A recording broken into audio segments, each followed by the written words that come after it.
working as the founder and owner of Parivartan Ayurvedic Hospital. She is a well-known Vaidya and is practicing pure Ayurveda since 2001. She has also done a commendable job in the educational sector. She is the founder of Jnana Learning Center, which is an open learning institute with no syllabus and which has been conducting different sessions on various topics. She has also brought forward the unique concept of Vaidya on call in this COVID crisis, where her team has successfully treated more than 3,000 COVID patients using pure Ayurveda treatment by visiting at the residence of each patient. I welcome you. Now, I would like to introduce Dr. Shiv Kumar S. Harti, who has joined with us online. He is a PhD scholar and has completed in Swasthya from Rajiv Gandhi Institute of Health Science. Sir is currently working as Associate Professor at Department of Swasthya in All India Institute of Ayurveda, New Delhi, and is also working as PG and PhD guide at University of Delhi. Additionally, Sir is working as Ayurveda diet and lifestyle consultant. Sir has done a lot of projects on various topics such as Prakriti Assessment Questionnaire and Ayur Genomics. Sir has also published different journals and abstract books on a wide range of topics and has also delivered guest lectures on various topics such as epidemiology and biomedical waste management at different eminent universities. I heartily welcome you, sir, in this session. We all are blessed to have with us a very eminent personality, Dr. N. Shrikant sir, who will be joining us for the valedictory function. On behalf of him, Dr. Amit Rai will be taking this session forward. I welcome Dr. Amit Rai sir and would like to introduce him. Sir has done MD in Kaya Chikitsa from Delhi University and is presently designated as Research Officer in Central Council for Research in Ayurvedic Science. He has also served as Medical Officer at Brahma Prakash Ayurved Charak Sansthan, Delhi, and is the publisher of 28 articles. I further like to introduce Central Committee member of Jidnyasa, Vaidya Sachin S. Basera, who has completed BAMS from Atreya Ayurvedic Medical College, Bangalore, and I request him to welcome our guest, Vaidya Jyotsna Petkar ma'am.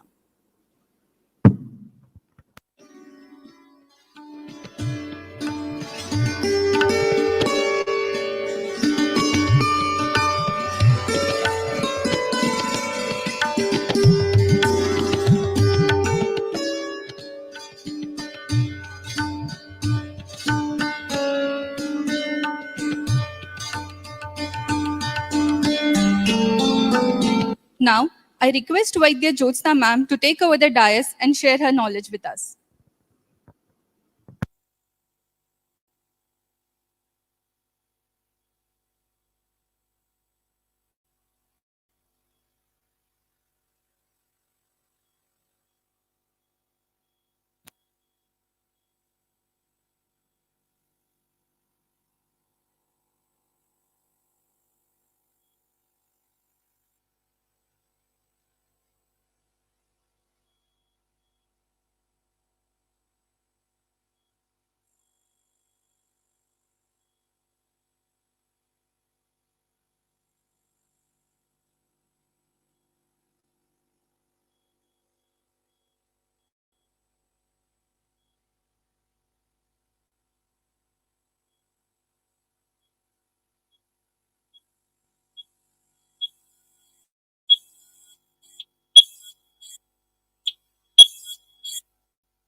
धन्यवाद। पिछले कई दिनों से हर जगह सिर्फ एक तरह की निगेटिविटी भरी हुई है। हम तन का स्वास्थ्य पता नहीं खो चुके हैं या नहीं, लेकिन मन का स्वास्थ्य तो हर कोई खो चुका है।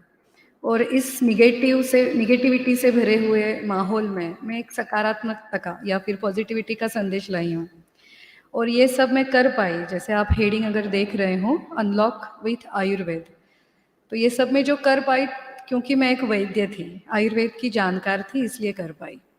तो आइए, मैं फ्लो में कैसे मेंटेन रही जब पूरी दुनिया कोविड की वजह से बंद थी। तो मैं वैद्य हूँ और साथ में एक फाउंडर भी हूँ, जिज्ञासा ही नाम है मेरे इंस्टीट्यूट का, उसकी फाउंडर भी हूँ। और उस मेरी संस्था जो है, मेरी इंस्टीट्यूशन जो है, थ्रू आउट कोविड पीरियड वो रन हो रही थी। Next slide please.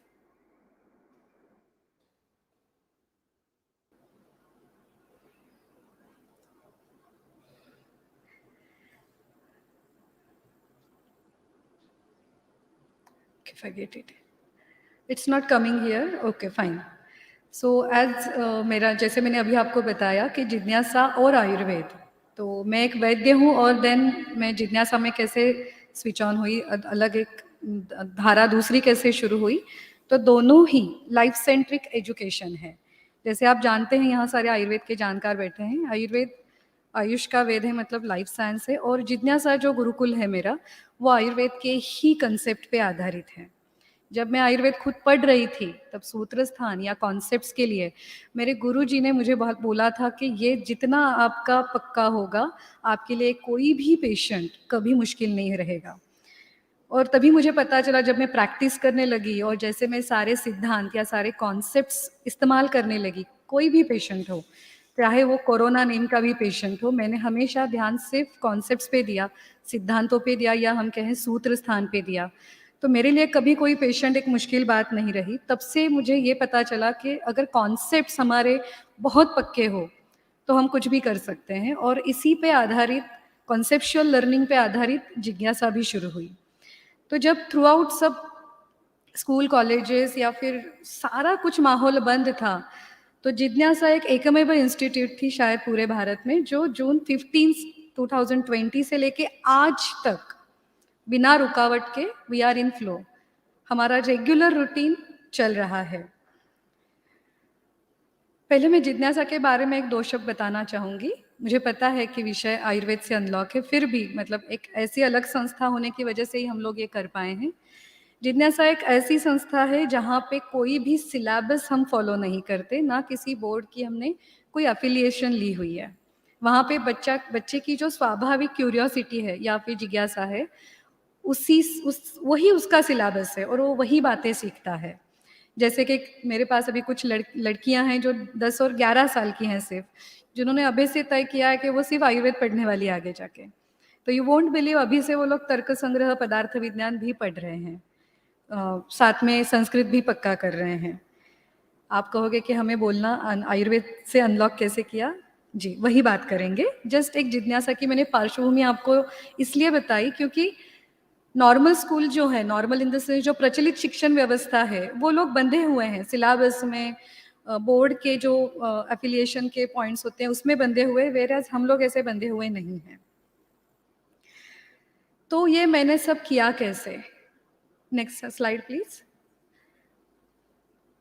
ये सब कैसे कर पाए हम लोग? ये नहीं है कि मुझे खतरों के खिलाड़ी खेलने का कोई शौक है क्योंकि ड्यूरिंग पैंडेमिक इतने सारे बच्चों को रोज बुलाना और सब वैसे ही चालू रखना, ये सच में एक बड़ा साहस था, लेकिन मैं ये कर पाई। उसके पहले हम जान लेंगे कि रीजंस क्या था, मैंने क्यों ये साहस किया कि नहीं मैं तो अपनी इंस्टीट्यूट चालू रखूंगी। सबसे जरूरी मुद्दा था कि एजुकेशन इज वेरी इसेंशियल। मेरे हिसाब से एजुकेशन इसेंशियल्स में आता है, जैसे गवर्नमेंट ने इसेंशियल्स सिर्फ चालू रखे थे, तो मेरे हिसाब से एजुकेशन इसेंशियल था। किसी भी बच्चे की सोशल, इमोशनल और कॉग्निटिव डेवलपमेंट के लिए, मतलब विकास होने के लिए शिक्षा चालू रहना बहुत ज़रूरी है। अगर ऑनलाइन जो हो सकता था वो लोग कर रहे थे, लेकिन मैंने जैसे आपको जिज्ञासा का स्वरूप बताया, टोटली अनकन्वेंशनल लर्निंग है, तो वो ऑनलाइन पॉसिबल ही नहीं था। सिलेबस ही नहीं था कोई, तो मैं ऑनलाइन क्या सिखाती बच्चों को? और अगेन ऑनलाइन एक उपचार है, मुझे ऐसे लगता है, जिसे मराठी में उसको कहते हैं क्या, औपचारिकता है, व्यवहार है, और जो मुझे नहीं करना था। और मुझे ये भी पता था कि ये लॉन्ग टर्म सॉल्यूशन नहीं हो सकता ऑनलाइन। इससे बच्चों की सेहत पे और मानसिक स्वास्थ्य पे बहुत असर होने वाला है, जो कि शायद यहाँ पे बैठे प्रैक्टिशनर्स भी फेस कर रहे होंगे कि काफ़ी अभी पेशेंट्स बढ़ चुके हैं, बच्चे जो अपना मानसिक स्वास्थ्य धीरे धीरे खो रहे हैं। तो ये मुझे पहले से ही पता था कि ये सब होगा अगर लॉन्ग लॉन्ग टर्म लॉकडाउन ऐसे चला तो। इसलिए मैंने ये स्टेप उठाया कि नहीं, हम ऑनलाइन नहीं करेंगे कुछ भी। लाइफ सेंट्रिक एजुकेशन है जो ऑनलाइन पॉसिबल नहीं था हमारा। अगेन लॉकडाउन जो चला शुरुआती दौर में ठीक था, लेकिन लॉन्ग टर्म सॉल्यूशन लॉकडाउन कभी नहीं हो सकता है। अगेन एज अ वैद्य मुझे ये बहुत क्लैरिटी थी कि सिम्टम्स क्या है और ट्रीटमेंट क्या है। जितना लोग डर रहे हैं सच में उतना डरने की ज़रूरत है या नहीं, इसके लिए मैं बहुत क्लियर थी। इसलिए मैंने ये साहस किया कि मैंने अपनी संस्था चालू रखी। Next slide please.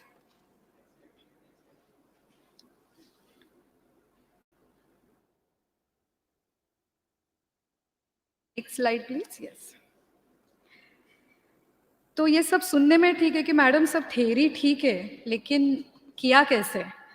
आप कह रहे हैं कि आप आयुर्वेदिक वैद्य हो इसलिए ये साहस कर पाए, तो एग्जैक्टली किया क्या? और आयुर्वेद ने आपकी कैसे हेल्प की ये सब संभालने में? So how Ayurveda help to unlock? दो ही बातें थी। एक थी कि क्लैरिटी ऑफ कॉन्सेप्ट्स, त्रिकालावादी जो सिद्धांत हमने सीखे हैं उसके प्रति मुझे काफ़ी क्लैरिटी थी। और दूसरी बात थी experience of treating the patients. जब तक मैंने खुद पेशेंट ट्रीट नहीं किए थे, मैं भी संभ्रम अवस्था में थी। लेकिन जब मैंने प्रैक्टिस शुरू की टिपिकली फॉर कोविड पेशेंट, जैसे आपने मेरे इंट्रोडक्शन में सुना होगा कि जब लोग मर रहे थे बेड के अभाव में, बेड उपलब्ध नहीं हो पा रहे थे, तो उस दौरान मैंने एक मूवमेंट शुरू किया था, वैद्य ऑन कॉल। जब, और ये वो दौर था जब हमें प्रैक्टिस के लिए अनुमति नहीं थी। मैं इवन अपने मेयर साहब से भी मिलने गई थी कि प्लीज़ हमें अनुमति दीजिए। I have a huge place, मैं 100 बेड्स तक की व्यवस्था कर सकती हूँ, लेकिन I will practice pure Ayurveda. तो बट ऑब्वियसली मुझे परमिशन नहीं मिली। लेकिन मैंने इलीगली ये मूवमेंट अनाउंस की, और मैंने, जब हमें अनुमति नहीं थी तब पेशेंट्स स्वीकारना शुरू किया। तभी मुझे क्लैरिटी आई कि okay, we can treat the patients. Exactly क्या है, हम क्या सिद्धांतों से पेशेंट को ट्रीट कर सकते हैं, ये जो कॉन्फिडेंस आया उसने मुझे और साहस आया कि okay, we can run the institute with by following all this basic principles. तो वो क्या थे? Next slide please.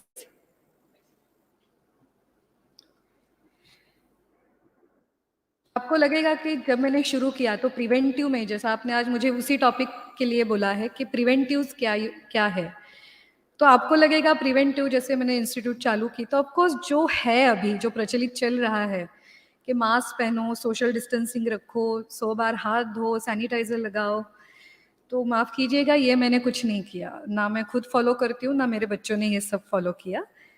मेरा कोई भी बच्चा कभी मास्क पहना हुआ आपको नहीं दिखेगा इंस्टीट्यूट में, या फिर कोई सोशल डिस्टेंसिंग किसी भी तरह का नहीं हुआ, क्योंकि मैं ये जानती थी ये सारी ऊपरी बातें हैं। जैसे आपने भी एक्सपीरियंस किया होगा कि जो पेशेंट्स ट्रीट कर रहे थे डॉक्टर्स मॉडर्न साइंस के या फिर आयुर्वेद भी, पीपी किट पहने रहते थे, वो क्या शील्ड लगाते थे, इसके बावजूद भी वो लोग इन्फेक्ट हो रहे थे या फिर उनको सिम्टम्स दिखाई दे रहे थे। तो एज अ वैद्य, या फिर आज कहिए कि जिज्ञासु वृत्ति जो है मेरी, कि अगर इसके बावजूद भी कोई बीमार पड़ रहा है तो कई, there are some things which are not noticeable, कि जो नोटिस ही नहीं की है कि इन्फेक्शन किस वजह से हो रहा है। क्या हम मास्क से इन्फेक्शन रोक सकते हैं? क्या सैनिटाइजर से रोक सकते हैं? या फिर सोशल डिस्टेंसिंग से रोक सकते हैं? जब मैंने ये सोचा तो मुझे एक ही बात पता चली कि नहीं, ये सब बहुत ऊपरी बातें हैं, इनसे हम कोई प्रिवेंटिव मेजर्स नहीं ले पाएंगे। तो प्रिवेंटिव मेजर्स क्या थे? Next slide please.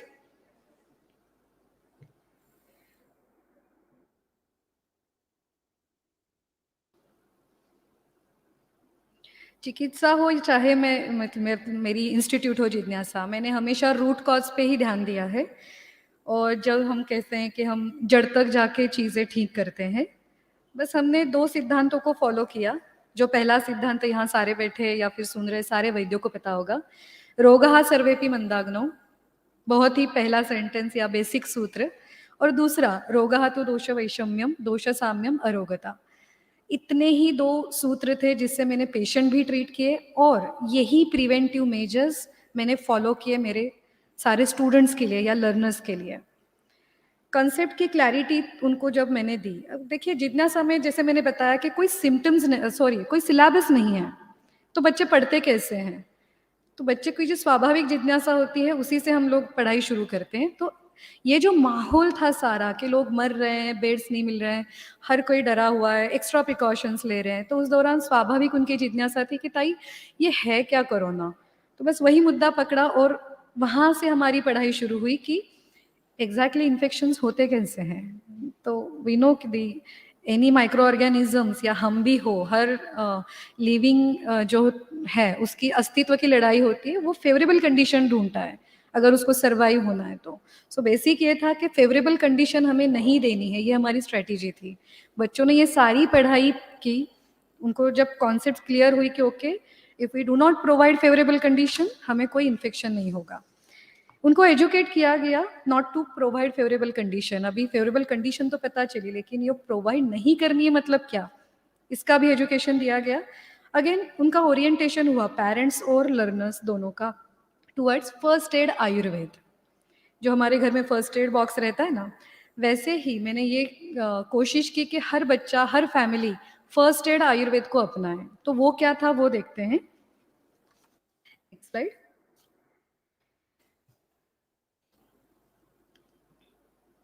जैसे मैंने बताया no favourable conditions, no infection. तो 6 साल से लेके 16 साल के सारे एज ग्रुप मेरा है, मेरे पास जो लर्नर्स है उनका। हम लोग असेंबली करते थे, जैसे ये हॉल है वैसे ही हमारा असेंबली हॉल है, और रोज एक 5 मिनट्स का अलार्म रहता था, अलर्ट रहता था, जहाँ पे बच्चे खुद इन्फॉर्मेशन देते थे। पहले हम बताते थे, फिर हर एक बच्चा रोज टर्न बाय टर्न। तो वो क्या बताता था कि अभी सीजन क्या है, हमें क्या चीज़ें खानी चाहिए, क्या नहीं खानी चाहिए, ताकि हमें रोग जो अग्निमंद है वो अग्निमंद ना हो, इसके लिए हमें क्या क्या फॉलो करना चाहिए। रोज 5 मिनट्स तक ये अलार्म होता था और आज तक चल रहा है। जैसे सीजन बदलता है हम लोग उसमें एड्स करते रहते हैं। मेरे बच्चे मुझे अभी बोलने लगे ताई अब तो ये डीएनए तक छप चुका है। इतना उनको पता है कि रोगः सर्वेपि मंदाग्नो ये छप चुका है, और हमें ऋतु के अनुसार और भूख के अनुसार क्या खाना है क्या नहीं खाना है। Next slide please. तो ये मेरा इम्प्लीमेंटेशन फर्स्ट था। मेरी जो स्ट्रैटेजी मैंने बनाई थी वो फॉलो करने के लिए कि रोज उनको शिक्षित कीजिए कि क्या खाना है क्या नहीं खाना है। दूसरी बात ये थी कि कफ की स्त्यानता, यहाँ बैठे सारे वैद्यों को या सुन रहे सारे वैद्यों को ये पता होगा कि एग्जैक्टली जिन्होंने पेशेंट ट्रीट किए होंगे कि स्त्याना कफ वॉज द बिगेस्ट इशू, क्योंकि वसंत ऋतु के बाद ही ये सब शुरू हुआ था। तो स्त्याना कफ प्रॉब्लम कर रहा था, इसलिए पेशेंट्स निमोनिया जो कहते हैं वो होके, और आप जिनके पास मेडिसिन नहीं था वो लोग ट्रीट कर रहे थे अलग ही तरीके से, और डेथ्स हुई हैं। जितने पेशेंट्स हमारे पास आए किसी की डेथ नहीं है, क्योंकि स्त्याना कफ पे ही काम किया गया। तो बच्चों को ये भी शिक्षा दी गई कि स्त्यानता क्या होती है, और स्त्यानत कफ कम करने के लिए हम लोग क्या कर सकते हैं। जैसे बच्चे रोज जिज्ञासा में सुबह 7:30 बजे से लेकर 4 बजे तक होते थे, तो सुबह हम नाश्ता प्रोवाइड करते हैं, अकॉर्डिंग टू सीजन नाश्ता होता है। नाश्ते से पहले सारे बच्चे एक क्वाथ पीते थे, जैसे आप देख रहे हैं अगर होंगे तो यष्टि, बेहड़ा, शुंठी और गौती चाह, लेमन ग्रास, इन सब से बना काढ़ा क्वाथ बच्चे रोज लेते थे ताकि स्त्यानता बिल्कुल ना रहे। तो ये भी उनका शिक्षण था कि एग्जैक्टली स्त्यानता क्या होती है और हमें क्या करना चाहिए। Next slide please. थोड़ी देर पहले मैंने आपको एक संकल्पना बताई फर्स्ट एड आयुर्वेद, तो वो क्या था? आपको लगेगा कि फर्स्ट एड आयुर्वेद मतलब, स्लाइड आई है आगे फर्स्ट एड आयुर्वेद की। फर्स्ट एड एग्जैक्टली क्या होगा? मेडिसिन बॉक्स सिर्फ नहीं। आपको लगेगा कि मैंने घर में महासुदर्शन घनवटी, महाज्वरांकुश या फिर सीतोपलादी, महासुदर्शन काढ़ा ऐसे कुछ दवाइयाँ रखी होंगी, तो नहीं, सिर्फ दवाइयाँ नहीं। फर्स्ट एड आयुर्वेद में सबसे फर्स्ट आता है वो है लंघन, पाचन, दीपन, अनुलोमन। तो लंघन तो हमें करना ही है, कोई भी हमें सिम्टम्स दिखाई दें। दूसरी बात है पाचन, दीपन और अनुलोमन, इसके लिए हम मेडिसिन की सहायता लेते हैं। इस बात की ट्रेनिंग पेरेंट्स को और बच्चों को दी गई। बट हर बच्चे के घर में भी एक फर्स्ट एड बॉक्स है और उस पर ये सारे लंघन, पाचन, दीपन और अनुलोमन सब कुछ लिखा है। 6 साल से बच्चे से लेकर 16 साल के बच्चे तक सबको लंघन क्या है, पाचन, दीपन और अनुलोमन क्या है, ये सब पता है। दूसरी बात, जिज्ञासा में मेरे जो सेंटर है, इंस्टीट्यूट है, वहाँ पे फर्स्ट एड बॉक्स हमेशा रेडी रहता है। वो सारे बच्चे दवाइयों का मतलब उपयोगिता को जानते हैं कि कब क्या इस्तेमाल करना है। तो ये थी स्ट्रेटेजी कि फर्स्ट एड आयुर्वेद भी उनको सिखाया गया। दूसरी बात ये थी कि ये सब हमने फॉलो किया कि अ, उनको शिक्षित कीजिए, कोई भी सिम्टम्स या फिर डिसीज़ होने के लिए बेसिक क्या होता है वो बताइए, फर्स्ट एड आयुर्वेद का इम्प्लीमेंटेशन कीजिए, उसके लिए एजुकेट कीजिए। इसके परे और एक था कि बाहर इतनी निगेटिविटी है और उसको दूर करने के लिए हमें बच्चों का जो सराउंडिंग है वो एट इज नॉर्मल है, जैसे कुछ नहीं बिगड़ा हुआ है, ये रखना बहुत ज़रूरी था उनके मानसिक स्वास्थ्य के लिए। और इसीलिए हमने जिज्ञासा में हम सारे त्योहार मनाते हैं, सारे डेज स्पेशल जो ओकेजन्स होते हैं वो सेलिब्रेट करते हैं, और वो हमने थ्रू आउट दी पीरियड वैसे ही किए जैसे हम रेगुलरली करते थे, ताकि बच्चों को ये लगे कि कुछ नहीं बिगड़ा है, सब नॉर्मल है। और इनके मानसिक स्वास्थ्य के लिए ये चीज़ बहुत ज़्यादा ज़रूरी थी, ताकि वो घर में जब जाते थे सिर्फ कोरोना की बातें होती थी ऑब्वियसली, बाहर सोसाइटी में खेलने अगर जाएं तो कोरोना की बातें होती थी, किसी रिश्तेदार से बात की तो कोरोना से बातें उतनी ही बात होती थी। लेकिन जिज्ञासा में जब वो आते थे तो कोई कोरोना की बात नहीं होती थी।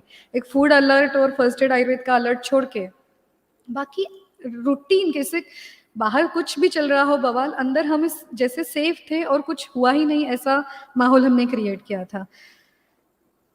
इस सब ये तो मेरे साथ सब स्ट्रैटेजी थी जो हमने फॉलो की कि रेगुलर डे सेलिब्रेट करना, फर्स्ट एड आयुर्वेद का इम्प्लीमेंटेशन। लेकिन अगर मुझे पेरेंट्स ये सब के लिए सपोर्ट नहीं करते तो मैं अकेली ये सब नहीं चला पाती। तो there was harmony between learners, parents and the founder. उनका एक जो विश्वास बैठ गया। और ये भी मैं बताना चाहूँगी कि पेरेंट्स और बच्चों को मतलब कोरोना होने से पहले जो कुछ शिकायतें थी छोटी-छोटी अपने हेल्थ के लिए, वो भी ये सब फॉलो करने की वजह से दूर हो गई और उनका विश्वास और बढ़ गया। और आज कई सारी फैमिलीज़ जो मेरे पेरेंट्स हैं इंस्टीट्यूट के, वो सारे जुड़ गए हैं मुझसे नहीं, आयुर्वेद से। और जब भी अब कुछ भी उनको सिम्पटम आए तो वो पहले जो कुछ उनके एरिया में वैद्य रहते हैं उनके पास जाते हैं। So I think it's a kind of big achievement for Ayurveda also. मुझे अंत में मैं ये बात बताना चाहूँगी, मुझे जब ये पीपीटी के लिए या फिर आपने आमंत्रित किया तो मुझे पॉइंट्स दिए गए थे, सॉरी। तो उसमें ये था कि कॉमन मिनिमम प्रोग्राम हम क्या सुझा सकते हैं अदर इंस्टीट्यूट्स के लिए, कि जिससे हम लोग आयुर्वेद की हेल्प से जो और इंस्टीट्यूट्स हैं वो चालू हो सके। तो उसमें एक ही करना है, लोग बेसिकली क्या सोच, लोग आसान नुस्खे ढूंढते हैं कि आसान कोई सॉल्यूशन बताओ कि हाँ ये चीज़ लो जिससे आप सेफ हो, आपको कुछ नहीं होगा। और I am very sorry to say ऐसी कोई चीज़ नहीं बनी है कि जो लेने से आपको कुछ नहीं होगा। दो यू आर हैविंग वैक्सीनेशंस, आपको कुछ ना कुछ होगा, क्योंकि आज चलो ये वायरस है, आगे चल के और कोई और वायरस आएगा। तो हमें स्ट्रैटेजी क्या बनानी है, कोई भी इंस्टीट्यूट हो, कॉमन मिनिमम आपका प्रोग्राम क्या होना चाहिए। First, education. जैसे समय बदलता है, जैसे चैलेंजेस आते हैं, वैसे हमें अपना तरीका बदलना पड़ेगा। घर में बंधे रहने से प्रॉब्लम सॉल्व नहीं होगी, ना वैक्सीन लेने से होगी, ना मास्क पहनने से होगी। We have to educate each and every people, चाहे बच्चे हो या बड़े हो। जिन जिन को आप कर सकते हैं आप प्लीज़ एजुकेट कीजिए। ये समय के साथ बदलाव बहुत ज़रूरी है। एजुकेट देम के डिसीजेस क्यों होते हैं, एजुकेट देम फेवरेबल कंडीशंस क्या होती है। अग्नि मांद्य plays a very important role in all kind of diseases, वो हमें एजुकेट करना है। एक आप अगर हर इंस्टीट्यूट एक प्रोग्राम बनाए कि हाँ रोज़ हम अलर्ट देंगे, रोज़ हंगर को पहचानने की क्षमता, जैसे यहाँ पे बैठे वैद्य अगर होंगे, जब हम पूछते हैं कि भूख लगती है जब आप खाना खाते हो, तो लोग कहते हैं हाँ, मतलब सोच के बताते हैं कि भूख लगती है कि नहीं। तो सारे मुसीबत की जड़ जो है वही है अग्नि। मेटाबॉलिज्म अगर ठीक नहीं रहा तो आप कुछ नहीं कर पाएंगे। लोग इम्यूनिटी के लिए आयुर्वेद के पास आते हैं और कई सारी कंपनियां भी अलग अलग प्रोडक्ट्स बना के हाँ ये खाइए, आप आपकी इम्यूनिटी बढ़ेगी। भाई इम्यूनिटी तब बढ़ेगी जब अग्नि होगा। इम्यूनिटी फूड से ही आती है। अगर आपको याद होगा जब ये सब पैंडेमिक की सिचुएशन शुरू हुई थी, लोगों ने क्या क्या नहीं किया इम्यूनिटी के लिए, लेकिन वो फिर भी बीमार पड़े। क्योंकि उन्होंने ये काम नहीं किया बेसिक जो अग्नि पे होना चाहिए। आप बस इतना एजुकेट कीजिए, जब कोई भी इंस्टीट्यूट अगर काम शुरू करना चाहती है बिना डरे, तो बस अग्नि पे ध्यान दे, और अग्नि के बारे में या फिर पचन शक्ति के बारे में, मेटाबॉलिज्म के बारे में आप जितना एजुकेट करेंगे इंस्टीट्यूट को, बच्चों को, उतना ही आप सेफ रहेंगे इन सब से। और जब हम कोई भी थेरी पुटअप करते हैं, सामने लाते हैं, तो लोग पूछते हैं कि करके मतलब कोई प्रूफ है आपके पास। जैसे अगर कोई, मैं वैद्य हूँ, मैंने कहा कि मैं सारे इमरजेंसीज में काम किए हैं, ऑक्सीजन लेवल 70 था फिर भी मैंने काम किया है, तो यू विल आस्क के मैडम प्रूफ दीजिए। तो ऑफ कोर्स वो सब रेडी है मेरे पास, वो बात अलग है। लेकिन अगर हम ये कह रहे हैं आज कि Ayurveda can unlock all the institutes, और हम पूरे व्यवहार शुरू कर सकते हैं, स्कूल कॉलेजेस शुरू कर सकते हैं, जो बहुत बहुत ज़रूरी है, इकोनॉमी से भी ज़्यादा ज़रूरी है, क्योंकि बच्चे बहुत गलत दिशा में जा रहे हैं, मानसिक संतुलन खोने लगे हैं, तो इंस्टीट्यूट का चालू होना बहुत ज़्यादा ज़रूरी है। तो आयुर्वेद फॉलो कीजिए, उनको एजुकेट कीजिए, और आप ये सब अनलॉक बिल्कुल कर सकते हैं। तो ये संभव है, जिज्ञासा ने ये करके दिखाया है। अगर कोई आपसे प्रूफ मांगे तो यस, कोई भी जिज्ञासा में आके पेरेंट्स से या बच्चों से बात कर सकता है, देख सकता है। अगर 100 बच्चे लेके मैं, जब एग्जैक्टली पीरियड था पैंडेमिक का, सब बंद था, लाइक 15 जून से 15 जून 20 से आज तक सब कुछ वैसे ही चालू है जैसे नॉर्मल रूटीन था। हम कोई न्यू नॉर्मल पे शिफ्ट नहीं हुए हैं, we are following the old normal only, because हमारे लिए कुछ बिगड़ा ही नहीं है। बच्चे रोज आते थे। इस दौरान जैसे आपने सुना कि मैं वैद्य ऑन कॉल मूवमेंट थी, मैं घर घर जाके कोरोना पेशेंट्स को ट्रीट कर रही थी। मेरे हॉस्पिटल एडमिट आईपीडी है, पेशेंट्स एडमिट भी थे, बच्चे ही हेल्प करने के लिए आते थे क्योंकि स्टाफ कम पड़ता था, मुझे इतनी रश होती थी।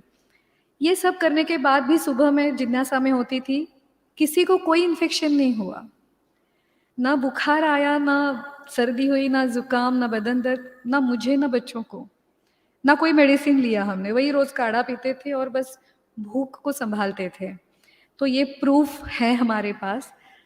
मैं जिज्ञासा टीम को ये भी विनंती करूंगी कि किसी दिन आप मुझे इसके लिए भी बुलाइए कि इमरजेंसीज में हमने काम कैसे किया, क्योंकि वो भी गाइडेंस नए बच्चों को देना बहुत ज़रूरी है कि आयुर्वेद सिर्फ प्रिवेंटिव नहीं, we can work in all kind of emergencies also. शुक्रिया मुझे यह अवसर देने के लिए, धन्यवाद। Thank you so much, ma'am, for your time and your valuable experience. Now, I would like to request Dr. Shiv Kumar S. Harti sir to share his experience with us.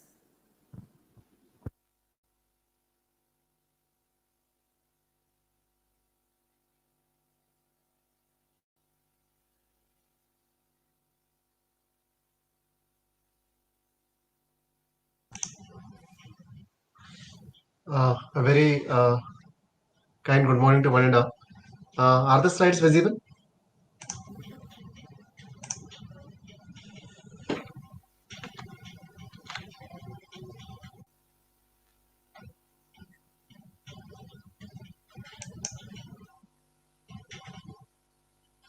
Am I audible?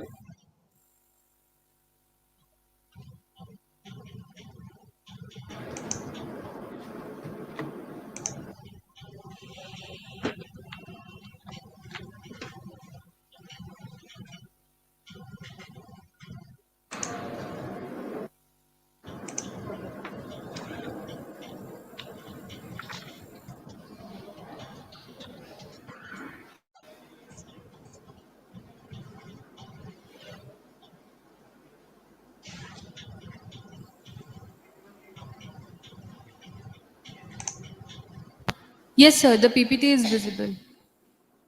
Okay, thank you. A very warm good morning to one and all. To begin with, I would like to thank the Jidnyasa Maharashtra who are organizing this wonderful conference, AyurSambhasha, in collaboration with Ayush Center of Excellence, Savitribai Phule University, and MUHS. This is actually a nick of time when we have almost completed second wave, and we are about to unlocking everything. I mean, even in the Delhi and neighboring states where the schools are getting reopened, People are thinking they're getting I mean, people are thinking how to reopen all these important aspects of the thing, like schools, offices, etc. So it's a very right time.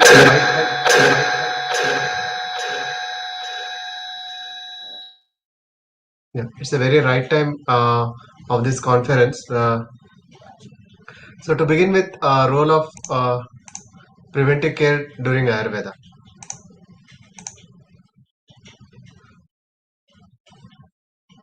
Uh, we have seen that these are the COVID-19.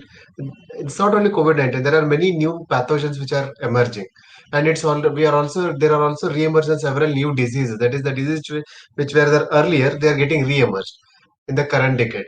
When you see the data, they tell that among all the 60% of the infectious disease, 70% of the emerging infections are of humans are zoonotic in origin. So even COVID-19 has got some relation with the zoonotic nature, isn't it? So there are several factors why there are emerge of these new diseases. Increasing population, urbanization, population migration, social practices, all these urban, unplanned urbanization, everything, along with prevalence of immunosuppressive diseases, genetic alteration and pathogens. There are various things why these diseases are emerging and there is re-emergence of the present diseases.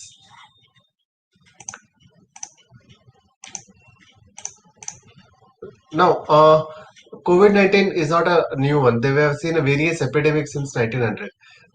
We have seen Spanish flu, we have seen cholera pandemic, flu, smallpox. COVID-19 is just addition to the list. In future, there may be many other such. There may be many other such new emerging diseases also. Now, what was the specialty of this COVID-19 pandemic? This COVID pandemic was unique and it is unprecedented in several aspects, which challenged the healthcare systems. Now, the lesson what we learned in SARS was inadequate, and we needed better approaches, strategies in public health and medical care. Now, though the conventional medicine, it was at a forefront only in case of critical care. But when it comes to prevention, Ayurveda or the Ayur system of medicines, they become the standalone in case of COVID-19. So this was what we learned from this pandemic. Now, when you talk about the prevention of such pandemics, when we call it an epidemiological triad, agent, host, and environmental factors. Now, until now, there have been a lot of researchers and therapeutic strategies which they all focused on the agent factors, how to attack the virus, how even today we have a trying for the immunizations, vaccinations, etc. But the we left out the important part. That is the host factors. It's one of the important factors in disease dynamics because the concept of building strength of mind and body to cope with various stresses during infection is the cornerstone of Ayurveda, and that is why we call it as a holistic approach of Ayurveda towards promoting health, which includes personalized interventions based on the host and environmental factors. Uh, when the acharyas talk about Janapa Dhamsagata Vyadis, prevention and management principles, Panchakarmas, Bheshaja, Rasayanas, these have been usually stressed. Along with that, what we need to understand is even the Achara Rasana has also been stressed in that. Satyam, Bhuto, Daya, Danam, Balayo, Deva, Archanam. So, the Achara Rasana has also been given equal importance in case of this prevention of this pandemics or infections like COVID-19.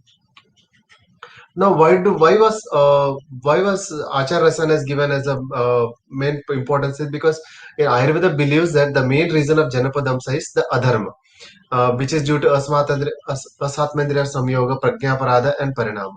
And that is why even Acharya Charaka also has stressed in pandemics more on Sadvritta to bring a co-joint balance of the three factors. It's also equally important that even Rasayana and Panchakarmas should also be included as a management principles in these conditions. So when you look at the preventive aspect, when you look at the preventive healthcare, apicha desha kala atma guna viparita karma nam ahara vikaranam. That is, it's been said that what all things to be included in case when you want to prevent. So the wholesome dietary and lifestyle regimen is very important. With that to opposite of desha kala and mansa body, obviously. Then avoiding ayoga, atiyoga, and mithya yoga of all the regimens. Then avoiding dharana of dharani vegas and uddinana vegas, sahasa, these all should be avoided. This is what the management principles say in Ayurveda. Coming to the first point, when you talk about ahara, what ahara to be taken? What we in AII usually advocate to the patients is that we, even in the COVID health center, right? We had a COVID health center here. We gave hot and warm water to the patients. What happens is, as in the previous speaker also, that Agni has to be given more important. Now, when you talk about Jwara is Amasya Samuttana Vyadis, and this warm water, it does the pachana. It does the pachana of the ama. When you talk on treatment modalities of jara, pachana, vamana, and apatarpana have been mainly indicated.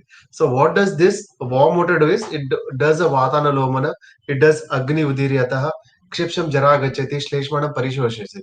So, these are all the factors why hot water is advised during this COVID-19. And even we advise that water which is boiled in shunti, eshtimudu, dhaneka, jeerakatva, etc. can be utilized in such conditions. Now, apart from that, the most important thing is dietary principles to be followed. We cannot get deviated from the principles. That is, we advise the patients to take warm food, sneak them in the proper quantity, jirne virya viruddham, only when he gets proper appetite, when he gets proper hunger, right? So, all these factors are very essential even in case of such conditions, because they are the factors which do the Agni Deepaka, Vatanloka, Balavriddhi Karak, and Van Prasadakara. So if these are only when these ahara vidhi vidhana are followed, then only we can have some results.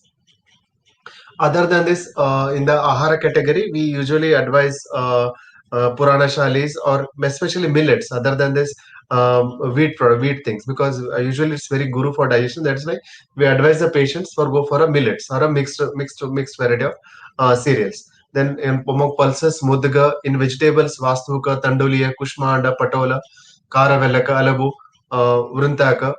Then in fruits, similarly, dadi, mamala, keranda, karkatis, ghee among milk products. In the dry fruits, we advise mrudika, kharjura, and along with that, the spices like jeeraka, black pepper, garlic, coriander, ginger, ajwain. These can be used for garnishing during the cooking. So these are the general guidelines we give for our patients for what to be taken in as a preventive for such infections. Now, even when to talk in the modern point of view, which are the foods which increases immunity? They divide them into four categories. One is iron-rich food, the zinc-rich foods, vitamin C, and amino acids. In iron-rich foods, we have apples, raisins, pumpkins, flax seeds, green leafy vegetables, which have a non-hem iron part. And among zinc rich foods, whole grains, legumes, nuts, and seeds. And most important is that usually the phytates in this they inhibit the absorption of the things, and that can be reduced by the various samskaras like soaking, heating, sprouting, fermenting, etc. Vitamin C again is very important. Vitamin C rich foods, and along with that, even amino acid rich fruits like milk, egg, flesh fruits, and pulses, beans, legumes with combination with cereals. Now, based on these principles, we came up with a dietary guidelines in COVID management. This was even published. This was even published. Uh, it says that we should have, yeah, chewing a piece of ginger with a pinch of rock salt 15 to 20 minutes before food. Light to digest food preparations like soup of green grams or moong dal lentils, soups of vegetables, meat soup, khichadis, fulka with cow's geese. In North India, we have they have a people have here a practice of eating fulkas. So what we advise is a fulka with smear it with cow's ghee and then have it. Then, especially guard family vegetables, we advise them in such conditions. And spices like cumin seed, black pepper, as told in the previous slides. And most important is if appetite and digestion improves, then start with normal diet and quantity of food as per the appetite. So, Agni is very important when we advise this when we advise the dietary principles. So, these are the dietary guidelines which we give for a which we published in a which we published. Then after the ahara, coming to the vihara lifestyle. Vihara consists of dinacharya, ritucharyas, and sadvrata, as previously told. We here at AIIA had practiced these like dhupana, kavala gandushas, necessitresses. These dhupana, kavala gandushas, what do they do is the nostrils, mouth, and eyes. These are the main gateways or the microbes to enter into the body, and it can be arrested at this level only by practicing Nasya, Dhumapana, Gandushas, or Anjanas regularly. These procedures will also help in maintaining the hygiene as well as healthy mucosal membrane of respective sites. Dhupana has been acts as a disinfectant. It can be we can use various terms. We call it as Homa, Havana, etc. Can be used in various forms. It has also been used as a mentioned as a disinfectant of Vikruta Vayu Jala Deshakalas. There are various formulations which have been used for this. Like we use Gugulu, Vachas, and even there are various studies which tell that the properties of this, like Gugulu, Vachas, are antimicrobial, antibacterial. Neem, it also kills the pests. So these are the various properties of ingredients of the dhupanas which the drugs being used. We There are some. I mean, some people even use Dashanga Dhupanas. And also the drugs like Tulsi, Haridras can be used for fumigations. We here at AWA use Vacha, Nimba and Sarjapas in equal quantity which was mixed in the ghee. And even sprinkling can be done with the decoction of Vedanga, Maricha, Pippali, Nimba, etc. So these are all the various disinfective practices which we practiced at All India Institute of Ayurveda. These are the various references where we get the dhupa as a preventive measure in case of infectious diseases. Like dhupa can also be used for disinfection of fomites like Livastra, etc. Where Yava, Sarshapa, Atasi, Hingu, Gugulus can be used. Agaru dhupa in Shitojara and even in Vishama Jwaras, Vishadushata, Dhumanilaha. Right, so the various references what we get in classics. We can see here we had a practice we had a regular practice of dhupa and havanas in All India Institute of Ayurveda. It is practiced every day here. Then coming to the part of kavala and gandusha, as told previous in the previous slide, the paramount role of host mucosal immunity is is important. It's already well known, documented.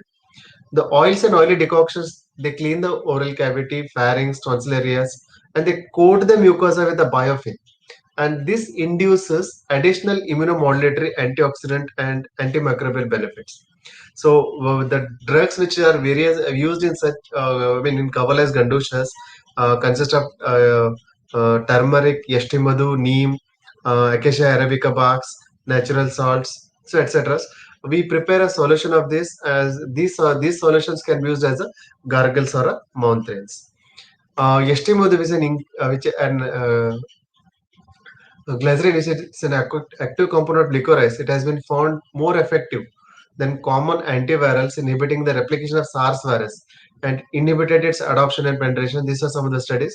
And in AIIE, we are working with ILBS. We are working with YLBS on a product. We are coming up with an mouthwash which is prepared with Daru Haridradi mouthwash. So it can be easily dispensed to the patients. We are coming. I mean, we have already submitted this proposal is under consideration where we are developing a mouthwash.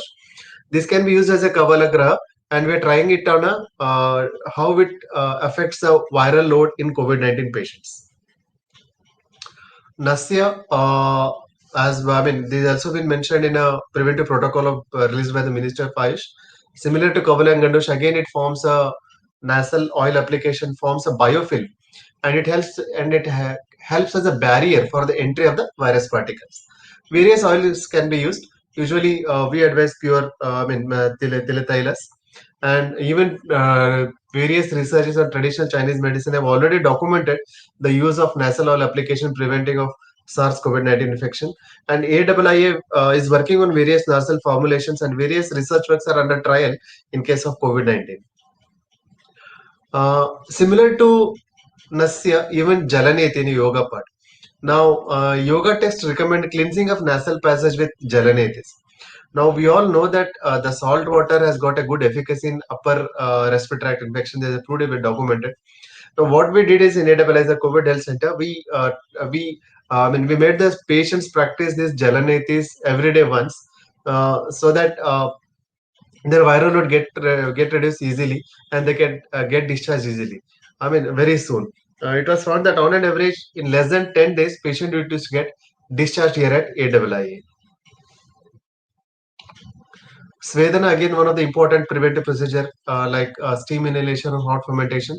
It provides satisfactory clinical relief in nasal and throat congestion, bronchoconstriction, headache, etc. And even improvement was seen in nasal conditioning, nasal mucus velocity, reducing the congestion and inflammation has been reported in several clinical studies just by doing a steam inhalation. Other than this, we also advise Vyayama, Abhyanga, Snana, Vastradharanas. These are some other ethics which to be followed. Vyayama to be practiced as Acharya told, half of one's capacity. Abhyanga daily for at least 5 to 10 minutes with lukewarm tilatela, and even balatela or kshirabalatela can be used. Most important hygienic practices like snana and vastradharana, changing of clothes, which is very essential in such conditions of COVID pandemic. Rutucharyas, again, seasonal diet and seasonal lifestyle has to be followed. So, based on all these concepts, we published a lifestyle guidelines in COVID-19 management. That is, we asked, these were the things which were published in that. That is, wake up early in the morning around 5 to 5:30, drinking of water of 100 to 640 ml, stored in a copper vessel. Go attending the bowels, cleaning face, oral cavities, danta dhavanas, gandusha, then cleaning face with warm water, anutailas, oil application, light physical exercises. So these were the common general lifestyle modifications for general public what we published in case of COVID-19 management. Apart from Dinacharya, Rutucharya, even Sadvrata is also very important. In Sadvrata, what does Sadvrata do is it gives a health and controlling the senses. Now, Sadvrata has got a great role in maintaining good social relations. It improves the strength and immunity. Now, how does it happen? So, when you talk about Sadhurata, there are various classifications of Sadhurata: Vyavaharika Sadhurata, Sharirika Sadhurata, Manasika, Samajika, Adhyatmika, Ahara Sambandha Sadhurata. So, these are code of etiquettes which have been mentioned in various categories. Right. Again, Sharirika Sadhurata can say Dinacharya, Ritucharyas. Manasika Sadhurata, self-control over mind, speech, thoughts, avoiding indulging bad activities. Samajika Sadhuratas, washing the hands, protective gears, maintaining social distance. All these factors play a very important role. Even spiritual health also plays a very important role in case of these such type of pandemics.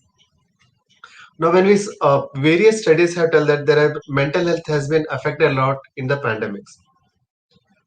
There has always been a threat of infection, and there have been consequent people have suffered from the threat of infection and consequent losses. People have suffered from psychology. There are various psychological reactions. These include maladaptive behaviors, emotional distress, defensive responses, etc. Now, the one of the studies published, it says that 54% of respondents rated the psychological impact of COVID-19 outbreak as moderate to severe.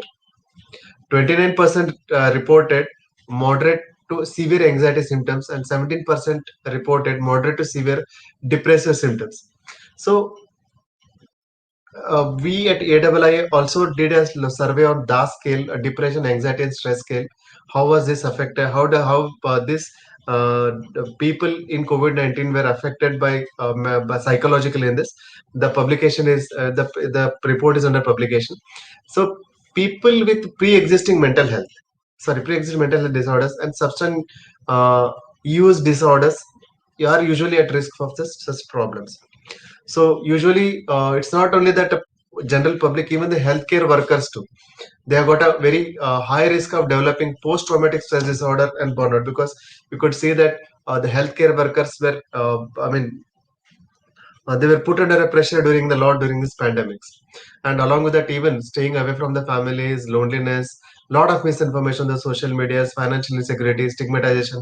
These all lead to a mental health and pandemics. So the best solution for this is sadvrita, staying in touch with the family and friends, healthy social media, appropriately practicing sadhurta principles, explained in the context of Manasika Sadhuratas can only be a way out. How can we come out of these mental health issues? Rasayanas, again, lot of research activities has been being done on this Rasayana concepts. Various Rasayanas are being clinical trials are going on. Ashwagandha, Guruchi, Shatavari, Amalaki, Ishtimadus. There are various research activities going on in this. Then coming to the part of yoga, as previously told, Jananiti was practiced, and we also came up with a yogic protocol for a COVID-19 patients, which included Sukshma Vayamas, some sitting postures, supine asanas in supine prone posture, Shavasana, Makarasanas, followed by deep breathing and meditation. This is also even published on Ministry of Ayush website. So these were some common yogic practices which we is then even Minister of Ayush has practice, which has Minister of Ayush has come up with the advisory. It's have been circulated everywhere. What are how to immune boosting measures. Then there were various clinical trials being conducted on the prophylactic measures, prophylactic measures. One was with the Minister of Ayush, Health Ministry, and CSR. They are working on four medicines: Ashwagandha, Yashtimudu, Guduchi Pippali, and IU64. The publication is yet underway. And we at AIIA had some research activities which were initiated in Neem, Samshamati, and Ashwagandhas. The prophylactic activity of Neem is already in the public domain. It has been published. It says that the study found a reduced risk of COVID-19 infection in participants receiving Neem capsules.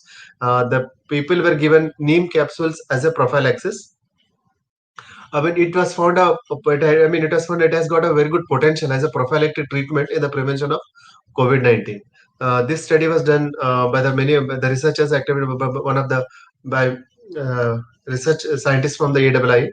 And Samshamnavati was also given as a prophylactic measure in residential areas near All India Institute of Ayurveda. We found a very good improvement in the ISQ, that is Immune Status Questionnaire. The results are already, we have analyzed them. It's under publication. We have found very good result by just administering a Samshamnavati for 2 months in the general public. Other than this, AIIA, this is one of the major initiatives of AIIA, where we came up with Ayur It was the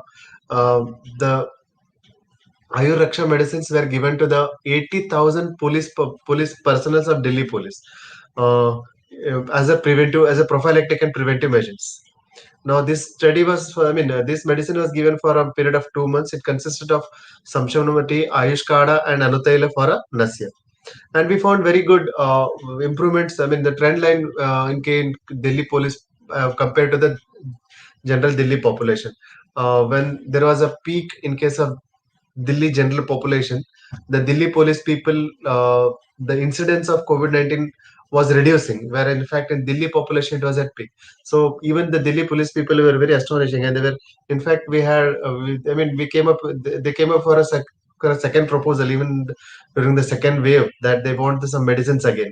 So they found really a very good benefit from Ayurveda medicines.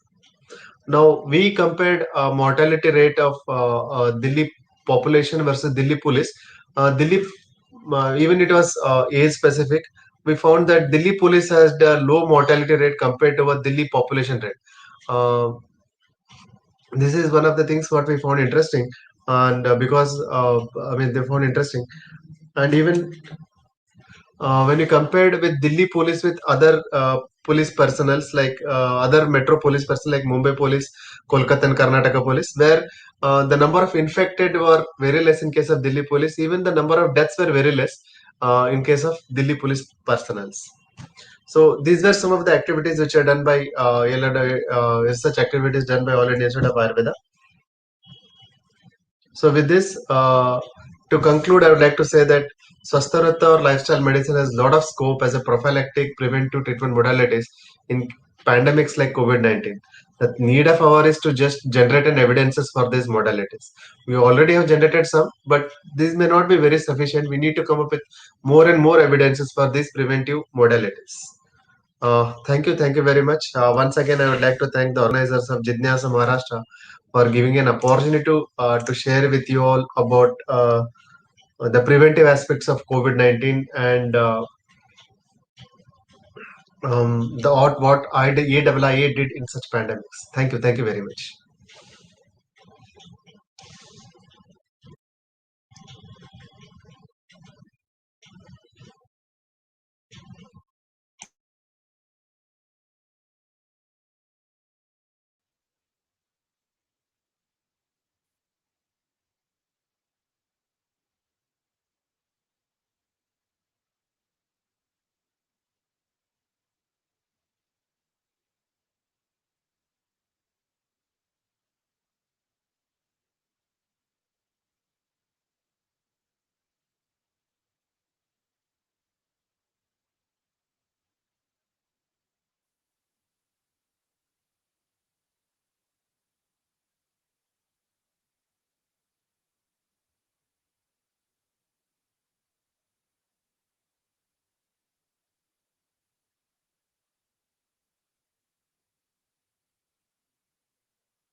Hello, I request Dr. Amit sir to share his experience with us.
You to unmute your mic and please start.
Am I audible now?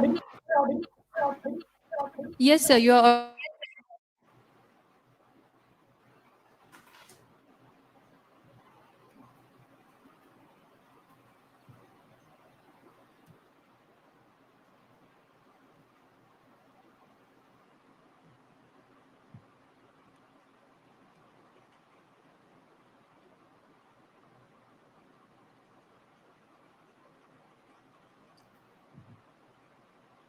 The slides are visible now.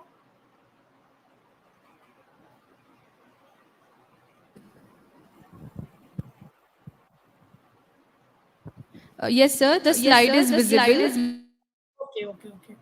So, respected dignitaries present in this session and the organizers, a warm welcome to all of you and namaskar. I am Dr. Amit Kumar Rai and I am presenting on behalf of Dr. N. Shrikant, DG CCRS and Head Project Monitoring Unit for COVID-19 Studies. I am also a member of the Project Monitoring Unit, which was constituted by Ministry of Ayush during the first wave of COVID-19. As we all are aware that Ministry of Ayush has taken several initiatives during the COVID-19 pandemic, and the aim of this initiative is to generate public awareness regarding the measures to improve the immunity, as well as to generate the evidence-based solution to manage this pandemic in an effective way through Ayush systems. So these are as the scope of this presentation is for the COVID-19 prophylaxis only. So we will limit it to only the guidelines and public health advisories issued by the ministry, the public health initiatives taken by ministry, R&D activities, and the National Clinical Management Protocol issued by Ministry.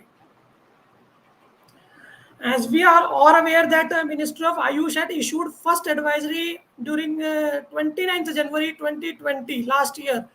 Then again, after a meeting with the Honorable Prime Minister Narendra Modi, Ministry of Ayush has issued a self-care guideline, which has several general home remedies and measures to improve immunity and to improve the respiratory health.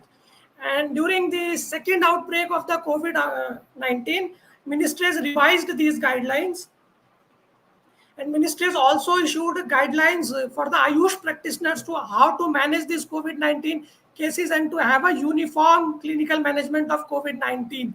And Ministry has also issued ethical practices guidelines, telemedicine guidelines for the practitioners, and to provide healthcare services to the patients during the lockdown period. Then Ministry through its several research institutes, research councils, and national institutes distributed prophylactic Ayush medicines to the general population and containment zone population, and also distributed Ayush medicines to the healthcare workers and other high risk individuals such as police personnel deputed at the COVID care centers and isolation centers.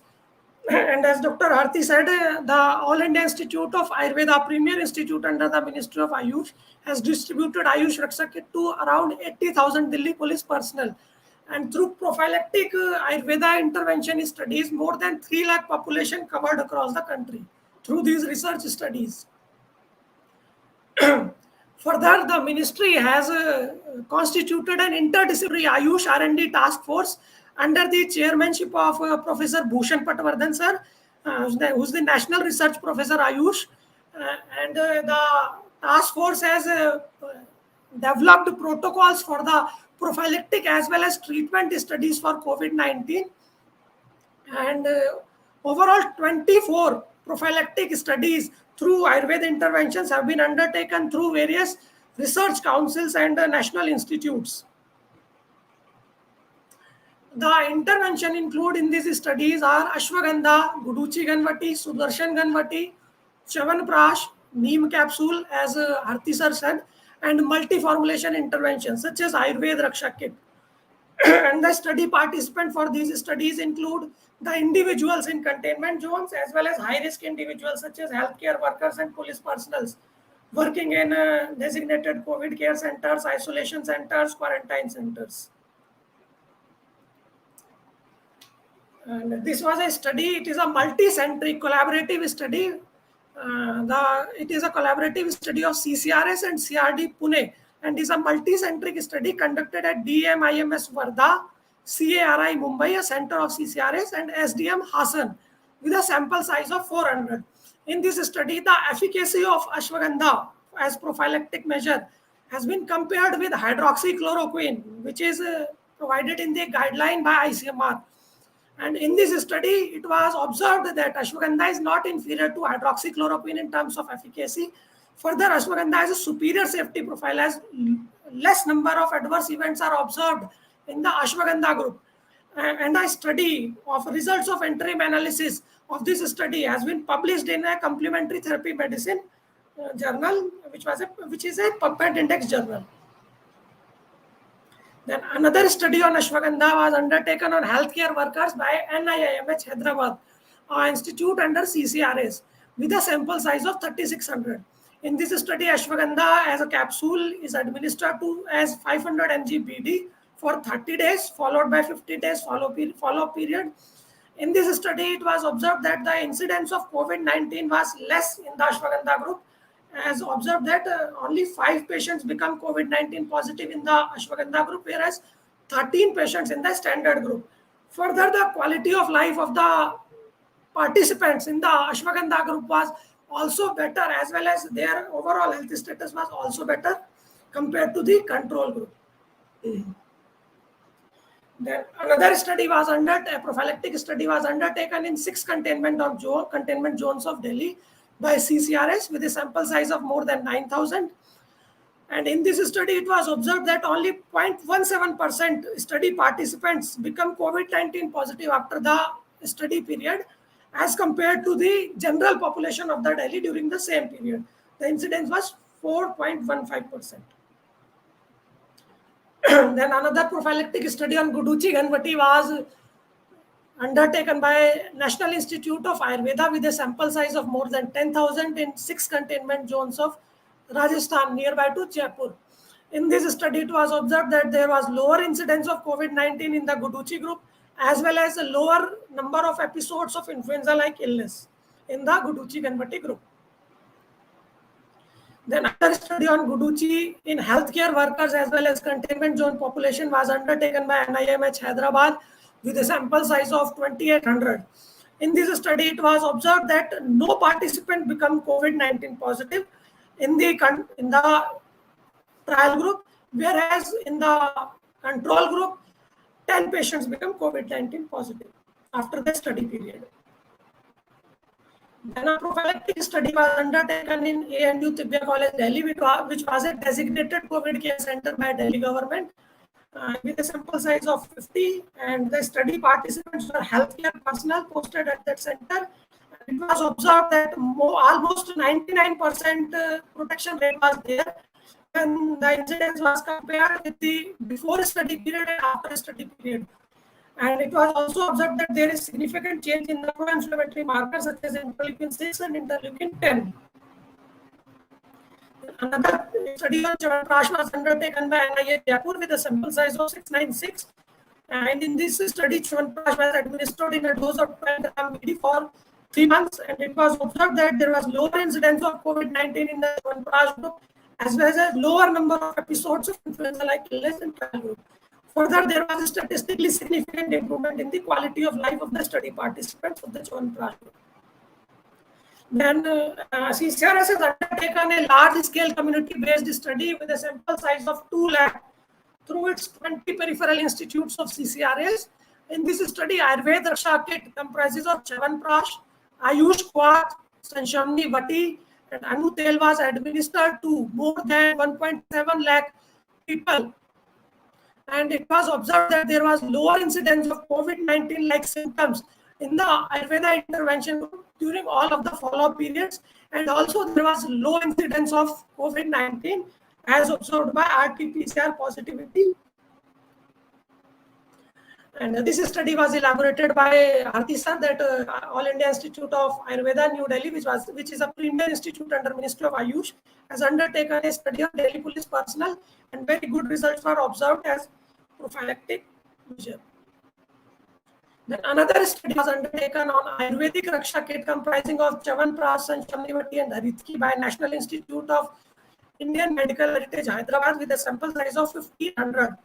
And in this study, it was observed that only 2 participants become COVID-19 positive after the study period as compared to 15 participants in the control group after 45th day. Then another study, prophylactic study on Ayurveda Raksha Kit 1, comprising of Ayush 64, Guduchi Ganpati, and Chyawanprash among Ayush healthcare workers was undertaken by NIMH Hyderabad with a sample size of 500. And in this study, it was observed that no participant become COVID-19 positive in the Ayurveda Raksha Kit group, whereas 5 participants become COVID-19 positive after the study period in the control group, which shows that infection rate of 2% in the control group. Then another study undertaken by All India Institute of Ayurveda on healthcare workers. In this study, the drugs administered was Sanshamnivati, Ayush Kada, Chyawanprash, and Anutel. And the sample size of this study is 425.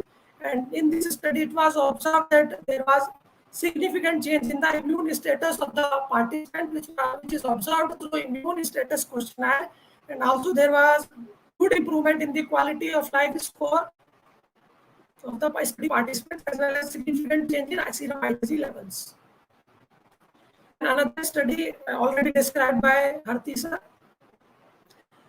So in nutshell, the outcome of these prophylactic studies, we can say that there is a lower incidence of COVID-19 in the Ayurveda intervention group, and there is less episodes of influenza-like illness like symptoms, and there is significant improvement in generalized immunity as observed through immune status questionnaires. And further, the drugs administered in the prophylactic studies are well tolerated with no serious adverse event or adverse drug reaction reported. Further, Ministry of Ayush has developed a mobile application, Ayush Sanjeevani, to gather the data regarding acceptance and usage of Ayush advisories and measures that are issued by Ministry of Ayush by the general public during the COVID-19 pandemic period.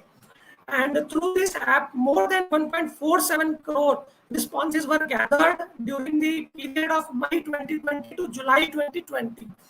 And the cross-sectional analysis of the data showed that more than 85% participants respond that they have used the measures described by Ministry of Ayush for self-care. Further, more than 89% participants agreed to have benefited from these measures, and more than 79% have responded an overall feeling of good health by using these measures. And this study was published in a PubMed Index journal.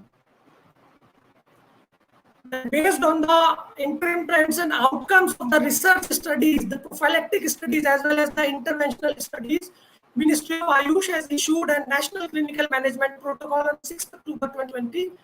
And this protocol comprises of the measures for COVID-19 prophylaxis as well as the management of asymptomatic and mild to moderate mild COVID-19 cases as well as the post-COVID care.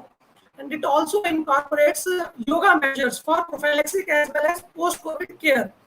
And in this protocol, the interventions described or recommended for prophylaxis are ashwagandha, guduchi ganmati, and chyawanprash. So it is evident from all these measures that ministry is committed for evidence-based options for managing this public health challenge through Ayush systems effectively. Further, the Ayush measures were well accepted by the general public across the country to maintain their health as well as to improve their immunity during this pandemic period. So thank you, and I again thank the organizers as well as Girish Tillu sir for for providing me this opportunity to share the various initiatives taken by ministry during this pandemic period. Thank you.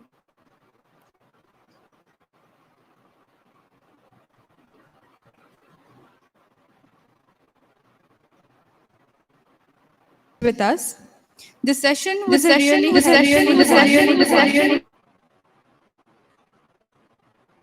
This session was a really helpful one to all of us.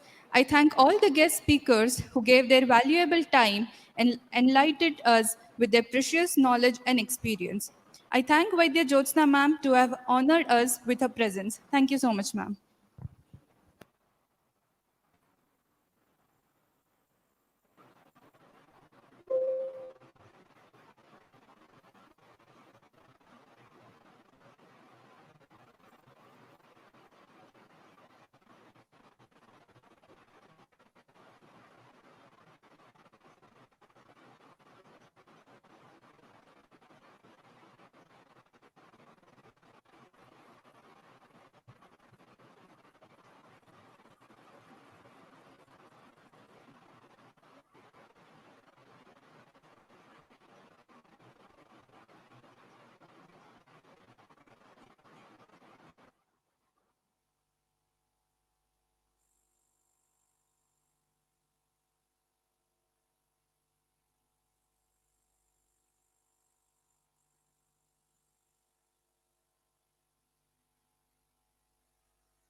At the end of this session, I would like to come to one of the most awaited part of this conference.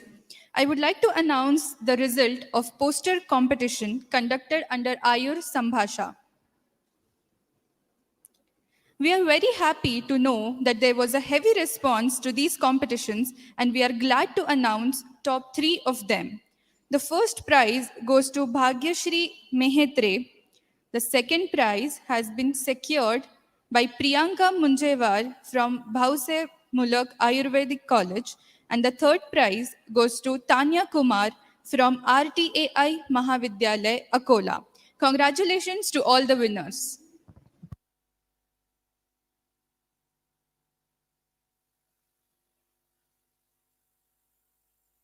Now, I would like to hand over the mic to my colleague for the next research session.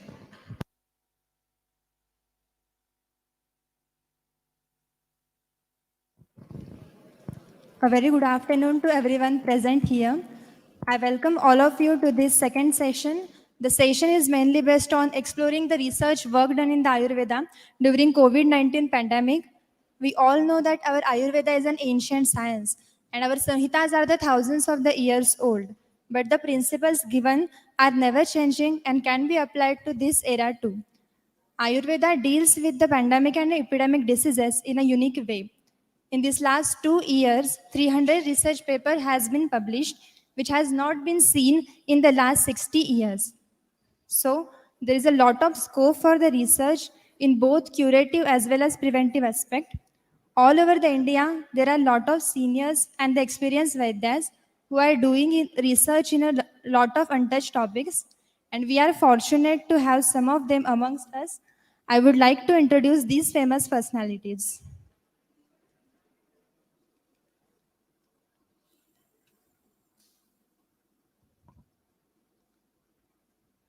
First of all, our eminent speaker is Dr. Pankaj Vanzarkhedkar, sir. Welcome, sir. Sir has completed MD from the Ayurveda from Government Ayurveda College and Hospital, Nanded. Post-graduation proficiency in the Panchakarma University of the Pune. He is affiliated with the Dinanath Mangeshkar Hospital and Research Center, Pune, Vivekananda Hospital and the Cancer Center, Latur. Sir has also published a prospective clinical study of an Ayurveda regimen in COVID-19 patients and also outcome of the COVID-19 infection in the cancer patients in the Pune. I welcome you, sir. Our next eminent speaker is the Vaidya Supriya Bhalerao ma'am. She has completed MD in the Ayurveda from Gujarat Ayurvedic University, Jamnagar, PhD in the Ayurveda from MHS Nashik. She is now working as an associate professor and the Interactive Research School of the Health Affairs and Bharati Vidyapit, Pune. Now she is working as a principal investigator at the Department of the Science and Technology. She had published more than 30 publications in the national and the international journals. I welcome you, ma'am. Our next eminent speaker is Vaidya Ram Manohar, sir. Due to COVID-19 restrictions, sir will be joining us online.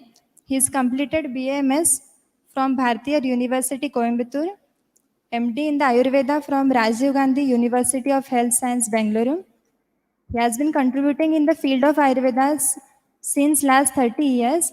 He is presently servicing as a research director at Amrita Center for Advanced Research in the Ayurveda. He is a research advisor for the Indian National Science Academy and the Government of India.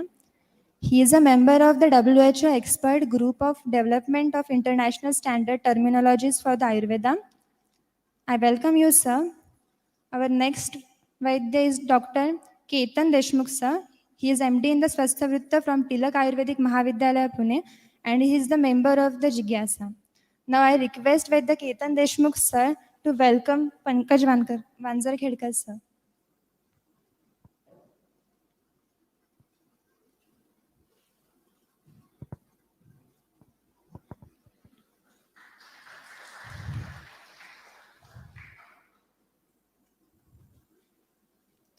Now I request sir to welcome Vaidya Supriya Bhalerao, ma'am.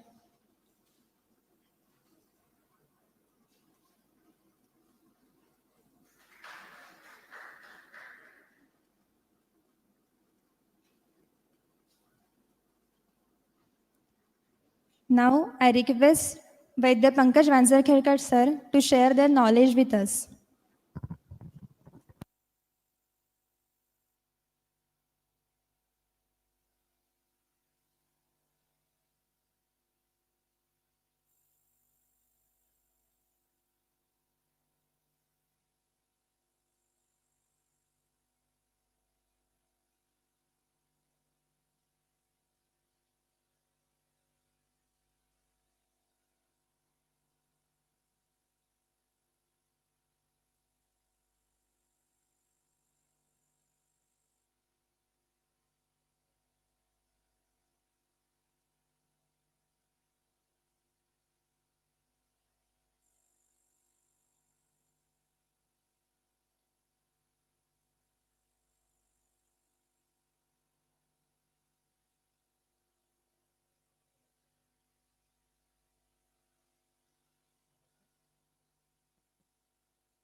Namaste.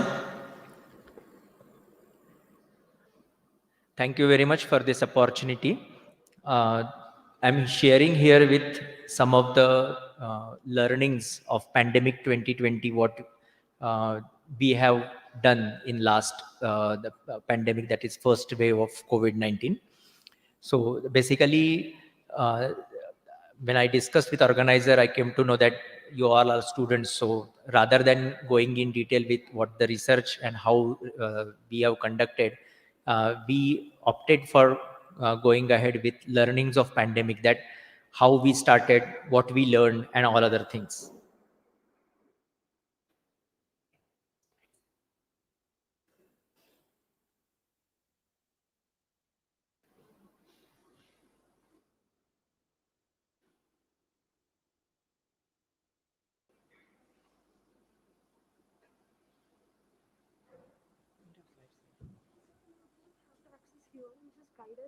But I couldn't see the slides.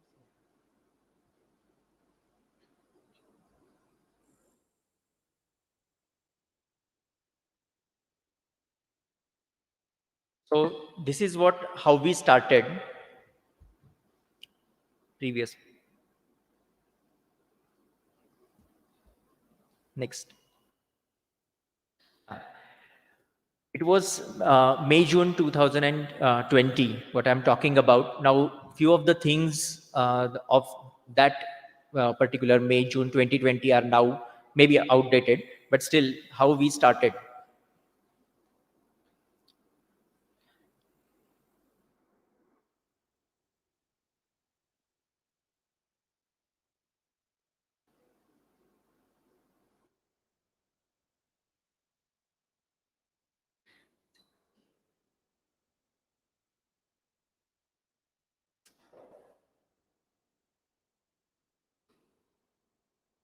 Yes. So everywhere it was science in May, June 2020.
Sorry for the interruption.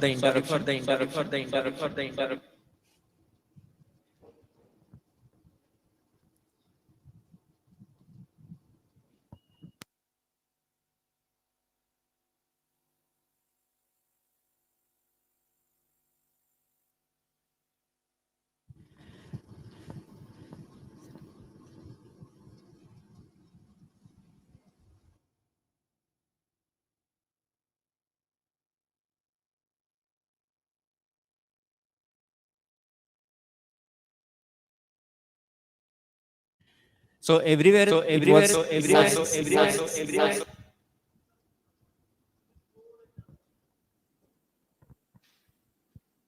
Okay. So you know the rule of science, what we have everyone learned in our school, that science we go on experimenting. So everyone in those days like May, June 2020, everyone was in mood of experimenting. So no one was exception. Only the thing is here the virus is right in front of your doors, and you need to just experiment, or you can just have a trial and error approaches for human involvement. So that was the biggest concern. All medical systems were at same level, that is everyone is at zero level. Go ahead. The hurdle was, yeah, the hurdle was this was the act, that is if you can read Epidemic Disease Act, and it was done in 1897 when India was under British rule. So it was obvious that under British rule Ayurveda was not the inclusion for that government. So this was the act which was imposed on all of us across the country, and that's why no Ayurvedic treatment was allowed during that pandemic year, that I'm talking about May June 2020. Thereafter, our ministry, they come with ordinance, but even that ordinance, we are still waiting for the inclusion of Ayush system of medicine in pandemic treatment management. I'm talking about active treatment management. We are not yet included. Next, please. Then thanks to the Ayush ministry, when they come up with the right guideline draft in those days, it was published. You can see the date, that is 2nd of April. But unfortunately, the scope and limitations in the research given by those also. The last date of submission of any research protocol was 1st May 2020. So by that time, we were not even ready to understand, not ready to submit the research proposals. So that was the biggest thing. And still, I don't think that any extramural research are available for institute like us. Next. So what was the permission? So permission was for institutional research only, not for the treatments. So that's why we could go ahead with, and that is thanks to the ministry again, because they have some guidelines in our hand that time. So we started with this institutional research, which was approved by the Ayush ministry or the government. And then what we have started, or what was the goal, that it will be a team effort, the team of Ayurvedic, infectious disease, physicians, and all together with integrative approach.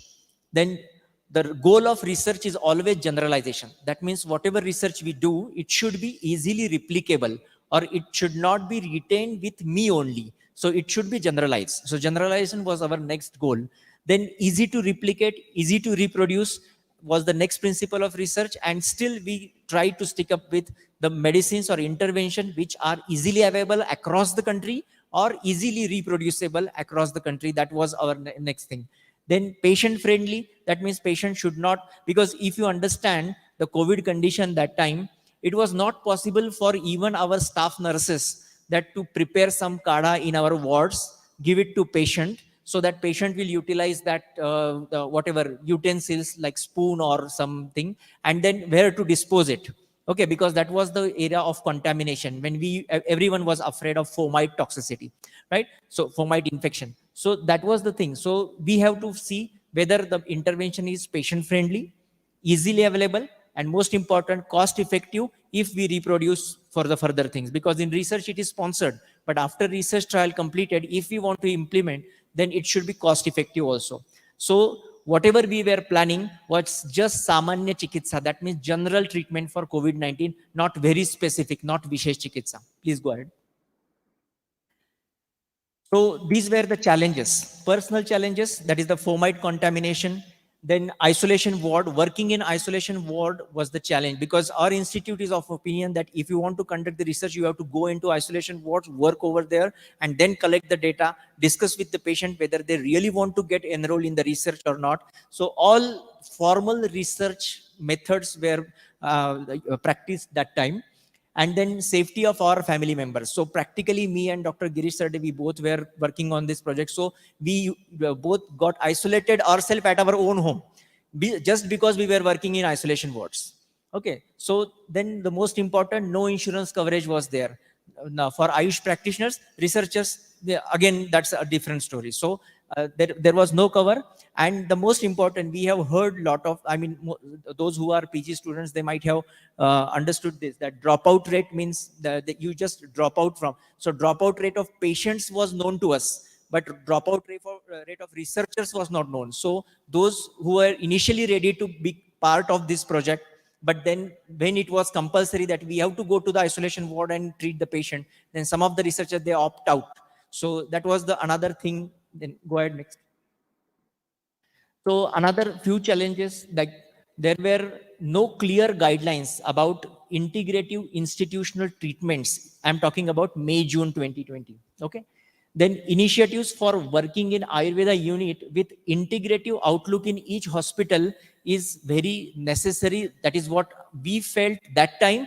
The same feeling is today also, that we should try, or we should take initiative that every hospital in every city across India should have one Ayurvedic consultant, so that we can build up these kind of network ahead. Then Scientific Advisory Committee, that is SAC.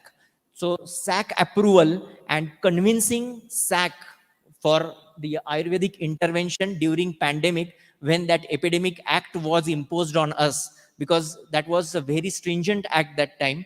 So it was really a target. We used to carry lot of whatever research material available in PubMed, whatever, apart from the Ayurvedic text and Ayurvedic literature, we have carried lot of material. Convincing SAC was the major task for us, because there were a lot of questions. Drug interaction was the question, how we are going to administer the drug, what are the timings, what if patient deteriorates. A lot of questions were there. So that was another thing. Then referencing and data. So publication of treatment of viral illness is also, I mean, phase 2 clinical trials are also not available with Ayurvedic literature. That is what we first time came to know, that we are really lacking of data. And all of you are students, so I'm really appealing you all, those who are undergraduate, go for institutional post-graduation. Don't go for the on-paper post-graduation, unfortunately, which is a practice. Second most important, all those PG, go for phase 1, phase 2 clinical trials, so that after 10 years, if in 2031, if there is any such kind of incidence, we will have at least some published data. Okay. Then funding, then institutional ethics committee, that was again a rigorous exercise for us, but fortunately we got through with subjective approval. What was the subjective approval? That you have to have proper funding for this research project. But if you just remember the couple of slides before, all funding for extramural researchers were stopped after 1st May 2020. That was the official notification what we have at our hand. So funding was another thing. Incidentally, our hospital and some of the Ayurvedic doctors helped us, and then we got the kind of support that is not actual research funding, but that is just a kind support of them. We are thankful to those who helped us.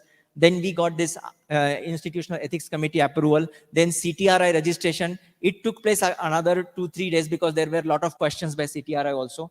And then Ayush registration. So finally, we got through all formalities, which took us like more than two weeks, I think. I just go ahead.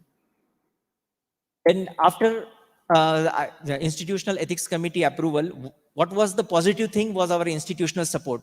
So everything was like a rolling stone once we received that IEC approval. So we were ready to go in isolation ward. All units inform. All units means all infectious disease, physicians, wards, nursing, everything like general wards or whatever the area of our inclusion. Everyone was informed by our institute itself. PPE kits free of cost given for Ayurvedic research, and help from nursing staff. I really mention this because At times you can educate patient to take medicines, you can supply medicine, you can ensure the supply of medicine, but when you go next day for the audit of whatever medicine has been consumed or not, you are really depending upon the nursing staff. In spite of lot of burden in this COVID pandemic, nurses really helped us to give those medicine to patient. And one more important thing I really want to quote, that we have good number of nurses from Kerala, so they have affinity for the Ayurvedic medicines also. Next one. So enrolling and recruiting 120 plus patients, practically we screened more than 300 patients. So you can just spend, you have to spend lot of hours in isolation ward.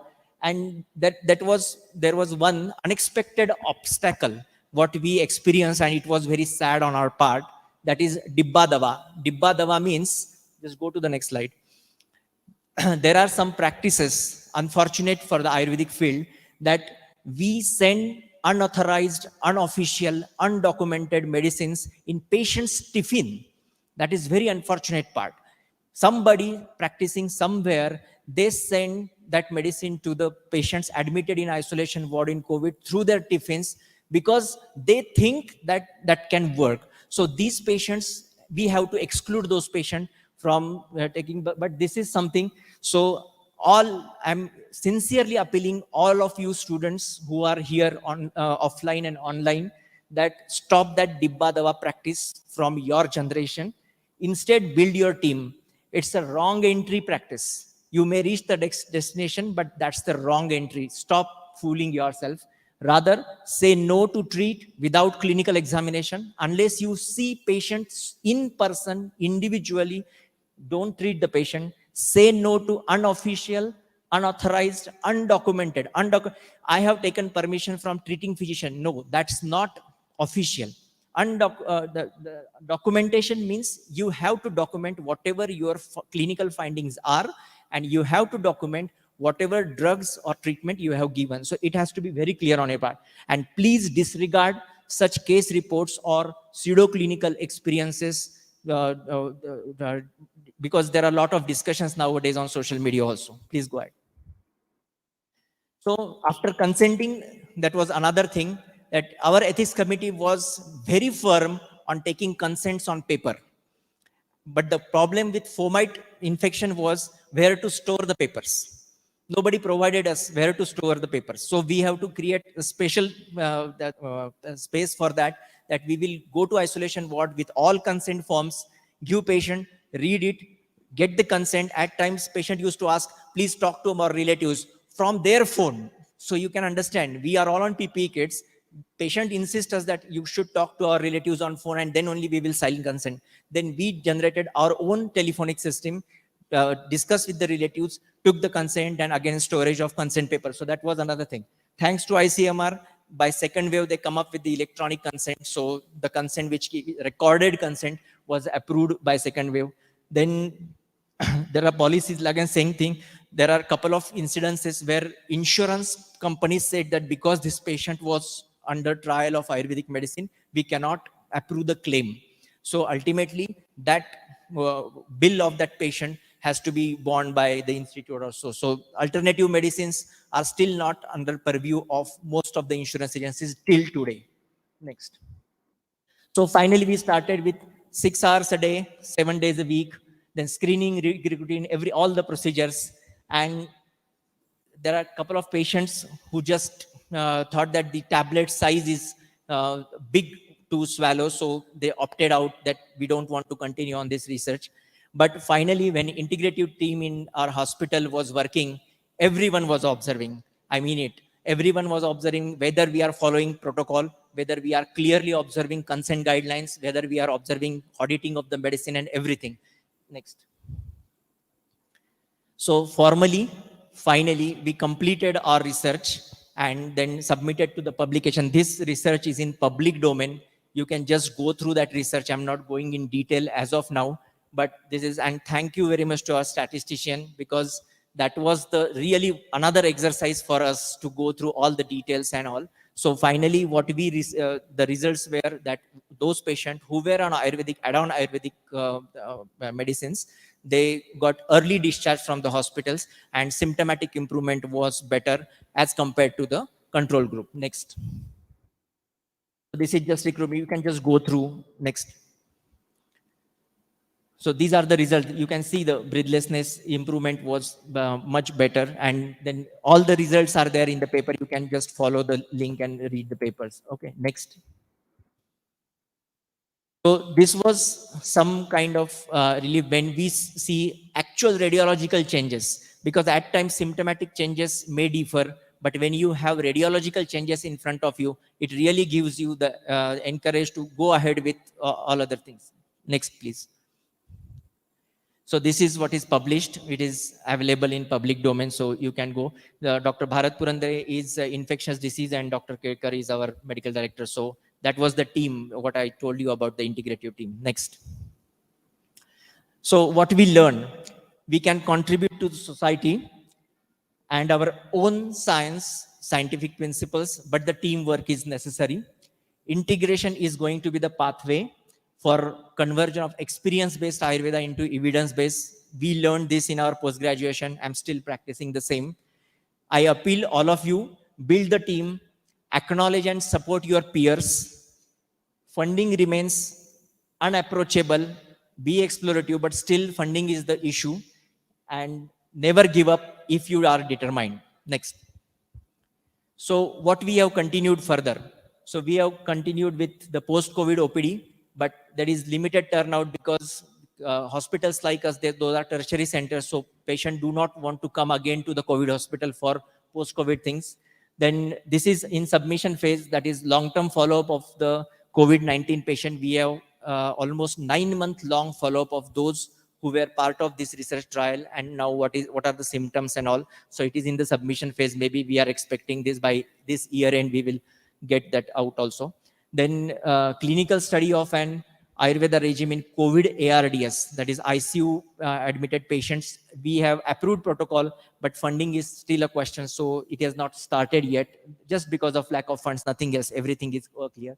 And the next one, which we have published recently, that is outcome of COVID-19 infection in cancer patients in Pune, where we found that hematological malignancies, particularly leukemia, lymphoma, those patients have more mortality than the solid tumors. That was the finding. Next. So this is again published. Next. So that is the same thing. You can go ahead. So to conclude, I will just like to highlight that there is definite need of clinical research, not only clinical case reports or something. So it has to be clinical research. So whoever are in PG, just go ahead with aim of conducting phase 2 clinical trials. Clinical research is compulsory. Collective planning is important. The most important that COVID infection and cancer, that study was conducted in 20 hospitals. So you can see that how the networking can work. So if you determine, then your inter-institution collaborations can also help. So interdepartmental, inter-institutional is going to be the key. Then next decade we'll talk on only data and evidence. After COVID, I think no one will talk about experience, because in April 2020, no one was having any experience or data. But by this time, our conventional system, they have good number of data, good number of evidences generated. We are lacking still. Though we were at 0 in April 2020, what happened in 1.5 years? So there is a lot of difference. Then we have to be so positive to implement researches done in clinical guidelines, because there are a lot of studies, not in COVID, but in other fields also. They are in public domain, but hardly we are used to practice. So at least institution and students should start practicing the researches which were done by the researchers. So that is one advantage. And then looking forward for Ayush for proactive funding and proactive support to the researchers or the clinicians, basically, because clinician or researcher is the primary unit of our system. So that the system support should start from the primary unit, from the clinician or the researcher. Next. So this is what something kept us going. That is, nation first is definitely our thing, but the Ayurveda is the next. So we have to follow, and this is the quote, that one who struggles, we struggled a lot. Scientific advisory approval and ethics approval was not at all easy for us. So we started struggling, but then at the end we think that this quote is correct, that if you start struggling, at least it's a better option than doing nothing. Next. Yeah, thank you everyone for the all Jidnyasa team, then organizers of the symposium, our publishers, the Center of Excellence, University of Pune, and online and offline audience. Thank you very much. I'm completing just before because I prefer or I would like to have a couple of questions at least if time permits and organizers allow.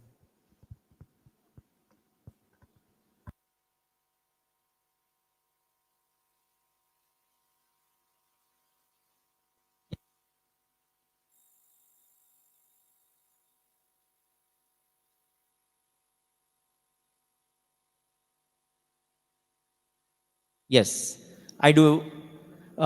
Basically, after this publication or after this formal study, when it was conducted, the way it was, that's why I mentioned over there that everyone was observing everything. So after completion of this study, when it was published, I think it was published right ahead of Dhanvantari Jayanti last year. So the perspective of looking at our department has changed completely. That means they say that now these people or this particular team has courage to question, has courage to conduct trials, and has courage to prove again those fundamentals which were there in the text, but in the new context, like new diseases, like what we say ki anukta vyadhi. So for anukta vyadhi we have testing the same, because whatever intervention we used, those were known intervention. Dashmulka kashayam and guduchadi kashayam are the known medicines, but we tried for new intervention and a new indication. So that is what the perception is changed, and obviously it has benefited us a lot. Thank you.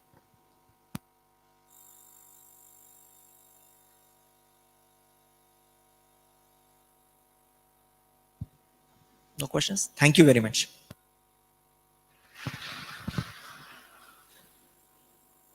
Thank you so much, sir, for your guidance. And I request Vaidya Supriya ma'am to share their knowledge with us.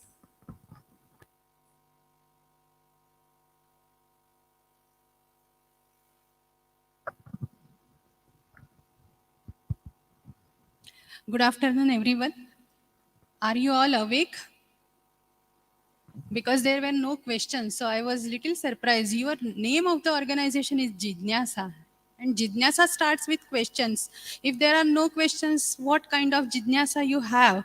So at least in my session, I should get some questions. And if you are not going to ask me questions, I am going to ask you questions. So you all have to be awake and you all have to listen to this presentation.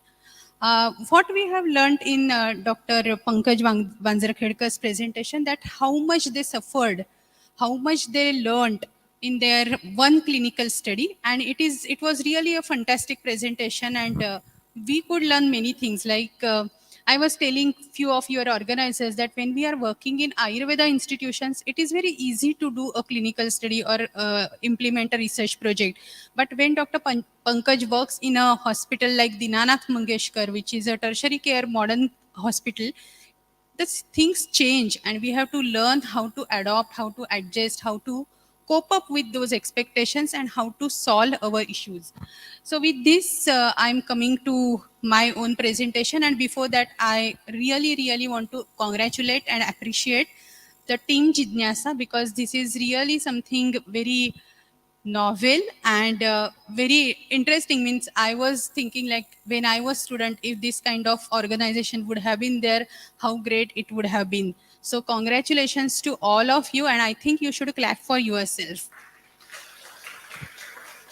So with this, now we will start. As I have said, I will ask you questions because you are not asking questions. So how many researches you know, like Ayush, in Ayush sector has been done in COVID-19? Have you heard of?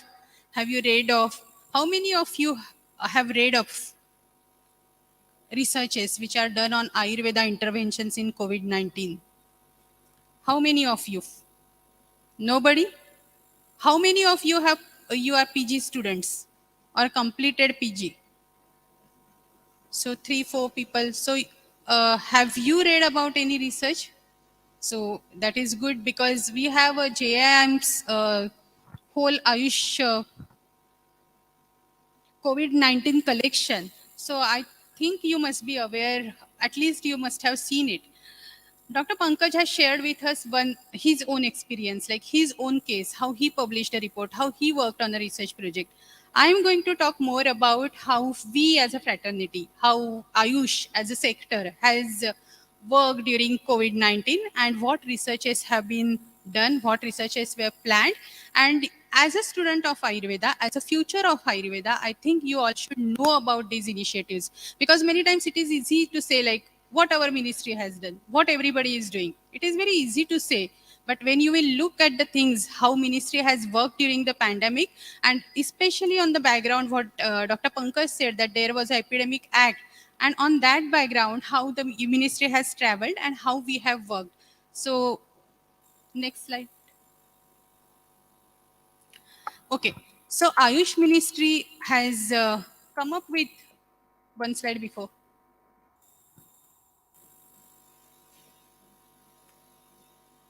Thank you. So Ayush Ministry has come up with this interdisciplinary task force. So this was a task force which developed proposals. What the task force did, and this task force came in existence on 2nd April 2020. So immediately within 1 month reported the first case in India. The interdisciplinary task force came into existence, and the task force started some ministry initiated study. Ministry has also initiated some studies through its research councils, through its institutions. Then these studies were not just planned, planned and given to people, but ministry has set up a project monitoring unit.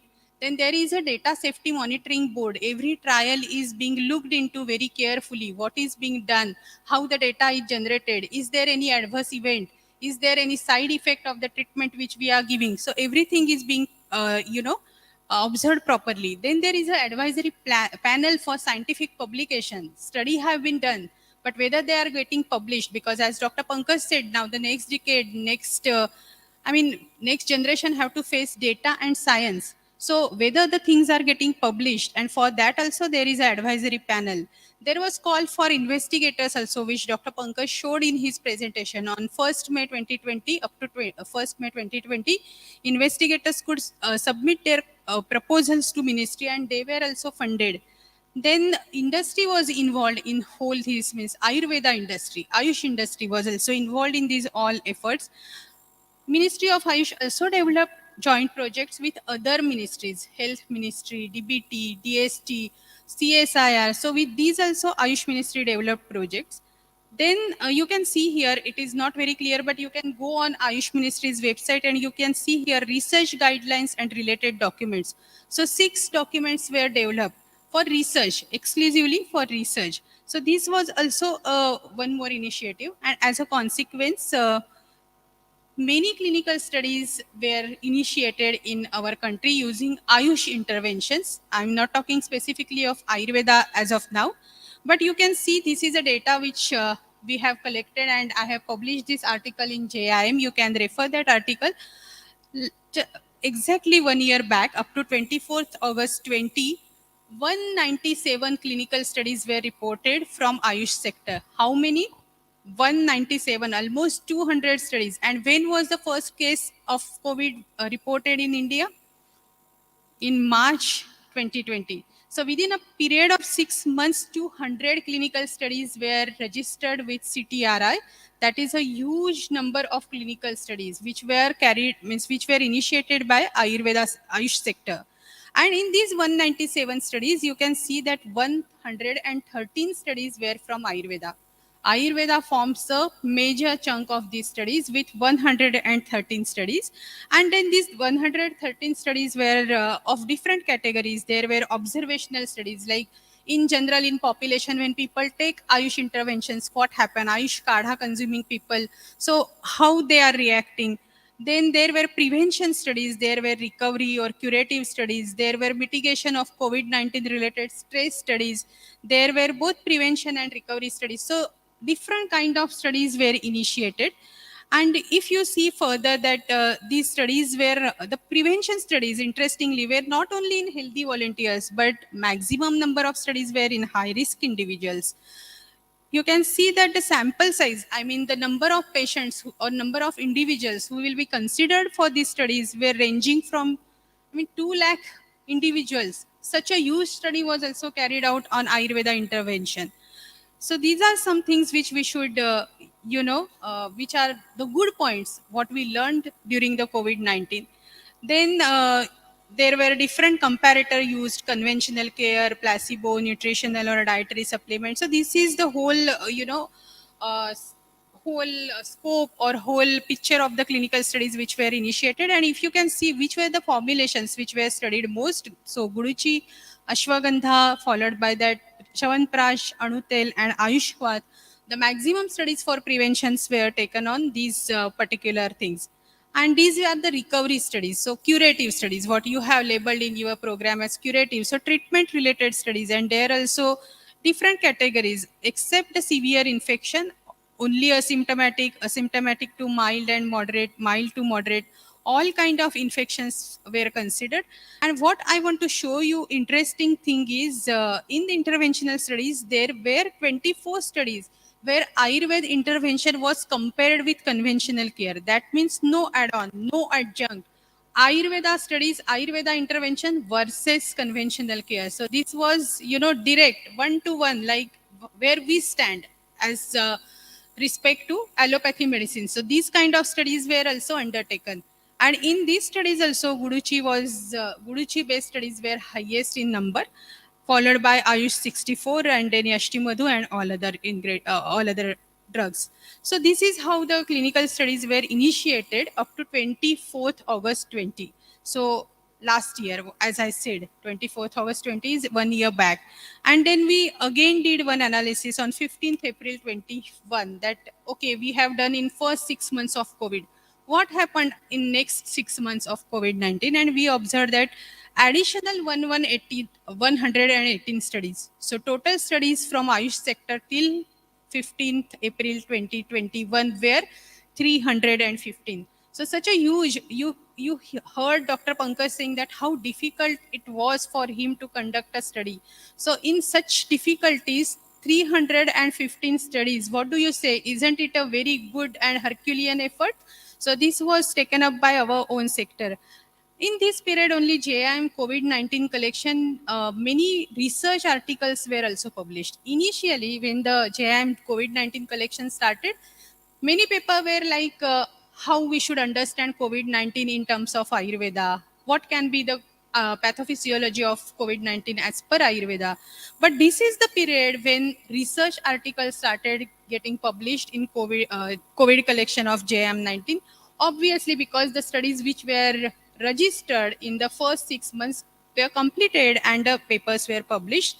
And publications from completed studies occurred where even in some different journals, not only in JIM, but even different international journals and platforms, these studies were published.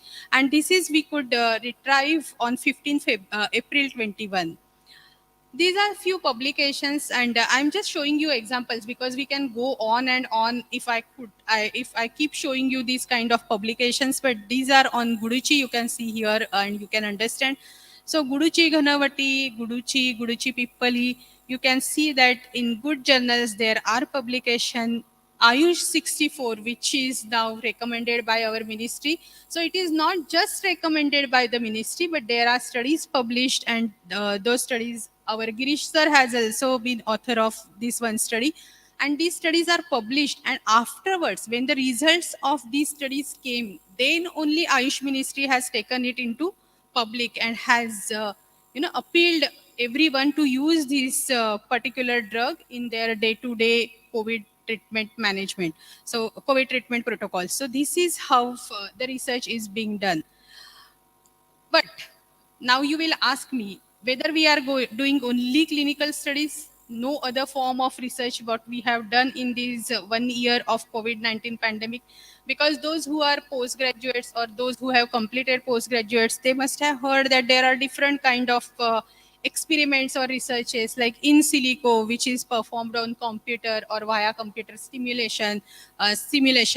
or in vitro studies, like which are done in test tubes or on cell lines, or there are in vivo studies which are done on animals, or there are ex vivo studies where the something is taken out of living organism, some organ or some cells, and on that studies are being done. Clinical studies is of course what we all know, but there are different kind of researches, and haven't anything been done on these particular aspects? This should be your question. So I am going to give you a ready made answer for this, that there are studies, and mainly in silico studies, because animal studies were difficult during the COVID-19. You can understand that there was lockdown. Who will go to animal house? Who will feed the animals? Who will do the experiments? So those studies were a bit difficult. But there are many studies which are done in silico. That means, as I told you, that using computers, like what are the phytoconstituents in your plant, and what are the disease targets, and whether the target, disease target, and the plant phytoconstituents chemical structure match with each other, like lock and key. This is a simple thing. Means there is much to explain about the in silico studies, and Girish sir, Akash, who was here before few minutes, they are all experts in this. But just to simplify the matter, it is like a lock and key, that you have lock, that is your disease targets, and you have key, that is your phytoconstituents which are available in your plants, in your drugs. So whether these keys will open the disease targets, whether they will match the disease targets and act on those disease targets. So this is how the in silico experiments are done, and Akash is very well here. So this is a paper, and you might not be knowing, but PLOS One is a very reputed. This is PLOS One is very reputed journal, and in such journals also Ayurveda based research is published. And if you see, there are many in silico work which are, if you just go to Google Scholar, you all use mobile phones, because I was looking at you when I was sitting inside, that everybody was surfing something on mobile. Maybe they were accessing their WhatsApp, but if you go through Google Scholar and surf something about Ayurveda, that would be really great. So in silico studies, if you put and Ayurveda and COVID-19, you will find at least 10 15 studies which have been reported. There is a paper published by Akash and Girish sir, even on Ashwagandha. So there are such papers. Even Ayush 64 has been explored for this lock and key thing which I told you. So this is the in silico study. And I have also talked to you about ex vivo study. That means some in animals it is like intestine is taken out, or heart is taken out, and then the experiments are done on those isolated organs. But in human body it is very difficult. We cannot take our intestine or heart out and do the studies and then keep it inside. That is not possible. So the easiest way for human body is to take cells, the blood cells out, and do some experiments. So I am going to end with one of our study which we have done. What it is not important to know that what is this CIT, but for your information, this is a Charak immunity tablet, and we have worked on this particular tablet and studied its effect on innate and adaptive responses. And this was a study in which we had clinical parameters also, like peak flow expiratory rate. That is important because in COVID, lung capacity gets affected. So peak flow expiratory rate becomes an important parameter. Then there was a immune status questionnaire, which is a subjective assessment of immunity. Perceived stress scale in COVID time. Stress is an obvious phenomenon. So all these parameters were improved with this CIT. And we also studied its effect on CD4 and CD8 counts. Do you know CD4, CD8 counts? Have you heard about this investigation? Basically, in HIV, people go for these investigations. So CD4 and CD8 counts is a important parameter in viral infections, and we did that, and that was also found improved by the CIT. We did MDA levels from red blood cells, that is oxidative stress parameter. Don't go in all these details. In all, the study drug improved various parameters, but what I want to show you, and that is interesting, that we collected the blood, and from those bloods we isolated monocytes of the individual. You know that in WBC, differential count, when we do, monocyte is one of the cell. So we isolated from the collected blood, we took out monocytes. Okay, Now, have you heard about cytokine storm in COVID-19? Have you heard about cytokine storm in COVID-19? So what happens in cytokine storm? Cytokines are released in very large quantity, large amount. And why this happens? Because when the monocytes are presented with antigen, some antigen is there. Now virus is antigen. Virus works as antigen, and to response as a response to this virus, cytokines are released. Okay, so what we did, we took this PBMC, and we could not present the antigen, that is virus, but we treated those cells with LPS, a known antigen, which is used in experimental setup, and then we studied the effect of CIT on those. So this is a ex vivo kind of experiment, and you can see this blue bar is of patients who are treated with that CIT, and this is a inflammation indicating parameter. So you can see that inflammation has gone down after the CIT treatment. But when we gave the placebo to healthy volunteers, the orange bar or the brown bar, whatever you can call it, the inflammation has increased. So, this is an example of ex vivo study where we have taken out the cells, I mean, blood. From blood, we isolated the cells. We created a kind of atmosphere like cytokine storm, and we studied that how our drug works on that cytokine storm. And we could demonstrate that the cytokine release is decreased, the inflammatory cytokine. If you have heard about the drugs like tocilizumab, so they reduce these cytokines. Okay, so our drugs can also reduce these kind of cytokines. This is interesting observation which we found in case of this particular drug, and I'm sure that many Ayurvedic drugs must be working in this way. Only thing is, as Dr. Pankaj said, we have to generate data, we have to generate evidence on these things. So in short, during this COVID-19 pandemic, what has happened, if you remember in 2020, we were just talking about immune boosters. Ayurveda drugs can be used as immune boosters for improving immunity. They can prevent infection. This is the only thing which we are discussing. But gradually we moved to adjunct therapy where Ayurvedic drugs can be given in addition to allopathy treatment, and I'm sure very soon we will go to standalone therapy where Ayurvedic drugs already practitioners have started giving it. But what I mean is, like in institutions like Dinanath Hospital or institutions where I work, which are not Ayurvedic institutions, they will also recommend, they will also start using, and Dr. Pankaj has said that already there is change of attitude. So the day is not long when we will start using Ayurveda treatment as standalone therapy for COVID-19. So thank you very much. Questions. Jignasa Forum should ask at least one question. And that should come from students, not from Girish sir and Pankaj sir. If not, I will ask you a question. So what have you understood by in silico experiment? In silico research? What have you understood? Anyone?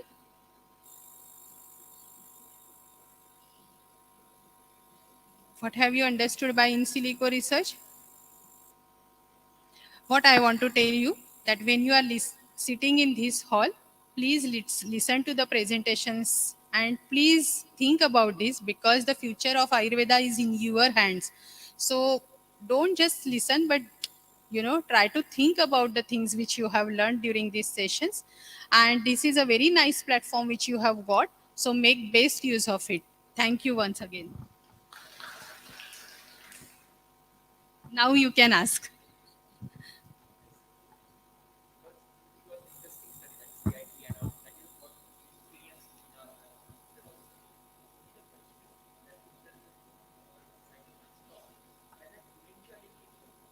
Yes.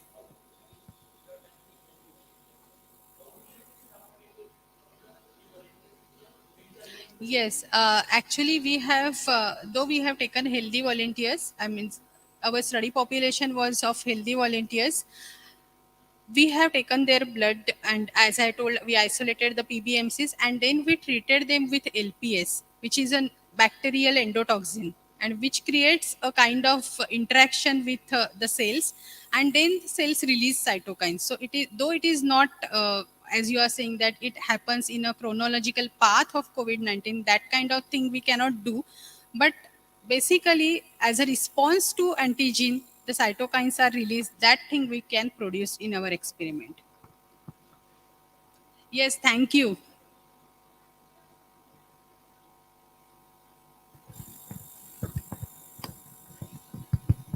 We have already known about the research opportunities for PG and those who have done the PGs. So, what are the opportunities for a UG student if we want to do the individual research or assist a research particularly which interests a particular student? Okay, so if this is a very good question, because we do not have fellowships and other things which modern medicine medical students have, but still you have opportunities. And if you are in Pune, then there are centers which are working exclusively in the research. There are many institutions, and if you are so keen, then you should approach those institutions. And I must tell you that when I was in my second year, I have approached a research center which was led by late Dr. Sharadini Dahanokar. Your generation might not have heard about her. She was a modern pharmacologist and she was working on Ayurveda. So I have approached her in my second year.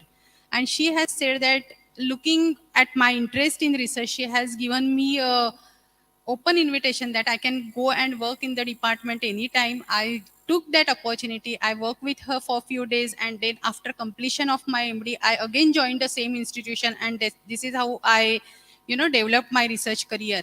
But you can approach research institutions, and if you are genuine enough, if you really want to do, these institutions will definitely, accommodate you. And there is a group of students. I work in Bharati Vidyapit, so there is a student group from second year. Now they are in second year, but now they are telling their juniors. So they are associated with our lab permanently. And any clinical study which we do, they take part in that. They help us not only by participating in that study, like what study I showed you, healthy volunteers, they were participants as well, but they are ready to work with us on research projects, in the sense they help us for our research projects. So this is how you can grab the opportunities. Thank you, ma'am. Thank I you will so just much. add to your question. It is just one input from my side.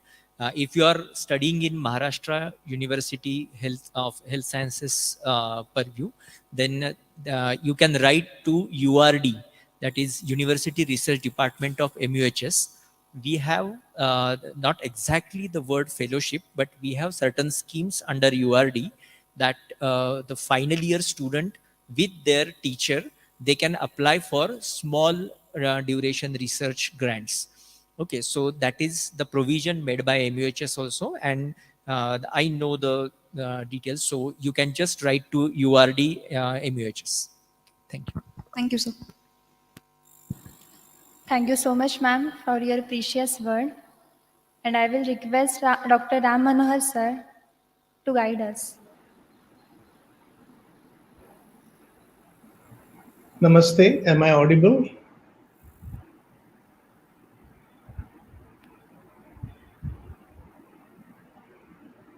I hope I am audible. Yeah, thank you. So it's a great honor and pleasure to be on this platform, and I was very happy to hear Dr. Pankaj and Dr. Supriya. They have done an excellent job and covered most of the points, even which I wanted to say. So that is one challenge of having. I have unmuted. Hello.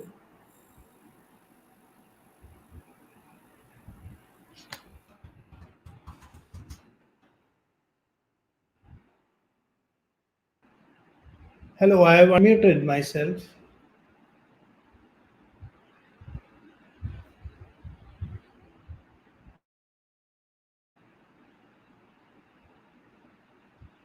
Hello.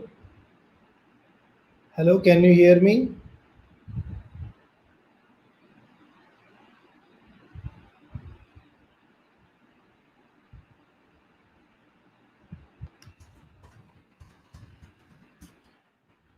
Hello.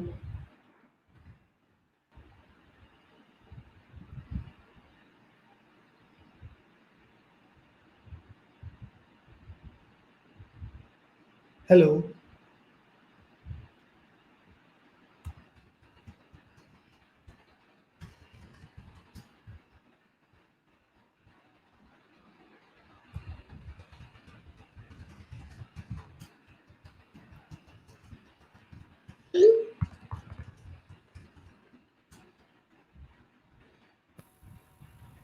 Hello, can you hear me? Hello.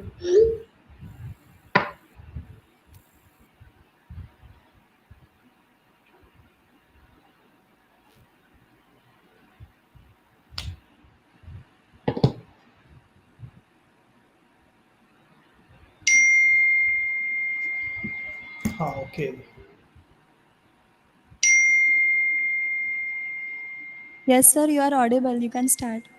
Okay, because I was told that I'm not audible. I'm sorry about that. Okay. Yes, sir, you are audible.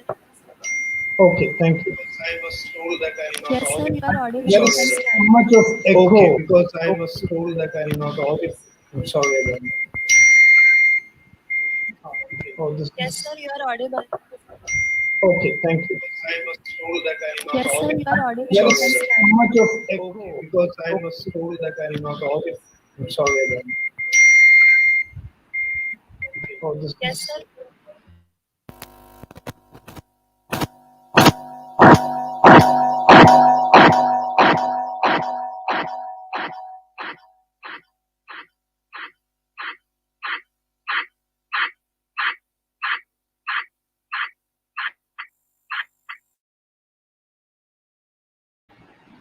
hello.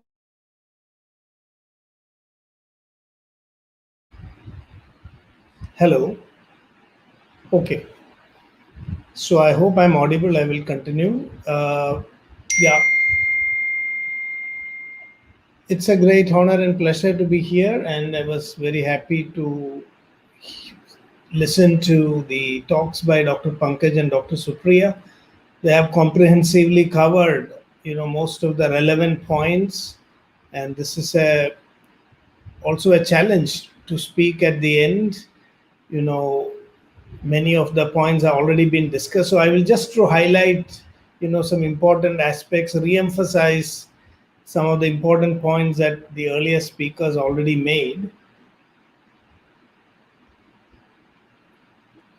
So, as this was already discussed, there has been, the Ayush response in the field of research is unprecedented. I think this has far reaching implications for the development of the Ayush sector in the future because, this is the first time that in the post-colonial period that the Ayurvedic community is getting organized. And while there are a lot of challenges, lot of gaps, I think we must take the positives from this because it is surmounting very big hurdles and challenges that whatever has been achieved is achieved.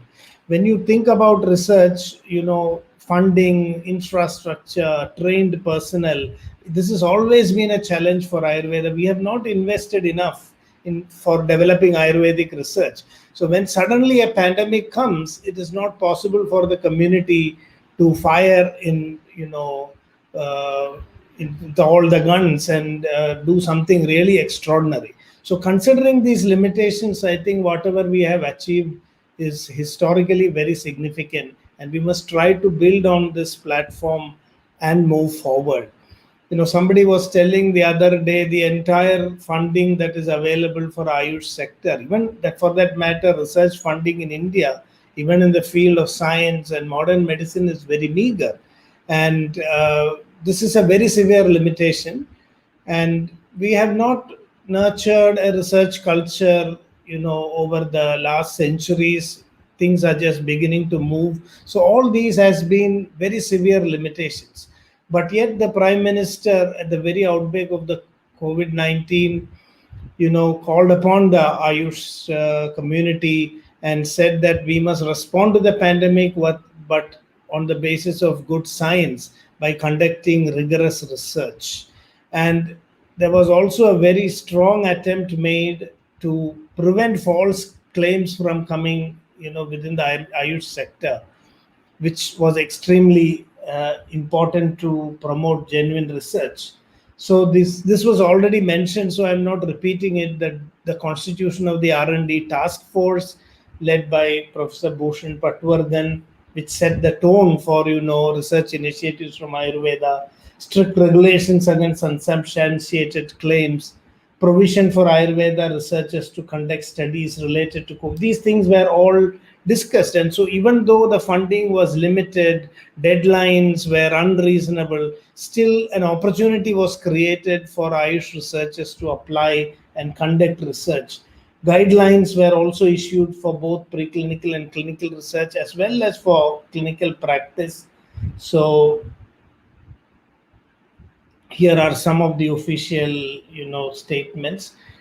And what is interesting is that as an outcome of all these efforts to promote research in Ayurveda, this is one point I want to say, that at a certain point, it was also observed that there is a strong presence of traditional medicine and COVID-related research in India. In fact, traditional medicines, the number of trials dominated were more than that of allopathic medicine. As was reported also. I think this is a very, very significant point that we must keep in mind, that in spite of the limited infrastructure, funding, lack of trained personnel, hurdles and objections and obstructions, the Ayush community was able to outnumber Western medicine in the number of trials conducted with relation to COVID-19. And there were numbers up to 300, 200 plus mentioned by Dr. Supriya, Dr. Pankaj. But if you look at PubMed, the actually published research papers available on PubMed database numbers to, about 170 odd papers. And there are even papers dating to 2019 because they were submitted at that time, but the publication came much later. In 2020, we had around 64 research papers, and this year it's steadily increasing. We are just halfway through this year, and already there are more than 100 publications, from Ayurveda. And there are also articles in Scopus database, and when you combine the two and remove the overlapping, we will get somewhere between 200 and 300 articles. That is quite a significant contribution from the Ayurvedic field, comparing that we have only overall 6,000 papers in the last 40-50 years that were published. The COVID pandemic has also triggered a pace in the publication of the conduction of research and publication of research articles. Now I would just like to highlight, when you look at research approach, what has really happened. I would like to be very brief and focused and try to not repeat what the earlier speakers mentioned. When you look at research approaches broadly, there are three ways in which we can do research. One is from within the Ayurveda framework, and having an Ayurveda diagnosis, Ayurvedic classical approach based on diagnosis, disease staging, and all that. And then we have an Ayurveda biology approach that we could take, where we look at basic science, mechanisms, looking at whether Ayurveda can offer antivirals from a biological mechanistic viewpoint. And then we have, I would call even standalone Ayurveda clinical trials as part of integrative medicine, because there the whole attempt is to see how Ayurveda can get integrated into the present framework. So these are the three possibilities, and we will see whether we were able to move forward in all these areas. And then when we look at the actual research studies, these are the possibilities. There are conceptual studies, thought leadership articles, commentaries, then in silico studies, in vitro studies, in vivo studies, ex vivo, case reports, observational studies, clinical trials, meta-analysis. So these are the possible areas where research can be conducted. And what is most interesting is that even though the studies are not equally distributed amongst these segments, it's quite fascinating to see that there is some representation in all these areas of research, including the previous slide that I showed, thinking from an Ayurvedic framework, from an Ayurveda biology perspective, as well as from integrative medicine. Now, if you look at it from interdisciplinary point of view, there are certain approaches that come to our mind. This is very important to understand. Research approaches can be diverse, and it is very important that we allow thought freedom, and all approaches should be encouraged, but one should not dominate the other. So here, from a modern point of view, from a scientific point of view, the focus could be on virucidal or antiviral agents, air purifiers, surface cleansers, nasal drops, mouth washes, antiviral drugs. This is one area in which Ayurveda was attempted to be explored. When it comes, another approach is immunomodulants, whether Ayurveda and traditional medicine can offer immunomodulants, so preventive, supportive, therapeutic, symptomatic management, how to manage specific symptomatic presentations of COVID like fever, lower respiratory tract symptoms, GIT symptoms, upper respiratory tract symptoms, and then a focus on comorbidity. So if you look at the entire research papers that were published, you can see that from an Ayurveda biology perspective, they have been distributed in these categories.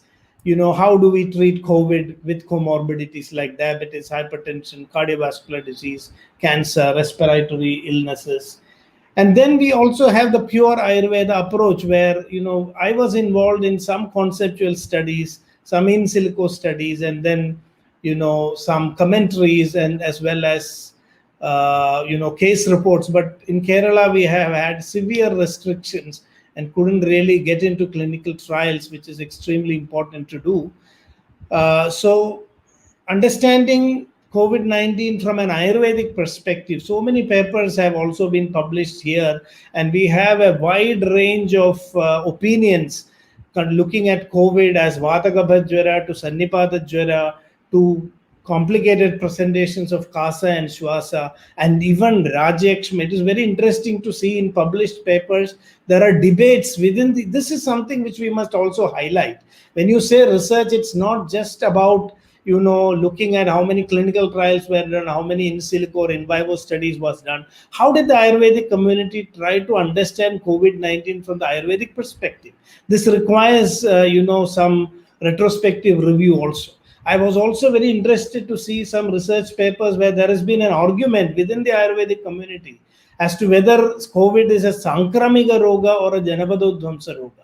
These are also very interesting research questions which need to be discussed and debated. There were groups which contended that COVID is not a Janabadodvamsa Vyadhi but a Sankramika Jwara. And this distinction was made by saying that all Sankramika Rogas are not Janabadodvamsa.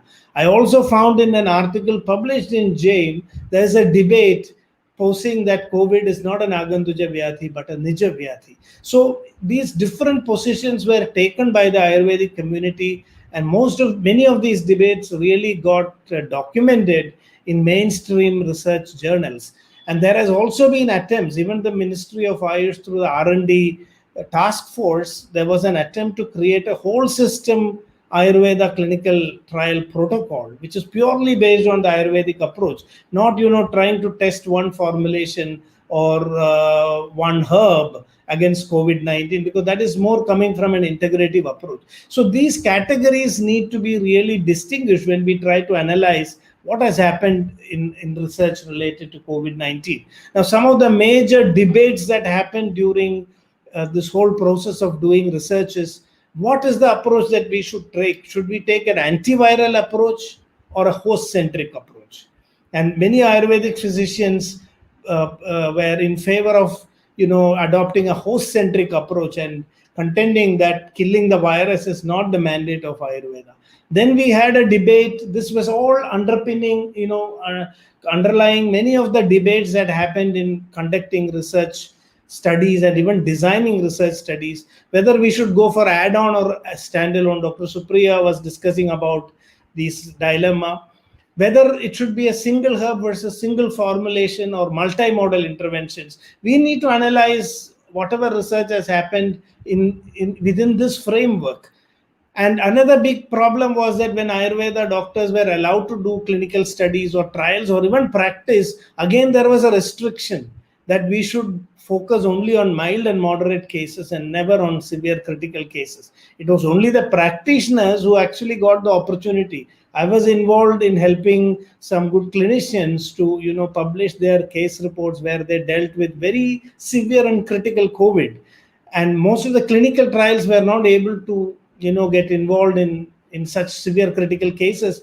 And Ayurveda physicians had this challenge of being dismissed, in mild and moderate cases would anyway get cured. So what is the big deal? How can we prove that Ayurveda ever worked? So this was another important debate. And another issue was whether we should focus only on prevention or active care or on post-COVID, rehabilitation. If you look at the published research papers, I think the post-COVID rehabilitation has generally been neglected. We do not have much publications there. Most of the publications focus on, antivirals, in silico studies, which is not fully based on the Ayurvedic philosophy, but nevertheless interesting, looking at whether Ayurvedic herbs can target the virus. Immunomodulatory studies, which is more the strength of Ayurveda, are comparatively less. Everybody has been targeting the virus. And I think we need to shift our attention here. And then post-COVID rehabilitation, there has not been, enough focus on that.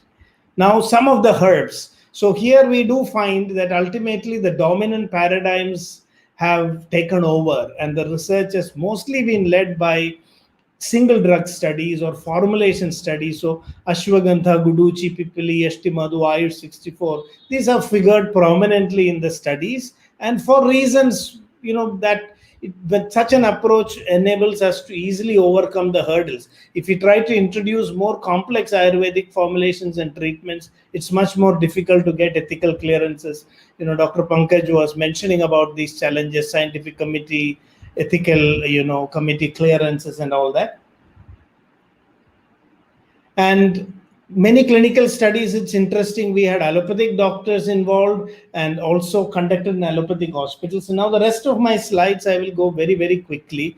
The main message I wanted to say also, giving the concluding remarks, is to provide this framework that I gave now, and that we need to look at the whole studies from within this framework to get a balanced understanding of what has happened, what are the gaps, and how we must move forward. The pandemic is not over yet. So this would be a good time for us to, do some reflections on what research has happened and look at it from the broadest perspective. Look at all possible avenues through which research can happen, purely from the Ayurvedic epistemological standpoint, Ayurveda biology interface, and also integrative medicine clinical trials, and then weigh them, in totality, and then identify our priorities. I think it's an opportune moment. It's a very important moment because there are many speculations about the future course of the pandemic. It might even become endemic and we may have to live with it.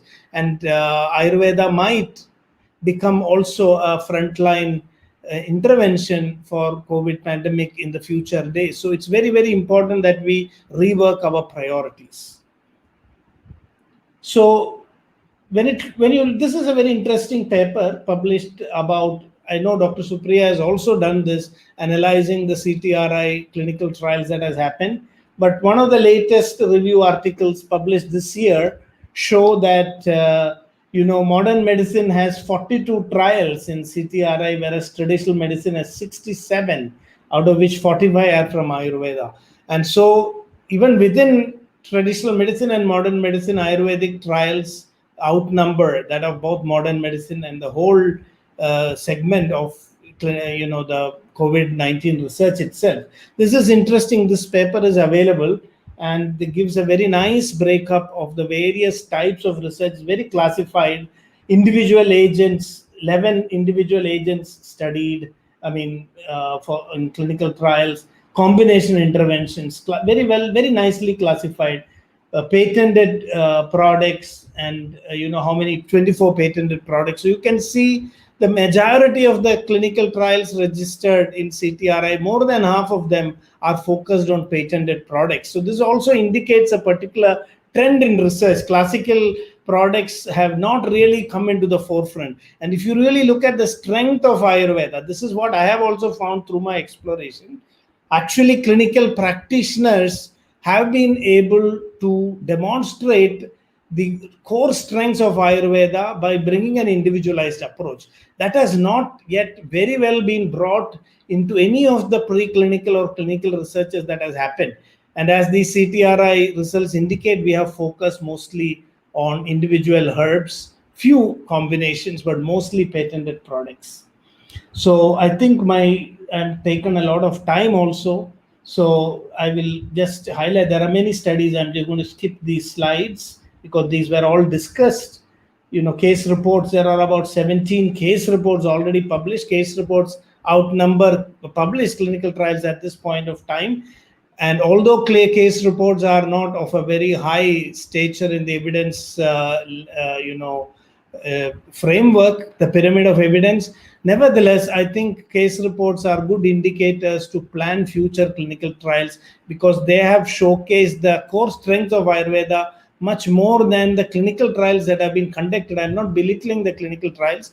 There has been more challenges when you do clinical trials today in the current scenario because of so many things like the Epidemic Act, ethical issues, scientific committee objections, and all that. Whereas a practitioners had a much more freedom in trying out the full potential of Ayurveda. So a critical analysis of case reports, I think, should be done to plan future clinical studies. Yeah, these are some of the clinical trials. I skipped many slides in order to not repeat the things that were discussed earlier and also to save time. Finally, it's a very great contribution that Journal of Ayurveda and Integrative Medicine has made. I think this will remain as a historical document, COVID-19 collection of special articles related to COVID-19.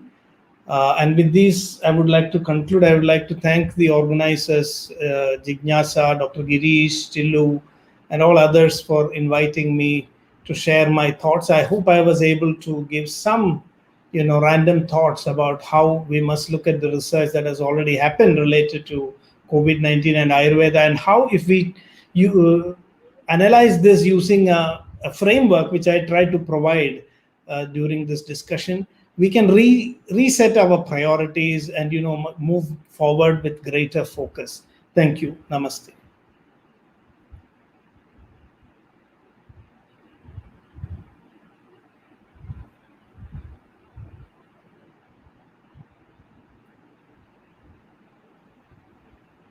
Thank you so much, sir, for your guidance.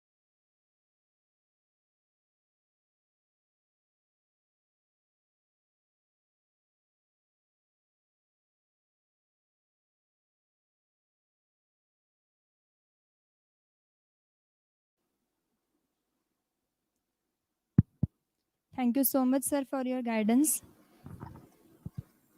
And all the speakers for your guidance. Thank you so much, ma'am. Thank you so much, sir.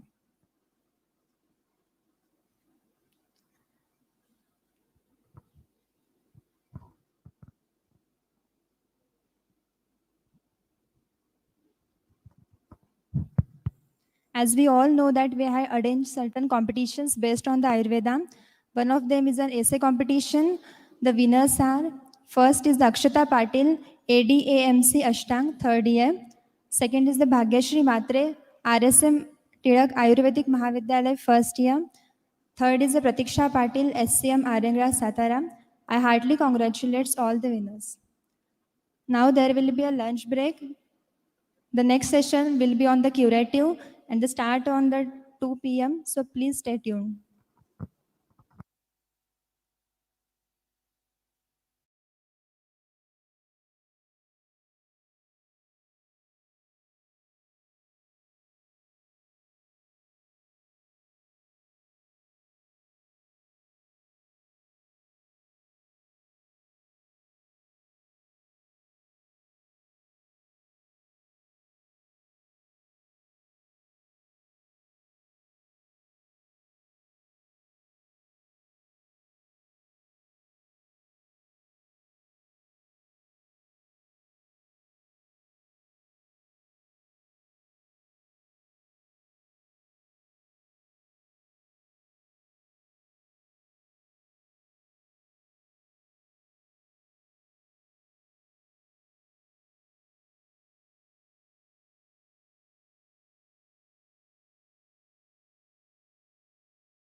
Satish Karinikshar, and Nasagat Mounsavruddhi.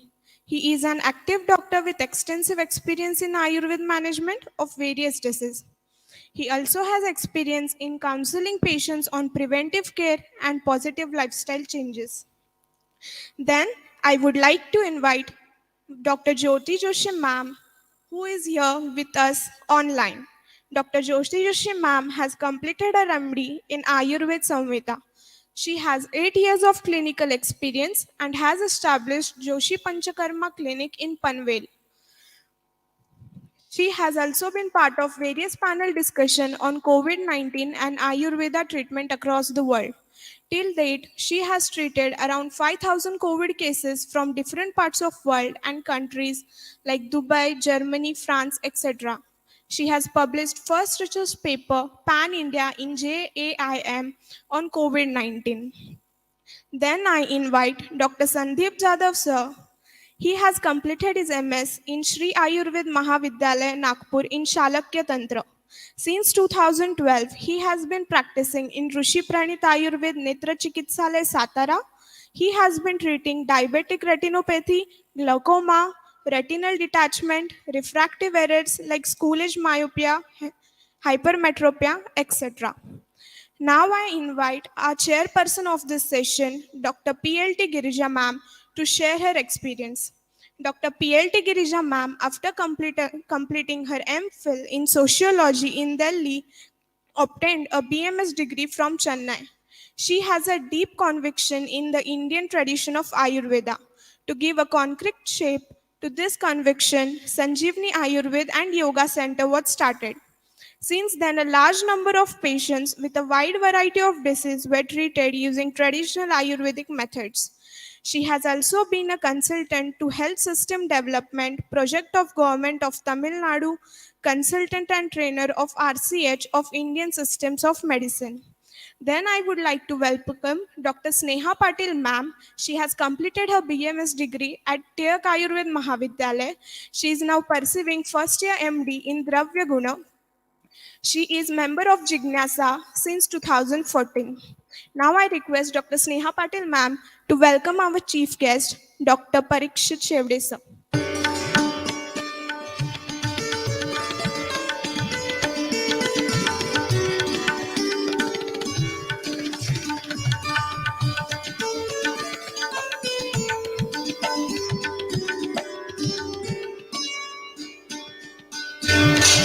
Then I request ma'am to welcome our guest, Vaidya Vivek Sawant sir.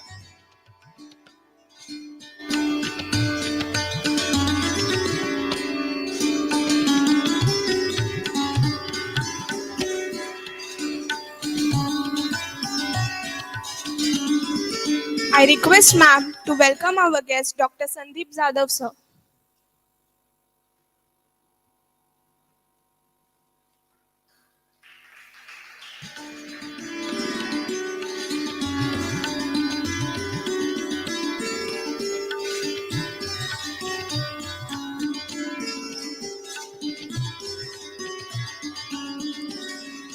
Now I would like to invite Dr. Parikshit Shevde sir to share his views on this session.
रागादिरोगान् सततानुशक्तान् शेषकाय प्रसुतान् शेषान् औत्सुक्यमोहारतिदांशघान यो पूर्वविद्याय नमोऽस्तु तस्मै विषजां साधुवृत्तानां भद्रमागमशालिनाम् अभ्यस्तकर्मणां भद्रं भद्रं भद्राभिलाषिणाम्.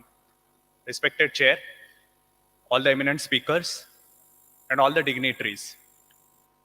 Actually, this is considered to be the most difficult session, post-lunch.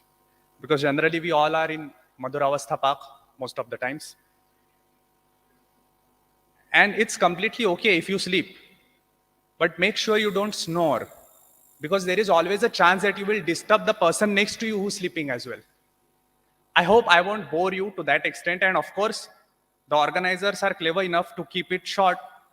So I've been given already the instruction to keep it short in 10 to 15 minutes. So I will run through it. I will make sure about it. Okay, so it's about the severe COVID-19 cases, Ayurvedic management, what we'll be discussing about.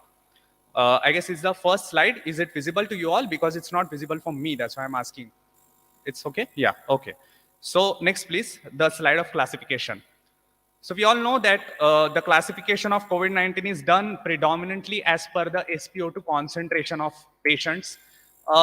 An issue of debate actually, that only should be the criteria to for the management of the classification, etc. But somehow that's how it has been. So mild illness, moderate illness, severe illness, we'll be talking predominantly about the severe illness where the SpO2 concentration has been down lower than 94 degrees on room temperature, room air.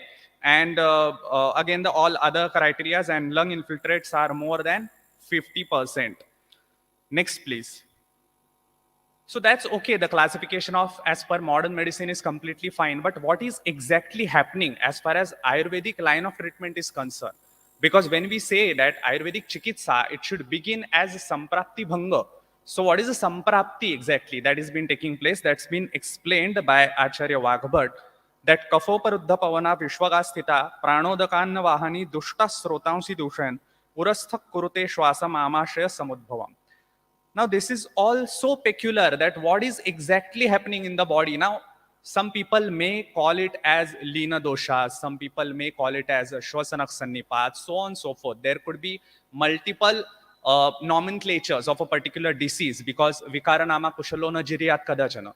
But ultimately, what is happening has to be the one and the same criteria for everybody. So I feel that what's happening is basically kapha is getting obstructed, vata is getting obstructed, and ultimately the srotasas, which are dushta, are predominantly pranavaha srotas, annavaha srotas, and udakvaha srotas. Of course, there could be a differentiation in certain pictures as the severe cases proceed, but mostly this is the picture, that's how it is. Now, what can be the Chikitsa Sutra? Next slide, please.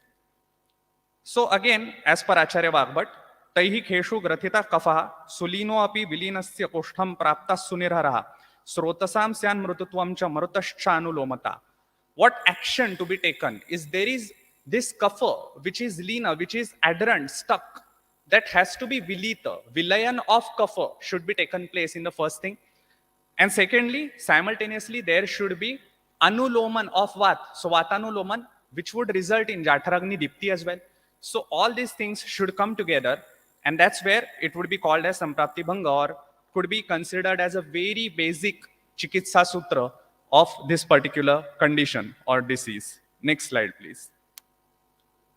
So generally, there could be multiple drug of choices. There could be multiple kalpas. My predominant focus will be on those things which I have been using through last 2 years. And I'll be explaining it in very brief because it is impossible to cover it up within 10 to 15 minutes span. We all know that. But why a particular kalpa was selected, why I've been using that, I'll just give a glimpse so that everybody can study more about it. So again, the sutra of Acharya Vagbhat that Vidangam Nagaram Rasana Pippali Hingu Saindavam Bharangi Ksharasya Tachurnam Pibetva Hrutamatraya Sakafe Anilaje Kase Shwasa Hidmadi Hatagnishu.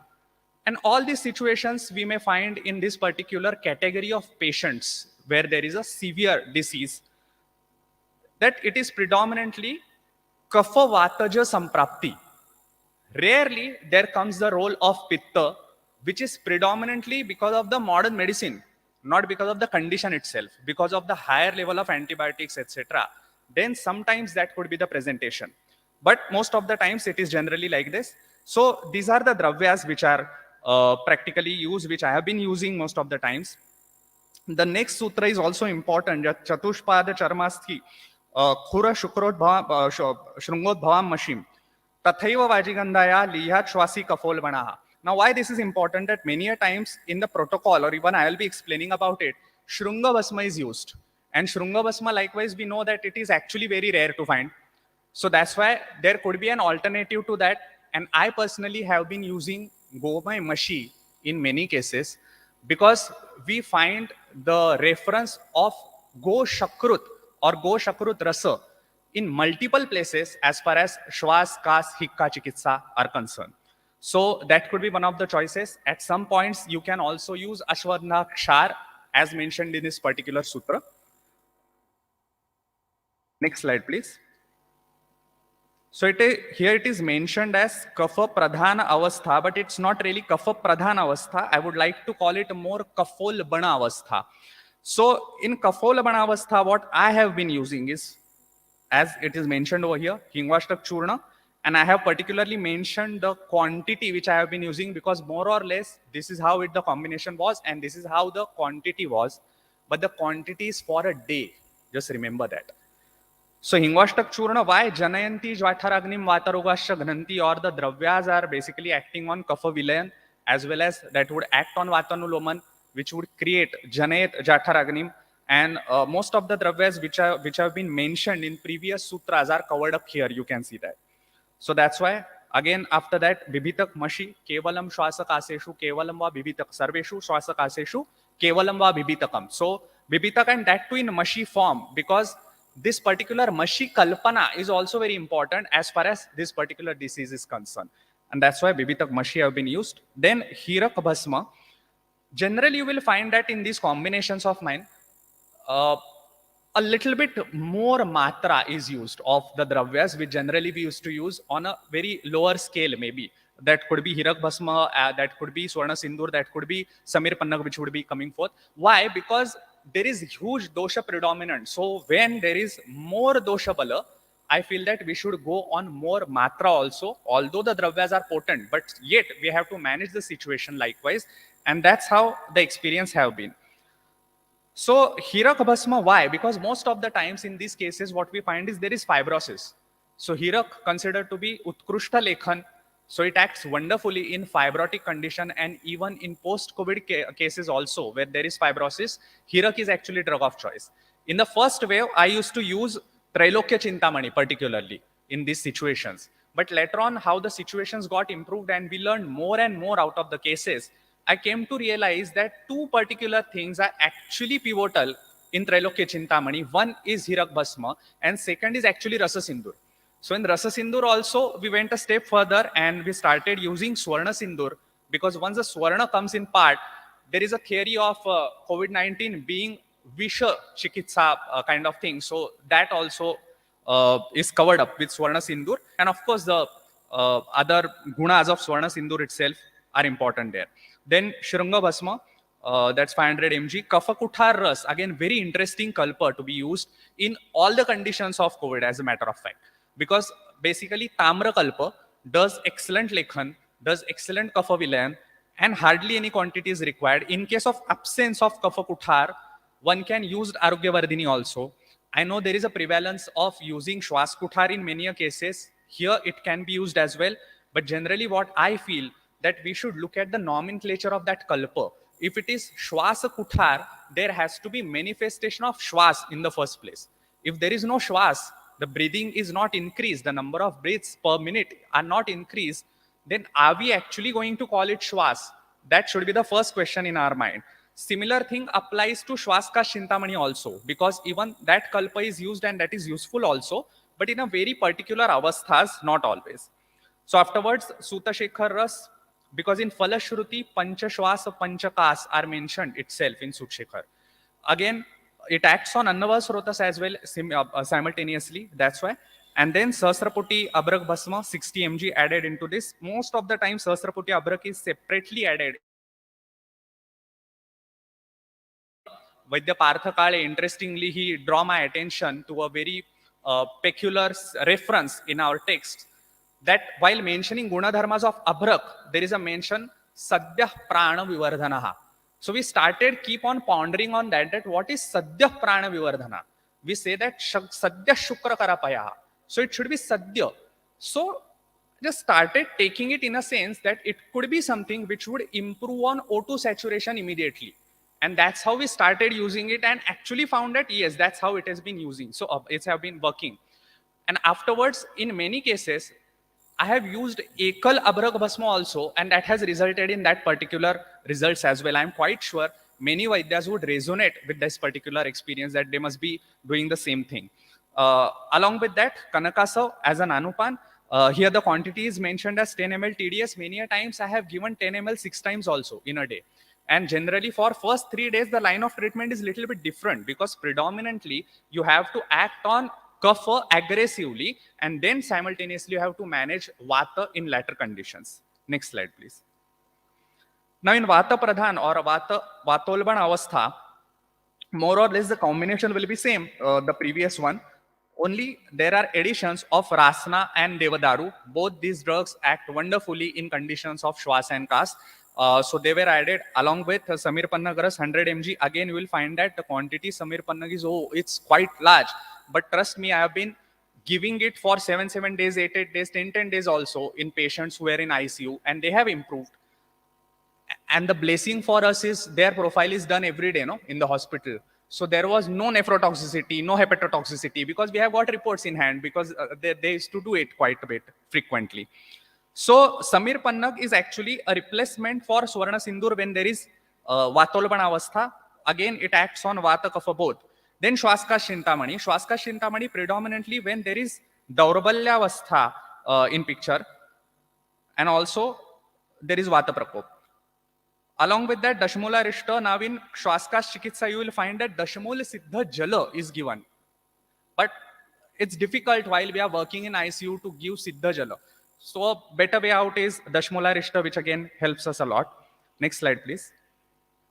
In Pittolban Avastha, now again, as I mentioned previously, that there are IV medication going on already. There are huge aggressive treatments going on, and God knows from what injectables to what extent. So in certain scenarios, what we find that the situation comes close to Urdhvaga Rakta Pitta. Sometimes it is quite similar to Kshata also. So in that situation, that kind of things should be used, and that's why Yashti, Sariva, Duralabha, all these things are included. Of course, previously used Hingwashtak is removed, needless to be said differently. Sahasraputi Abhrak, Mukta Pishti, Praval Pishti, both these things act wonderfully on Pranavas Rotas also. Many a times we neglect it, and that's why I'm predominantly telling that separately. And Godanti Basma, Godanti Snigdha, and Godanti works on Shwas Kas both. So that's why sometimes there is a condition of Jwara also. Being excellent Jwaragna, Godanti is also drug of choice. Also Duralabhadi Kashayam, which is actually explained in Vagbhat in Jwaradhikar, in Vata Kapha Jwara. That could be used in 20 ml TDS quantity. Next slide, please. Now again, here is a glimpse of Avasthanurup, a particular kalpas or dravyas which I have been using when there is a manasik involvement, and most of the times it is because the patient is quite a bit afraid and many times bugged up also. He is not understanding what's going on. In conditions like that, Jahar Mora or Swarnamakshi can be used along with or separately Tapyadi predominantly if it is Raupya Yukta, good. If you are unable to find it, better go for Raupya Bhasma itself. Because again, Raupya Bhasma not only will act on Manovah Srotas, but it will act on Majjadhara Kala also. And Majjadhara Kala being Pittadhara Kala, so in both of these things, it similarly acts. That's why it's a kalpa of choice over there. Then in conditions where there is severe UTI, many a times it remains undiagnosed also, although the patient is in hospital, but urine report is not quite frequently done. And most of the times because of the catheterization, this particular thing comes in picture. Along with Tivra Dhatu Daurabalya, Swarnavanga is a drug of choice. Now, in many conditions where it is leading further to cases like mucormycosis, this is a drug of choice which we can start earlier also. I am quite sure sir will be telling more about the mucormycosis, etc. But then this is how you can start from initial level itself. Then when there is Madhyama Daurabalya, use of Jasad Bhasma and Vaikranta Bhasma, although Hirak is given, but along with that, Kuvajrak, that is Vaikranta, is given. It will act on Manohar Srotas also. And the name itself, as it suggests, Hirak Vajra or Kuvajra, both, it will give that sthairya to body. That's why both of them are important. Jasad Bhasma, it's very well known in all these conditions, and that's why specifically in old age patients, Jasad is drug of choice to be used. Then in Tivra Daurabalya, Kalpalaik Mahalakshmi Vilas gives excellent results when there is Tivra Daurabalya, Sarvadaihik as well as of lungs. In Parshva Shula, next slide please. Vishagarbha Tel, Snehan, Amruddhara application, Pushkar Mool internally. In certain cases where there is Kapha Ura, Sarshap Kalpa Lepa, Shunthi, Vacha, Punarnava and Haridra Lepam. Now there could be a question obviously in your mind, all this in ICU, is it even possible? Yeah, आप ऐसे ही बता रहे हो. But trust me, it's possible because most of the times it's our people only who are in the system. So why not to use our own defense over there? And trust me on this, that there have been cases where we could successfully administer Matra Basti also in patients in ICU because the working doctors there were actually BAMS. So with their huge positive approach and their huge positive support, all these things were possible. Next, please. Ahar plays very important role in severe cases, particularly or the cases which have been admitted, because we know that they are generally bombarded with milk, with protein powders, which worsen the condition further. And that's why the first thing a physician should do is take the ahar of patient in your hand. And that's why the most important thing, those who were non-vegetarians, Mausaras was suggested. Even eggs were suggested. It could be a bummer for many of you that how eggs are suggested, because Andani Guruni accepted.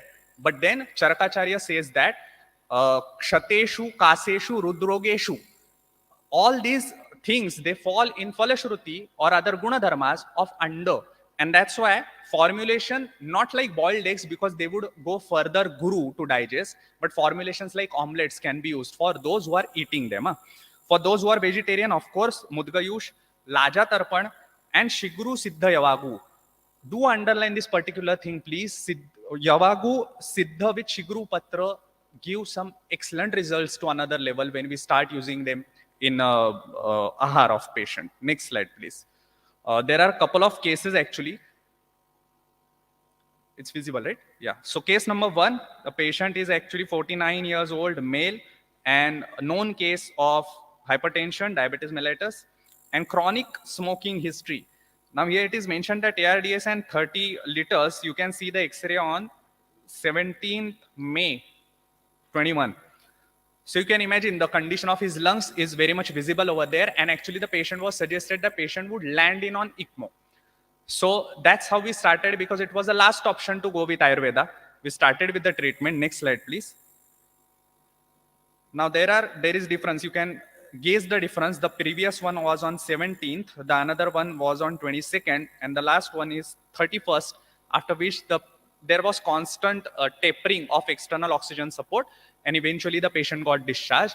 The patient who was suggested who would land on an ECMO got discharged afterwards after this line of treatment. Next slide, please.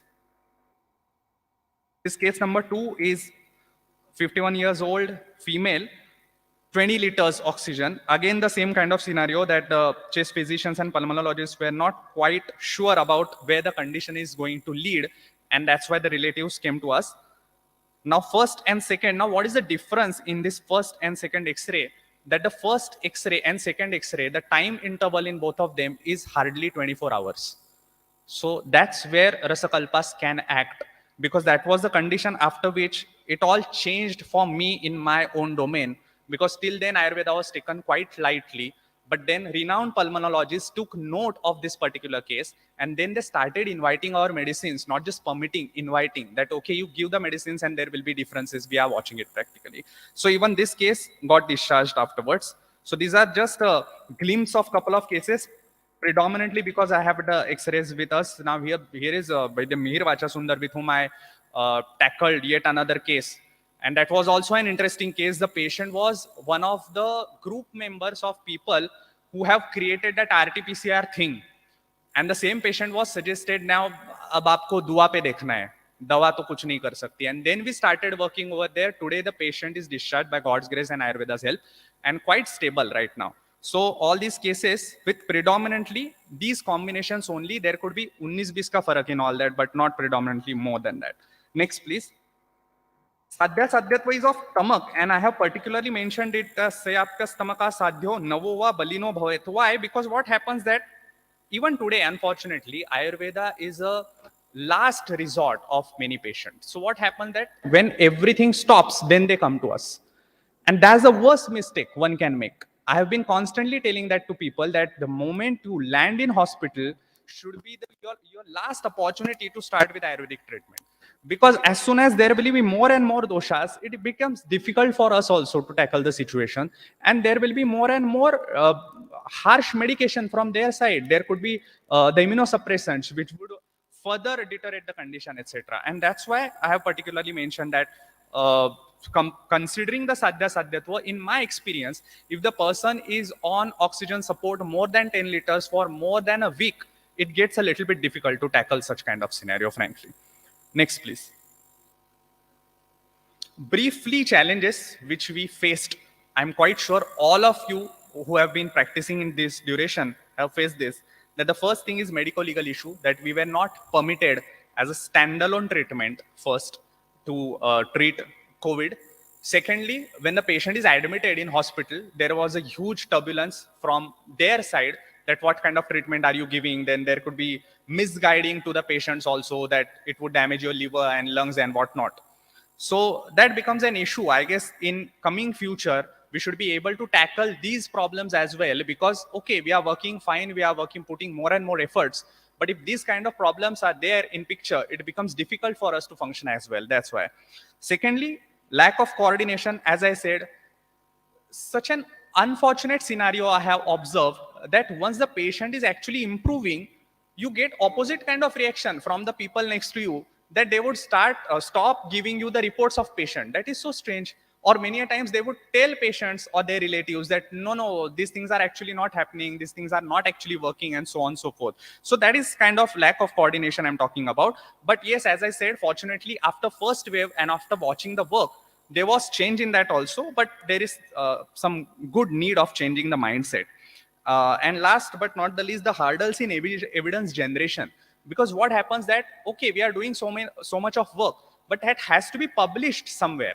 And to get it published, the necessity thing is evidences. So the medicines which are not prescribed on the case papers of hospital or the record papers, you can't claim that we have been giving these medicines. So that becomes a technical problem in future to present those cases. That's all. Next, please.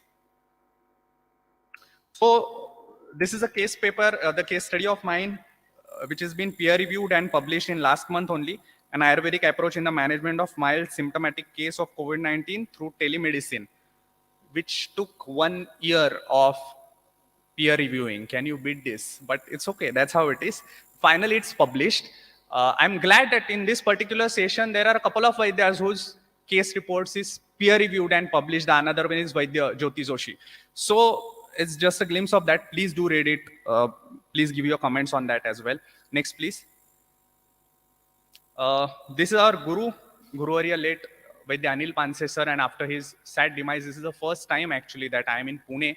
So I pay my homage to him, because all it was his mantra of telling us dare and act. So that's how we acted in COVID-19. So it's my humble homage to him. Last slide, please. I would like to thank all of you, the Jignasa Ayush, MUHS, the Pune University, for giving such an opportunity. If there were some lacunae in my speech or in my presentation, that is completely my fault. And whatever are the plus points are entirely the plus points are a great Shastra. So I'm thankful to you all again to attending it. I'm thankful to those who have been watching it through various social media channels. And I hope the things go on ahead like a baton race. And there should be a day where we would be primary medicine of this nation. Let's look ahead for that. Thank you very much.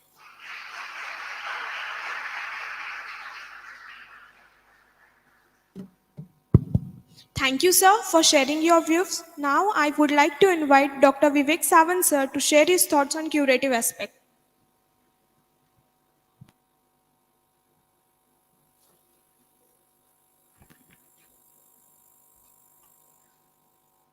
रागादि रोगान् सतानुशक्तान् आशेष काय प्रसृतान् शेषान् अच्युत्यमोहारितान् जगान यो पूर्ववैद्याय नमोऽस्तु तस्मै गुरुर्ब्रह्मा गुरुर्विष्णु गुरुर्देवो महेश्वरा गुरुर्साक्षात् परब्रह्म तस्मै श्री गुरुवे नमः. It is very difficult task for me. I am practitioner. I am not a lecturer or not an academic person. And this opportunity is given to me. It is very difficult for me. Just I am trying putting some two cases which are treating in ICU. They are allowed to me work at ICU and give me that opportunity at Krishna Hospital and Bharati Vidyapit Hospital. And both patients are very good. Allopathy treatment is totally stopped and doctor says no hopes, wait and watch what the prognosis is going on.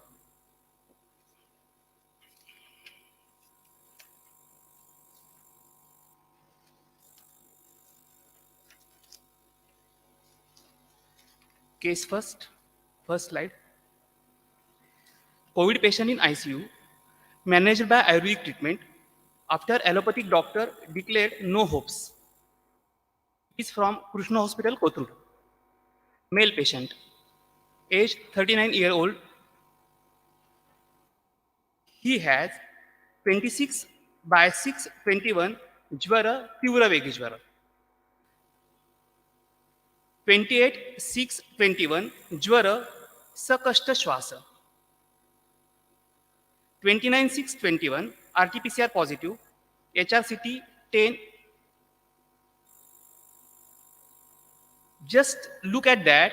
In 3 days, there were HRCT 10. Ashukaritva of Vyadi is too much. So the patient admitted at Krishna Hospital, Kothur on antibiotics, remdesivir. One more thing, patient had a history of polycythemia since 2 years. HB increased up to 20 gram%, had to donate blood once in 2 months, had donated recently blood and HB was 16.8 gram%.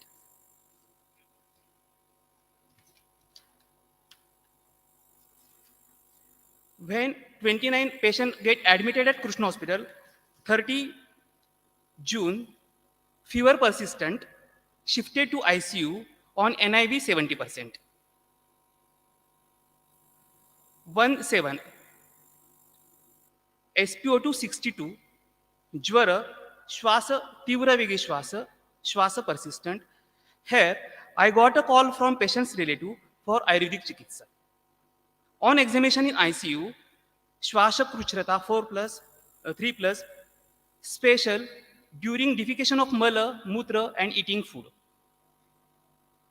When mask is removed, SpO2 fall down near about 62. And there is a Brahma 2. Ayurvedic Chikitsa was started. After 2 days, no Jvara Prachiti. SpO2 increased up to 85. Oxygen is increased up to 85. 4 July, CASA reduced, but chest X-ray worsened. Till 5/7, 5th July, given 6 remdesivir, 1 tocilizumab. There was no change in symptoms of patients. Chest X-ray going to fluctuating ups and downs. They decided to give 10 remdesivir, but I totally opposed to give 10 remdesivir because of polycythemia.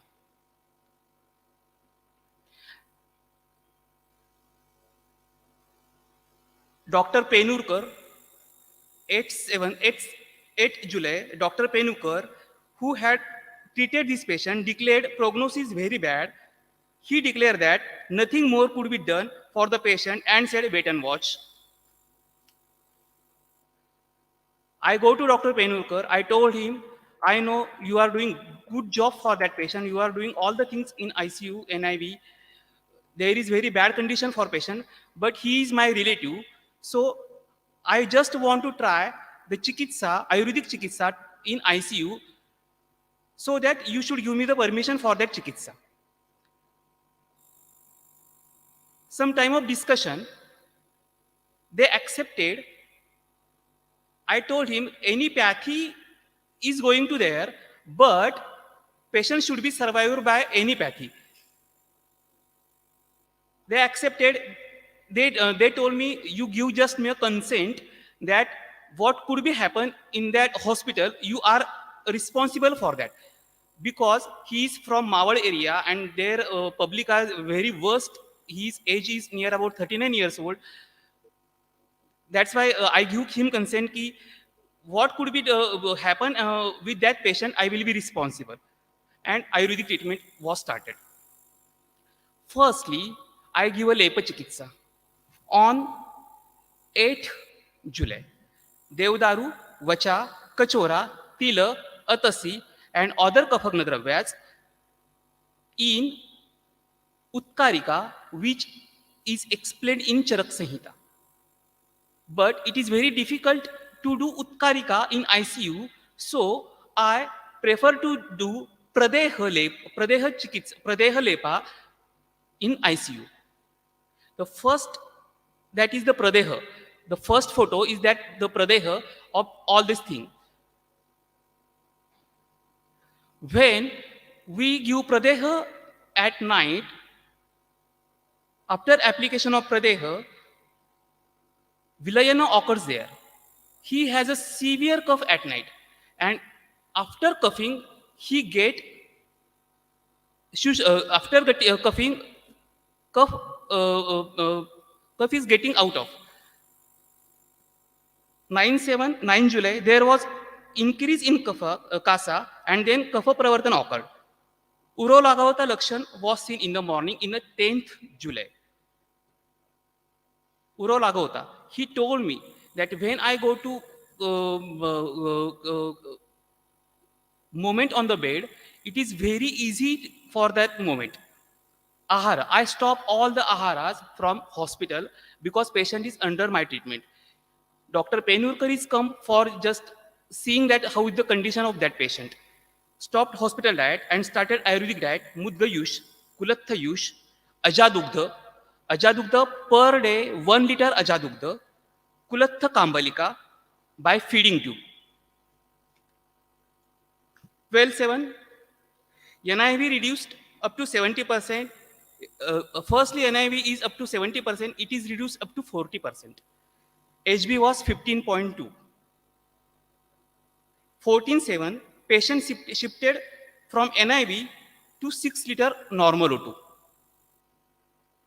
17/7, O2 removed, patient was out of danger, declared by Dr. Penurkar.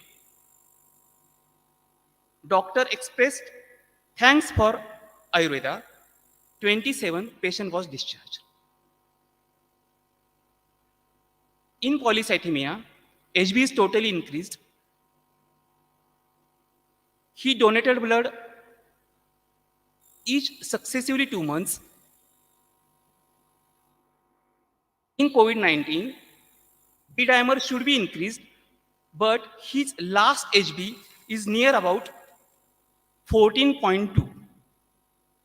It is very, very good thing to that patient by Ayurveda. Medicines used Malla Sindur, Hiraka Bhasma, in acute condition of fever. When he has a high grade fever, then at that time, Trailoki Chintamani for 4 days, 1 tablet for 4 tablet for 1 day in that medicine. Tamara Sindura, which is Amashaya Balya, Yakruta Plihagata Vikar, Shamana, Maunsapeshi Bala Denara, Vataj Kasa Shwasa, Atisar and Gulmo, Hemagarbha Matra, Shwaska Chintamani. I think Shwaska Chintamani is used in chronic condition rather than acute condition. I never give Shwaska Chintamani in acute conditions. For HB, I used Kamal Nalak Shara. Kamal Nalak Shara and Paravata Shakrut are explained in Rakta Pitta Chikitsa for Grathita Rakta. But Paravat Shakrut is also available at my clinic. At that time, June, there is not a rainy season. It is very hot climate. So I avoided Paravata Shakrut. I give Kamal Nalakshara.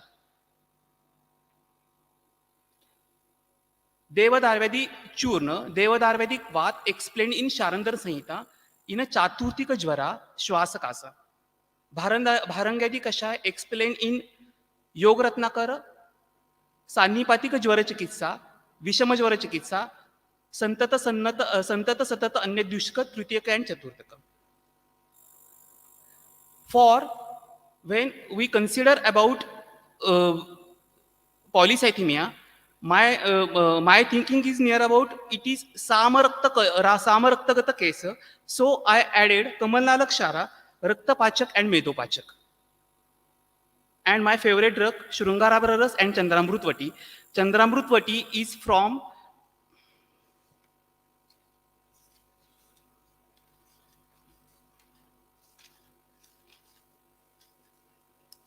Bharat Bhaisha Charatnakar, Ajadugdha Bhavana,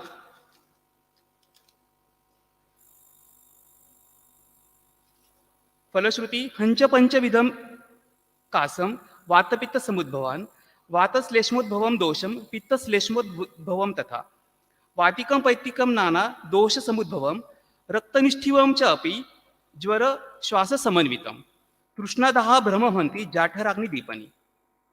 Krishna Daha Brahmahanti, Jatharagni Dipani. From my side, each and every patient, I preferred Shrungarabharas and Chandramrutvati. Gives me very good results for all the conditions.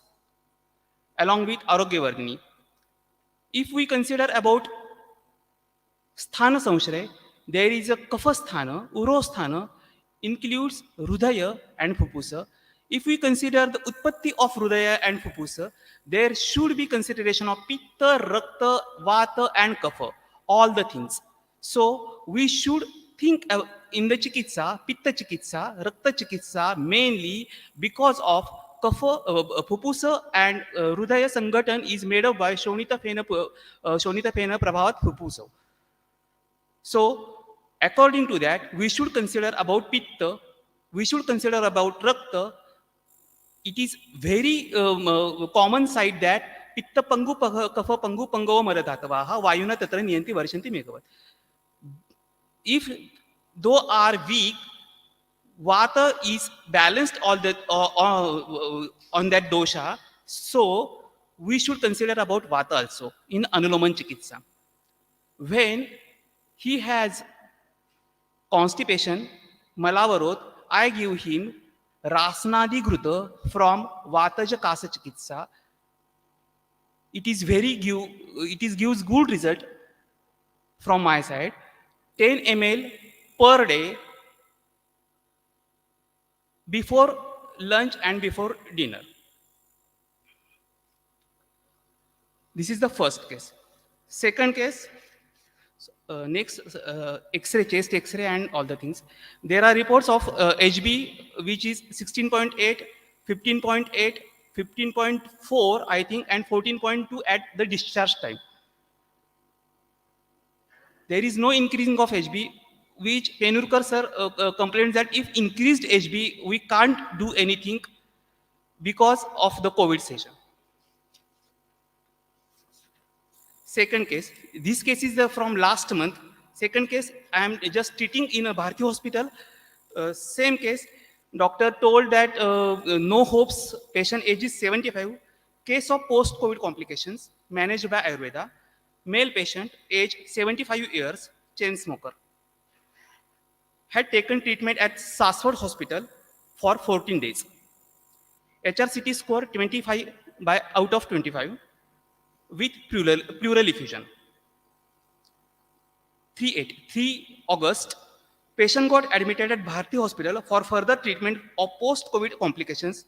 Patient was on NIV 80%.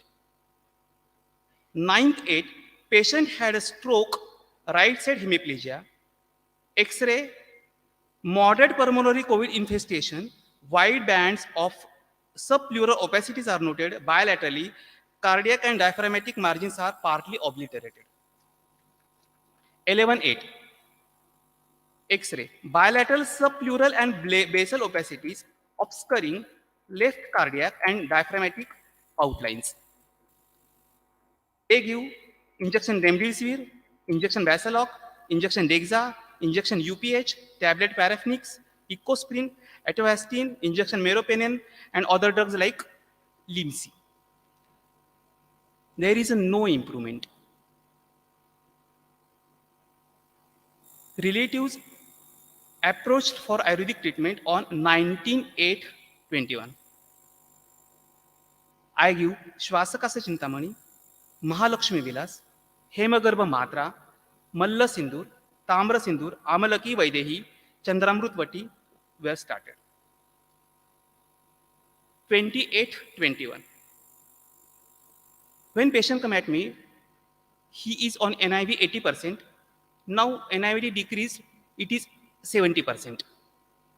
SpO2 increased up to 95 in sleep position. O2 requirement is 35 liters. 21/8/21. Severe breathlessness. After starting my medicines, I am starting my medicines at 19/8. He has a severe breathlessness. Pedal edema is there. Patient's relative told me, they give me a daily update. Patient relative told me, sir, there is a pedal edema.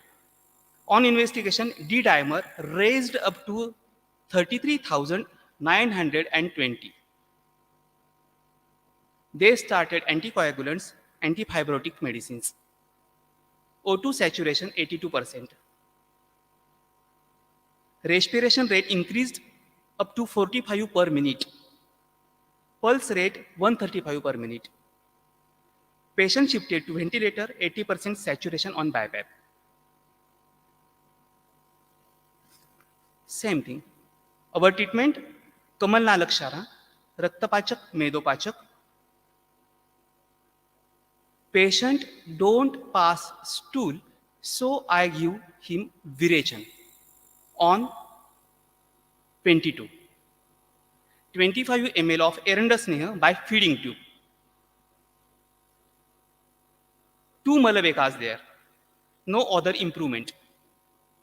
25 ml of Erendasneha repeated with previous medicines. Ventilator reduced up to 40%. SpO2 92 in prone position. 23/8/21. 2 Vegas of Dravamala. Still patient passing only 2 Vegas. After 2 times introducing 25 ml Erendasneha. SpO2 95 in prone position with requirement of 40% oxygen. X-ray on 23/8. Consolidation, both upper lobes, middle lobes, and both lower lobes. This time, I introduced 30 ml Erendasneha with 4 gram Arogyavardhini. 24/8/21. Patient got unconscious. But the Vegas of Dravamala continued during night time till noon of 25/8/21. All the medicines were started. From that time, when patient get unconscious, allopathy and Ayurvedic medicine are totally stopped. Doctor of allopathy claimed that this is because of Virechana. Why are you giving Ayurvedic medicines? Patient is out of control now. All the team of Bharati Hospital blaming about Ayurveda and Ayurvedic Chikitsa. They claim that when patient get so many Virechan, so many Dravamala, D-dimer may be increased too much, and because of that, patient is going to unconscious. 24/8/21, 26/8/21, MRI brain. Patient get unconscious, so they do MRI. MRI areas of hypodensities in the cortex and subcortical with white matter, involving the left high frontal parietal lobes, centrum, semi-ovale, and corona radiata, consistent with infarcts. And my logic is, Patient is unconscious because of that condition, not because of virechana. Ayurveda explained tamaketu rechanam pakshaghati virechanam. Then how should patient get in an unconscious condition? If there is a, all saints are telling that tamaketu rechanam pakshaghati virechanam, I am doing the same thing. Then what is the problem? One man, only me, I give positive attitude to patient's relative. Don't worry, not will be happening anything to your patient. Wait and watch. We should wait for 3 days and suspicious small hyperdense area in the left frontal lobe in the region of infarct. This could likely suggest hemorrhagic transformation, no intraventricular extension. Allopathic doctor blame Ayurvedic Chikitsa for this condition of the patient. With total faith of our Shastra, it's Avasthanusar Chikitsa just kept in giving positive assurance and mental support to the relatives. After 2 days of Shodhana Virechana, I started Swarna Parpati. Patient is unconscious. Still, I started Swarna Parpati on the tip of the tongue per hourly. 27/8/21, Dravamala stopped. Still started Swarna Parpati. But patient was still not responding, so central line was introduced. Ventilator requirement was 100%. It is very complicated case. It gives me too much knowledge according to the avastha, in which avastha we should use all the medicines. It gives me too much knowledge. No other allopathic medicines was given. After each Dravamala, I introduced Ajadugdha by feeding tea. Ajadugdha, Ajadugdha, Aja Shosha, Jvara, Raktapitta, Atisarajit. Shosha, Jvara, Raktapitta, Atisarajit. 28 before 2 days. 28, 8, 21, patient responded Saturday. I am going to at the Kothurud and patient called me. Patient responded, body movement started, ventilator requirement was 80% on Saturday. After 2 hours, ventilator requirement is 60%. At 2:45 p.m., the requirement was only 31%. It is a miracle. It is a miracle. Patient shifted on ventilator before 2 days and patient's ventilator get off per hourly with significant percentage. With significant percentage. It is a miracle. It is our Shastra. Yesterday, patient's relative come at my clinic.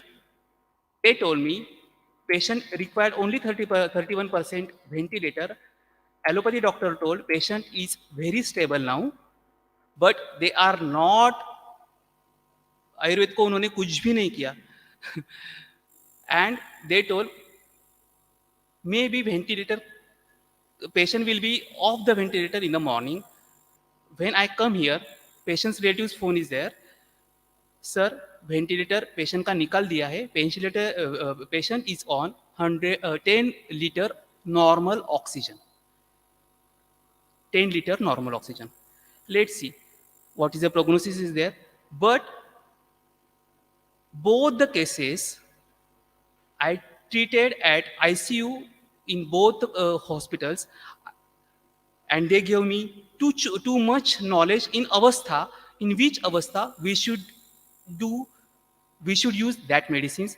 Like when we use Hemagarbha Matra, when we use Arogyavardhini, when we use Shvasakasa Chintamani, when we use Ajadugdha, when we use Kambalika Khada, when we use Mudgayusha, when there is a Samata, we should use Mudgayusha. When there is a Niramata, we should use Yavagu.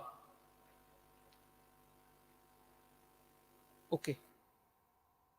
I thank all the dignitaries and Jidnyasa group who gave me this opportunity. to stand here and speak to cases. It is very difficult. I'm very good practitioner, but it is very difficult to express my cases here. Still, hope you will like it, and just think about the avastha, think about the dravya, think about the ahara, and think about the kalpas. Thank you.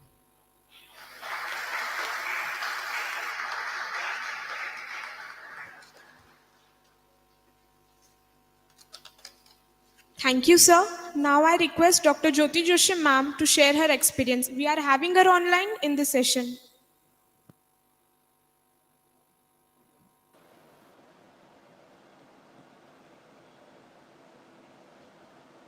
Am I visible? Am I audible? Hello? Hello? Am I audible?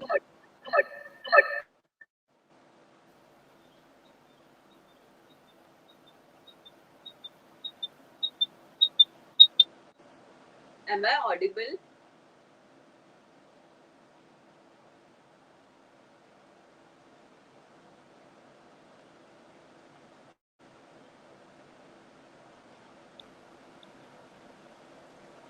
Am I audible?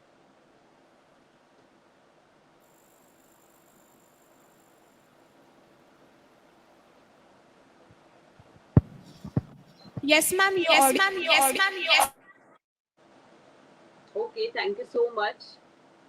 Myself, Dr. Jyoti Joshi. I'm live from Joshi Panchakarma Clinic, Panvel. So, like, I will immediately start with my presentation. So, अज्ञानतिमिरान्धस्य ज्ञानाञ्जनशलाकया चक्षुरुन्मीलितं येन तस्मै श्रीगुरुवै नमः. So, actually COVID-19 and Ayurveda. So basically, I have started treating COVID cases since June 2020, and in July 20 itself, I have submitted all the data, almost more than 50 patients' data to AVP, which is which has proper research center. Then Amrita School of Ayurveda. So everywhere I have shared my data, and thereafter I have started publishing different research papers. So like since very initial stage of like in March we faced lockdown, and since June I have started treating COVID cases. So my first case which I have treated, that is that time the patient was on admitted in nearby COVID dedicated center, and the patient has very fluctuating oxygen saturation level, and I have published that paper in JIM. So basically I just want to convey that what exactly I'm doing in my practice. So how what are the basic principles, because I did my masters in basic principles, so I just want to convey what are, see, there are so many drugs, everyone is suggesting different kind of drug, so I just want to give to all the listeners that what the basic principles I'm using by treating the COVID cases. So basically as of now I am treating severe cases. My focus is on like severe COVID-19 cases and post-COVID complication. So the main thing is like in severe cases, uh, the hypoxia. My main focus of work is as of now is hypoxia. So basically, what are the basic principle I'm using? So it's like Avruttavat. All of us, like when I was student, I also used to feel that Avruttavas is very complicated. But if we'll go through Vatashonit Nidana Adhyay of Ashtanga Hridaya, so in that you can see it is like Vatashonit Nidana Adhyay 16, then like 51 shlo. It's page number 551 of Ashtanga Hridayam.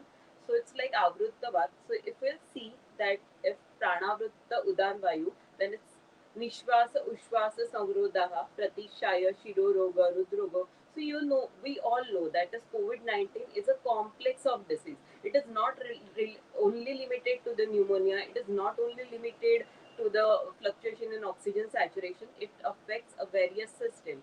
So basically, I am treating COVID-19 cases on this Pranavritta Udan Vayu, this Udan Vayu, Pranavritta Udan Vayu, this Avruttavat concept. So if you have any queries, yeah, you can definitely, my email ID is joshijyoti019 @gmail.com. So I would love to, we cannot simply say, yes, this drug for this disease and this condition. COVID 19, so far I have treated more than 5,000 cases. It is not that easy, that is what I feel. But basically, I treat the cases on this like basic principle. So, in Shushrut Sanhita, in Avruttavad, that is Amashay Gatvad, we all know somewhere it is like Shwasavadi. So, in Avruttavad Chikits, like Amashay Gatvad, Shadharan Churna is used. So, I have seen very promising results with Shadharan Churna. Simple, it is very simple combination, easily available. Ativisha is only the main drug, it gives excellent result.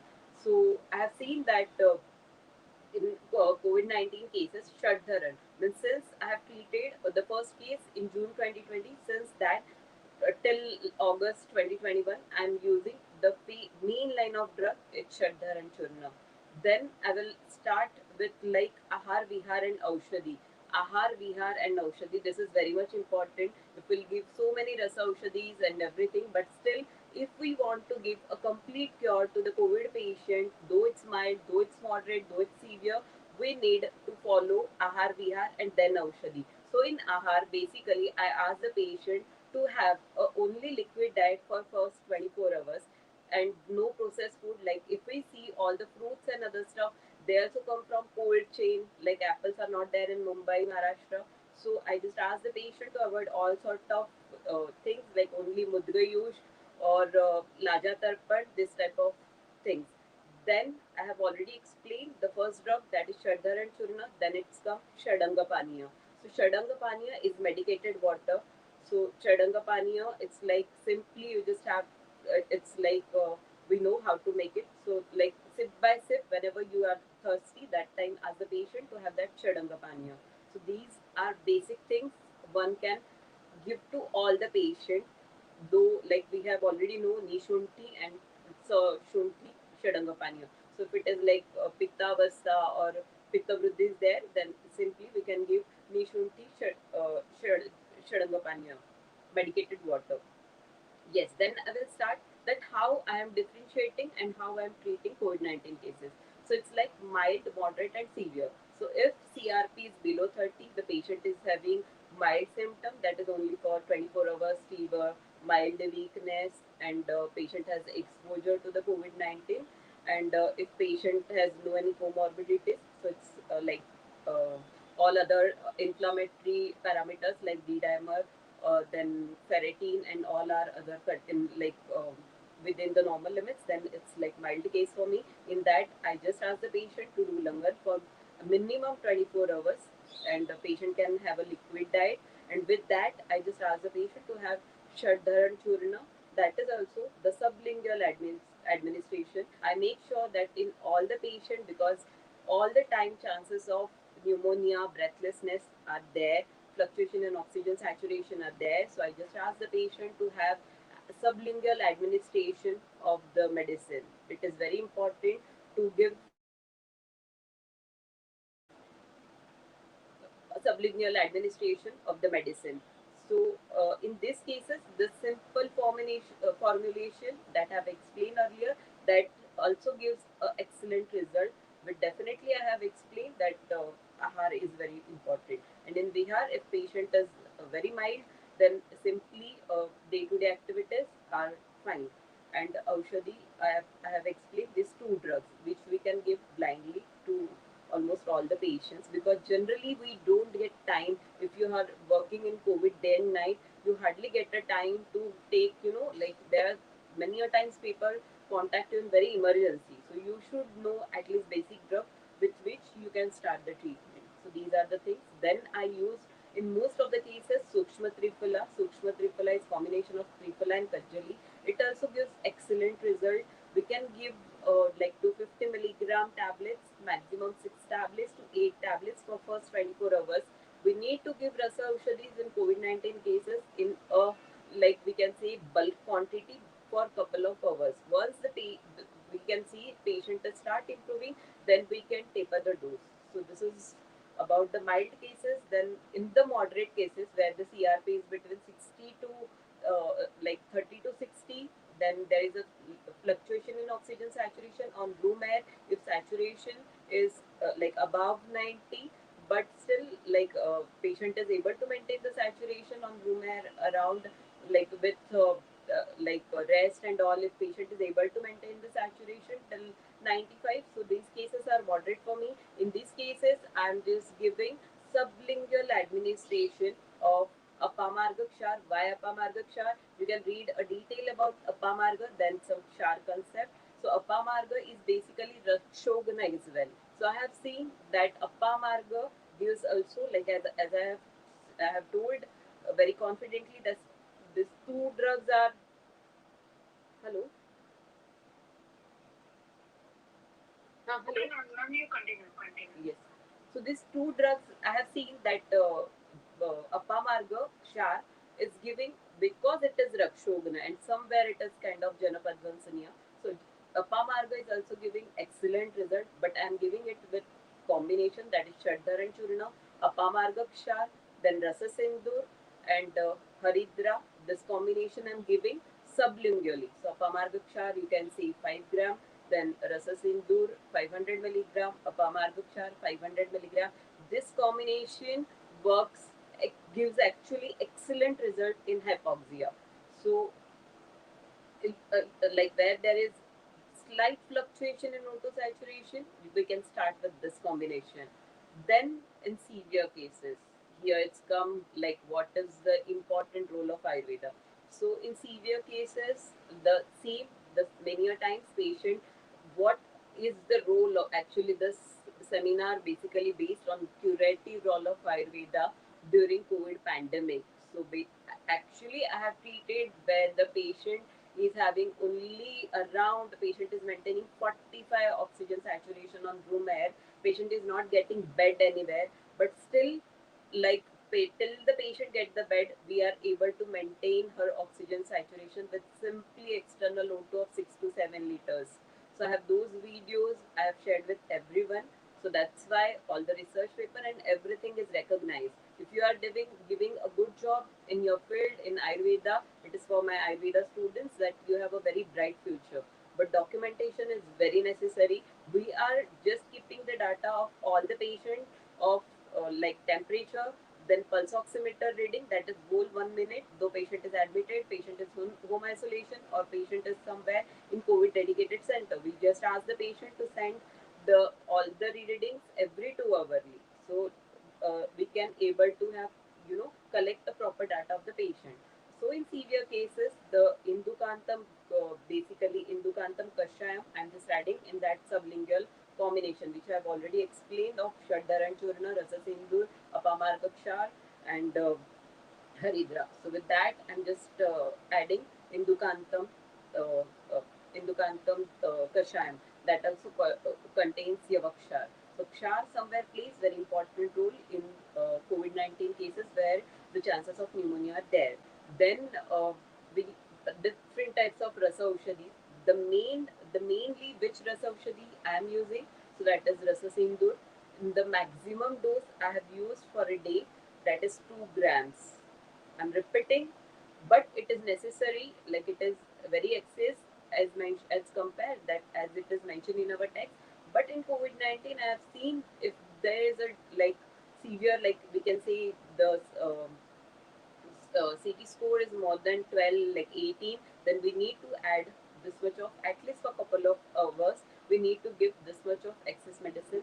Then we have already listened to various Vaidyas, that is Shwaskash, Chintamani Ras, that is also gives excellent results in such type of cases. Sukshma Triphala is also like basic drug easily available, that also gives a good results. Then Arvinda Sav, Kanka Sav. So these type of cases, but this combination, Shaddharan, then Chaddharan Churna, Apamarga Kshar, and Haridra Rasa Sindur. This combination sublingually, it gives excellent result in hypoxia. Because when we, like India is facing second wave, that time I had words with various people of WHO, ICMR. They just want, if you have anything for hypoxia, then we'll speak. So my focus, like previously, I just want that somewhere people are saying it's not Ayurveda, it's self-limiting disease, you are only treating mild cases, then it comes like in severe cases, yeah, somewhere the we can say the rule of Ayurveda. But then hypoxia, my focus is changed. Like I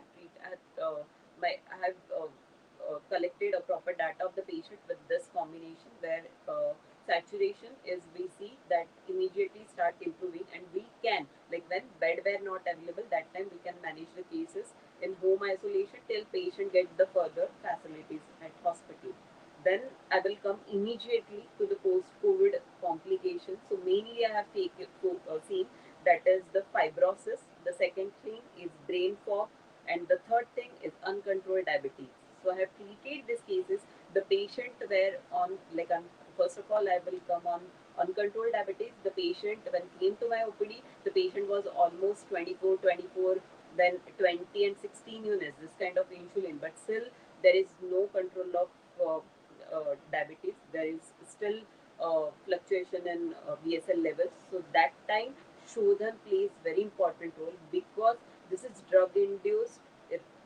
Like we can say it is due to irrational treatment where the excessive use of steroids and all. So that in that case, simply giving some combination, it has very limited roots. So you need to give some kind of Shodhan. Simply Sadhyavarman gives excellent result. Thereafter, the use of Yava, that is Java, it is already explained in our Prameha chapter. So that gives like very good results. If the patient is diabetic after the COVID, then Shodhan plus use of the jaw in the ahar and the proper like severe vigorous exercise, because in Ayurveda it is like you should create a well. So this type of exercise is explained in Prameha. So vigorous exercise, if we do only these three things, then we can say that we can give a at least we can postpone that diabetes. There is no need of even allopathy and Ayurveda medicines. I'm not exaggerating. It is the truth. We need not to give a long treatment, but we need to give Shodhan to the patient, Shodhan that to a woman. Then I will come to the brain fog. There is one patient from Dubai. They called me that means what क्या मुझे हो रहा है? I'm not able to recognize. Patient is already admitted in COVID dedicated center of Dubai, and patient got discharged, and thereafter the patient is completely disconnected from the world. So that time simply I just asked the patient to have Jatamansi medicated water and Manas Mitra Vatakam, because like we can say some south pharmacies outlet are there. So Manas Mitra Vatakam and Jatamansi was available. So I have asked the patient to have that, and I've seen improvement in patient within 24 hours, and now patient is doing absolutely normal. The last but not the least, fibrosis. So I just want to convey this message to all Ayurveda students that our treatment starts with Chadangapaniya, then some Kashayam, then Rasa Ushadis, all these things. But all our chapters are ends with Grutapan. So if you want to avoid a fibrosis in COVID-19 cases, or if patient comes to your OPD post-COVID complications such as a fibrosis, Grutapan is very important. So in Grutapan, I have mostly I prefer that Indukantam, then Dadimadi, Mahatiktakam as per patient. But Grutapan plays very important role. Whatever our basic principle, if we are stuck to that, then we can give a complete cure to all the patients. So this is what about my presentation. I have allotted only 10 minutes time, so I will try to wind it up. So in fibrosis, Grutapan is very important, and in I have seen a very good results with Vasanta Kalpa, like Lagumalini Vasanta, Madhumalini Vasanta, and Suvarnamalini Vasanta. So these are like Vasanta Kalpa in all stages, different stages of COVID-19 gives very good results. Especially post-COVID complication, I give only two medicines. That is one of the Grutapan and the Suvarnamalini Vasanta Kalpa if patient is affordable. So this is how it is.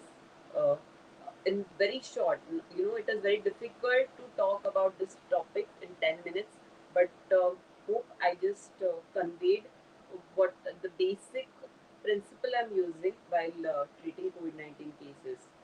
So this is all about my presentation. If you have any queries, I have already provided my email ID. Don't ask me, madam, this is the case and this is the oxygen saturation. What should we do? I need all the details of the patient, and definitely already we are treating so many cases.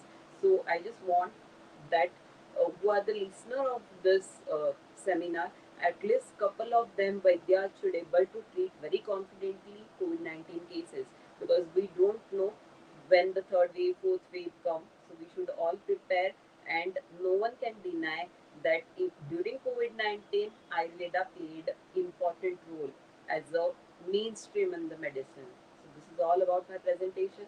Thank you so much.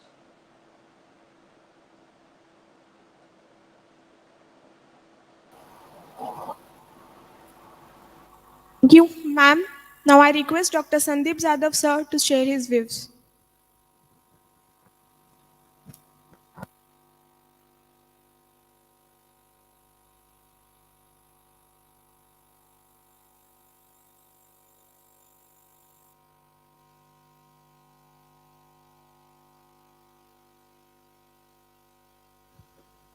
नमस्ते। Okay, समय की कमतरता की वजह से हम सीधा विषय शुरू करेंगे। ऑर्गेनाइजर्स एंड एमिनेंट स्पीकर्स और सब विद्यार्थीगण, आज जो हम विषय देखने वाले हैं म्यूकरमाइकोसिस। विषय बहुत वास्ट है, 10 या 15 मिनट में एक्चुअली इसका पूरा ज्ञान होना बहुत मुश्किल है। ओके, चलो सर।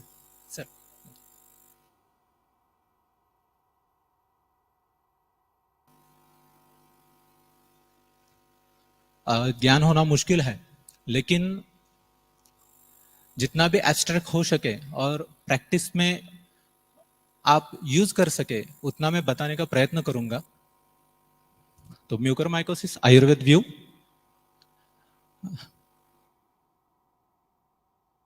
ये जो भी है, ये मेरे गुरुदेव वैद्य नाना जी, जिन्होंने हाथ पकड़ के मुझे आयुर्वेद सिखाया, और दातार शास्त्री जी, जिनसे मैंने सीखा। हम ज्यादा डिटेल में नहीं जाएंगे, क्योंकि ये जो कुछ भी डिटेल्स है ये आप सबको इंटरनेट की तरफ से या फिर कहीं पे भी किताबों में मिल जाएगी। तो हम एक फास्ट रिव्यू लेंगे। Mucormycosis, it is a fungus, we all know that. It is a black fungus. These are the main points. It is angiotropic fungus. It is obligate, aerobic, non-septate and irregular hyphae. The point to be remind, it is only angiotropic fungus. ये angiotropic fungus है। ये जो fungus है ये ज्यादा से ज्यादा vessels की तरफ अपना अफेक्शन रखता है। ये हमें प्रैक्टिस में सबसे ज्यादा ध्यान में देने वाला मुद्दा है। म्यूकरमाइकोसिस ये कोई नया डिसीज नहीं है, ये कोरोना के पहले भी था, लेकिन हम जो इसके जो टाइप्स है, इसमें से हम जो डील करते हैं कोविड के नजरिए से, वो है CROM, cerebro rhino orbital mucormycosis.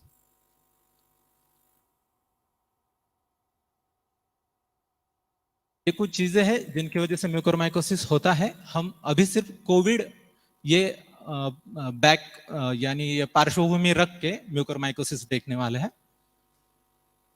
ये 3 स्टेजेस में शरीर में फैलता है। पहले infection of the nasal mucosa and sinuses, orbital involvement and then cerebral involvement. ये इसका क्रम है, यह हमें ध्यान में रखना है, क्योंकि आगे हमें आयुर्वेद जब चिकित्सा या डायग्नोसिस करेंगे तब हमें इसका थोड़ा मदद होगी कि कब तक हम इसको ट्रीट करेंगे, कब तक ये हमारे आयुर्वेद वैद्यों के यानी प्रैक्टिशनर के, आयुर्वेद के नहीं प्रैक्टिशनर के बस में है, और कब ये आगे जाएगा।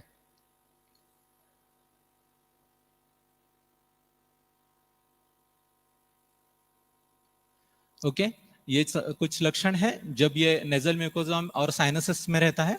ध्यान में रखने की बात है, यहाँ पे ये ज्यादा डैमेज नहीं करता। यहाँ पे ये जो भी लक्षण है, ये इनमें ज्यादा कुछ घबराने की बात नहीं है। इसमें ज्यादा कुछ ऐसी चीज नहीं है कि जिसकी वजह से ये म्यूकरमाइकोसिस इतना फैटल बन चुका है। तो यहाँ पे डैमेज ज्यादा नहीं है, लेकिन इस स्टेज में अगर हमें पेशेंट मिला तो बहुत ही अच्छी तरह से हम क्योर कर सकते हैं। ये लक्षण कुछ 5 या 7 लक्षण लिखे हैं, ये बहुत इंपॉर्टेंट है।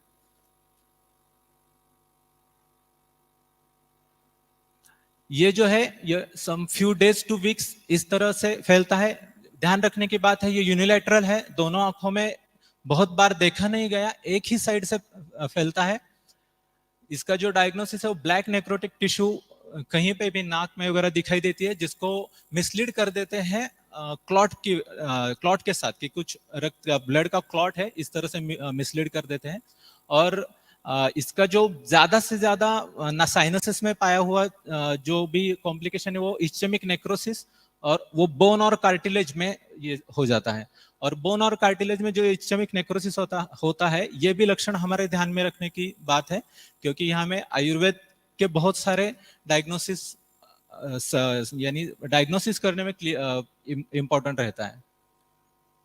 ये आंखों में आने वाले लक्षण टोसिस, प्रोप्टोसिस यानी आंख बाहर निकल आना, visual disturbances, black purse from the eye, ophthalmoplegia मतलब पैरालिसिस ऑफ ऑक्यूलर नर्व्स, और हेडेक, और ऑर्बिटल सेल्यूलाइटिस। ये जो इमेज है ये ऑर्बिटल सेल्यूलाइटिस की है।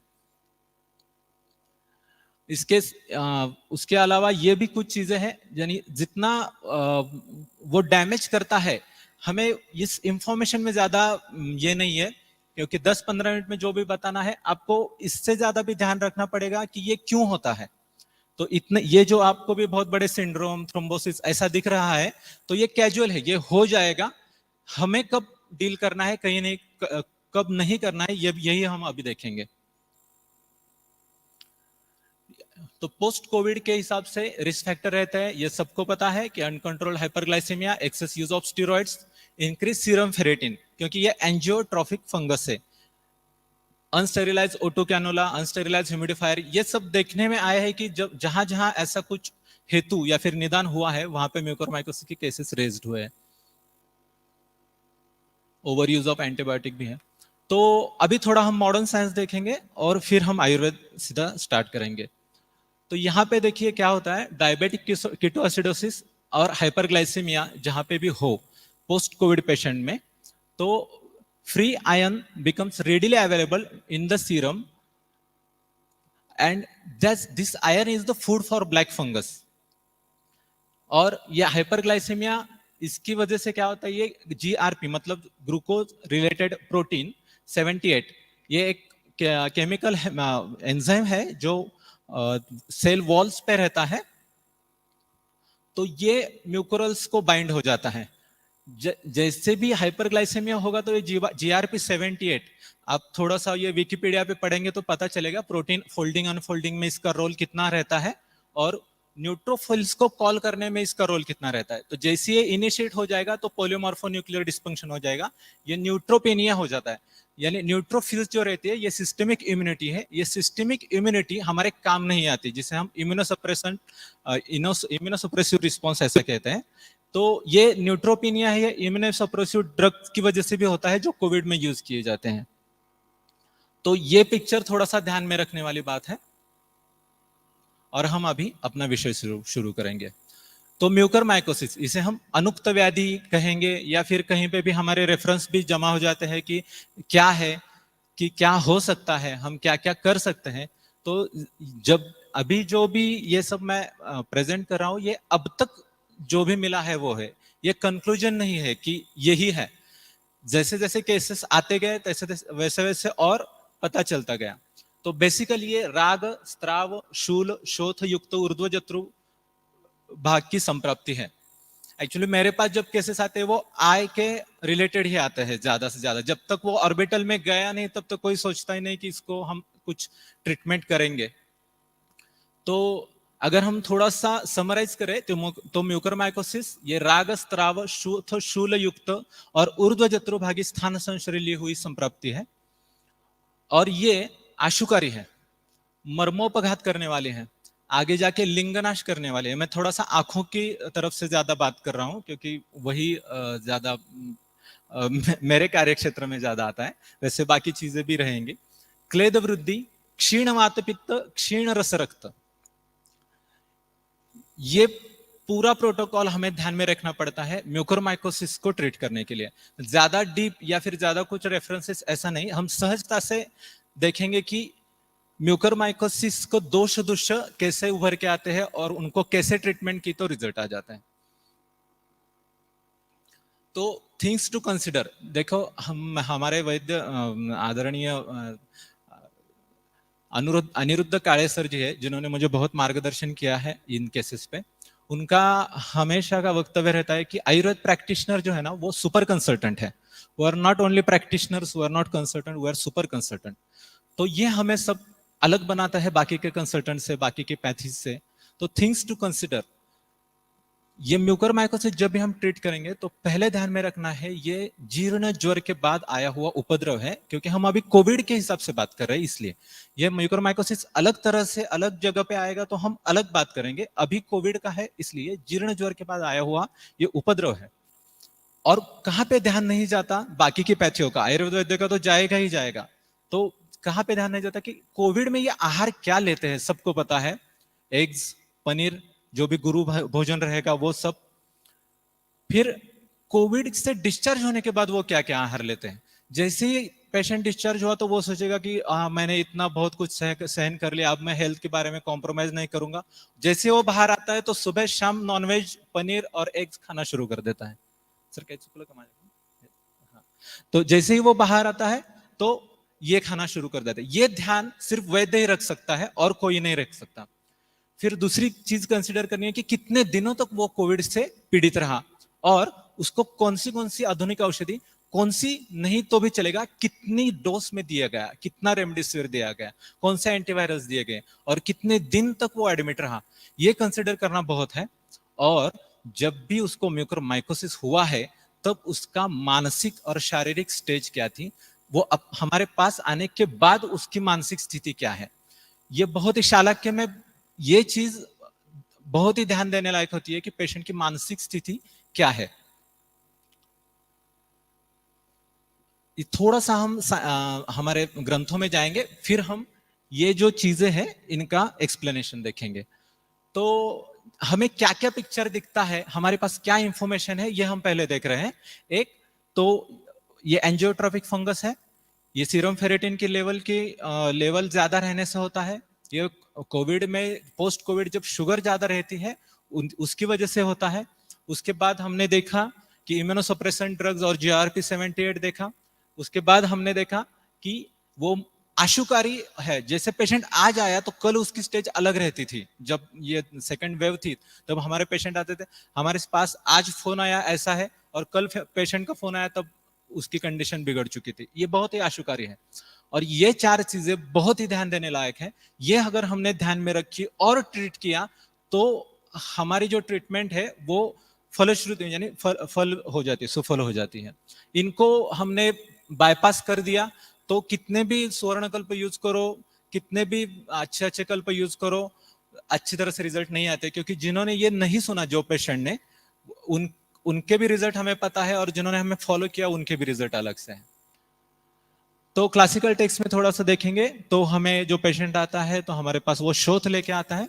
जैसे भी हम पेशेंट आता है तो हमेशा ध्यान में रखना कि आयुर्वेद ट्रीटमेंट करते वक्त तुम्हारे पास पेशेंट क्या आता है. वो डायबिटीज है नहीं, वो कोविड है नहीं, तुम्हारे पास वो क्या प्रेजेंटेशन लेके आ रहा है, सद्य स्थिति क्या है, एक हफ्ते पहले की, एक दिन पहले की और एक हफ्ते बाद की कंडीशन अलग हो सकती है.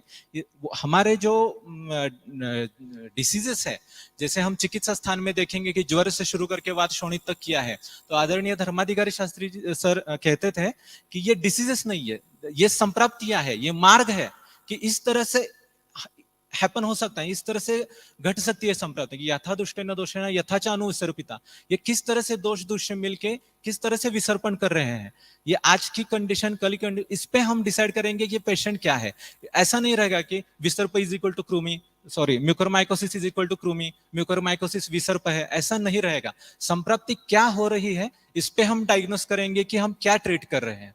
तो शोथ में एक अष्टांग संग्रह की टीका में लिखा हुआ है, शोध के जो हेतु है वो रोग, उपवास और अतिकार्षित. जैसे हम कोविड का पेशेंट एडमिट बहुत दिनों से है, उसमें हम देखते हैं कि इसको बहुत दिनों से कर्षित हुआ रहता है, क्योंकि बहुत सारे एंटीबायोटिक्स और उनका उस पे ये शुरू रहता है, प्रयोग शुरू रहता है. और वहां पे अष्टांग संग्रह में लिखा हुआ है कि इस तरह से अगर वक्षस्थित संप्राप्ति रहेगी तो ये ऊर्ध्व जत्रु में शोथ आ जाता है. ऐसा अष्टांग संग्रह ने एक जगह पे लिखा है कि शोथ में इस तरह की संप्राप्ति रहेगी, ये हेतु रहेंगे तो ऊर्ध्व जत्रु में, वक्ष स्थित संप्राप्ति में तो उपद्रव स्वरूप जो शोथ आएगा पांडु के बाद, तो वो ऊर्ध्व जत्रुगत में आएगा। विसर्प में हम देखेंगे एक देशीय शोभ, वो विसर्प की व्याख्या है वहां पे चरक सूत्र स्थान 18 में। कियंत शीर्षीय अध्याय में शिरो रोगों का जो वर्णन है उसमें दुष्ट आमाद, मनस्तापत, गंधात असात्म्यत, जो हमने कहा कि वो मास्क लगाते हैं, वो मास्क अच्छे से नहीं रहते, O2 कैनोला जो है वो खराब रहता है, तो गंधात असात्म्यत, इन हेतुओं से क्या होता है, तो शिरसी अश्रुक प्रदुष्यति, ये अश्रुक शब्द बहुत इंपॉर्टेंस रखता है, वो भी हम देखेंगे क्यों रखता है। और उससे क्या होता है, तो अर्धाहो भेदक, प्रतिशाय, मुख, नासा, अक्षी, कर्ण रोगा, शिरोभ्रमा, तो यहाँ पे ये जो सब रोग है, म्यूकोरमाइकोसिस का एक डायग्नोसिस प्रतिशय भी निकल के आता है। तो और क्या लिखा है, विविधश्च अपरे रोगा वातादि कृमि संभवा, तो जो भी हम म्यूकोरमाइकोसिस के बारे में सोच रहे हैं वो सब एक श्लोक में चरक जी ने यहाँ पे लिख के दिया है कि इतना सब होगा। और क्या संप्राप्ति देखने को मिलती है, तो ये प्रमेह का उपद्रव है। ये स्ट्रेट फॉरवर्ड हम ऐसा लेंगे कि डायबिटीज था, पोस्ट कोविड था, डायबिटीज मतलब प्रमेह है, ऐसा डिस्क्रिप्शन नहीं है, लेकिन हम एक उसमें से कंडीशन ले सकते हैं कि बहुत दिनों तक प्रमेह रहने के बाद जो उपद्रव रहते हैं, तो प्रमेह के उपद्रव रहते हैं पीटिकाएं, तो उसमें से आखिरी पीटिका है विद्रधि। प्रमेह क्या होता है, प्रमेह में क्या होता है ये हम देखेंगे, ये चरक संहिता में लिखा है। एक तो पित्त का क्षय, जैसे पित्ते मंदो अनिलहा शीतम प्रभाहानि, पित्त जो है ये उष्ण स्वरूप है, वो उसका प्रमुख गुण है। जब भी क्षीण होगा तो उष्ण गुण नहीं पहले क्षीण होता, पहले ये बाकी के सर वगैरह गुण क्षीण होते हैं। और प्रवाहानि ये बहुत इंपॉर्टेंट चीज है, तो उसकी वजह से क्या रहता है, देखो श्लेष्मा प्रकोपम आपद्यते, पित्त का क्षय होने के बाद श्लेष्मा प्रकोप हो रहा है, यह परतंत्र प्रकोप है, पेशेंट के आहार विहार से स्वतंत्र हो रहा है। और दूसरी जो संप्राप्ति घट रही है वो है पेशेंट के साथ अंदर क्या हुआ है, उसमें वात और पित्त क्षय हुआ है। सुश्रुत सूत्र स्थान 15 में अगर हम देखेंगे दोष वृद्धि क्षय उसमें वर्णन किया है, तो वात जो है हम सबको पता है पित्तम पंगु, कफम पंगु, कंपंगवो मलधातवा, तो थोड़ा सा अलग भाषा में काले सर हमें समझाते हैं कि वात जो है, वात के हाथ में दो इंस्ट्रूमेंट है, एक है पित्त और दूसरा है कफ। और ये वात पित्त को लेके अग्निकर्म करता रहता है और उदक कफ को लेके उदक कर्म करता रहता है। सुश्रुत जी ने कहा है कि अग्निकर्मणाम अनुग्रहम करोति, उदक कर्मणाम अनुग्रहम करोति। अभी क्या हुआ कि वात जो है ये स्टिमुलेशन है शरीर का, जैसे भी कुछ भी शरीर के अंदर गया तो ये स्टिमुलेट हो जाता है वात, और ये पित्त के हिसाब से पित्त को लेकर अग्निकर्म करता है और कफ को लेकर उदक कर्म करता है।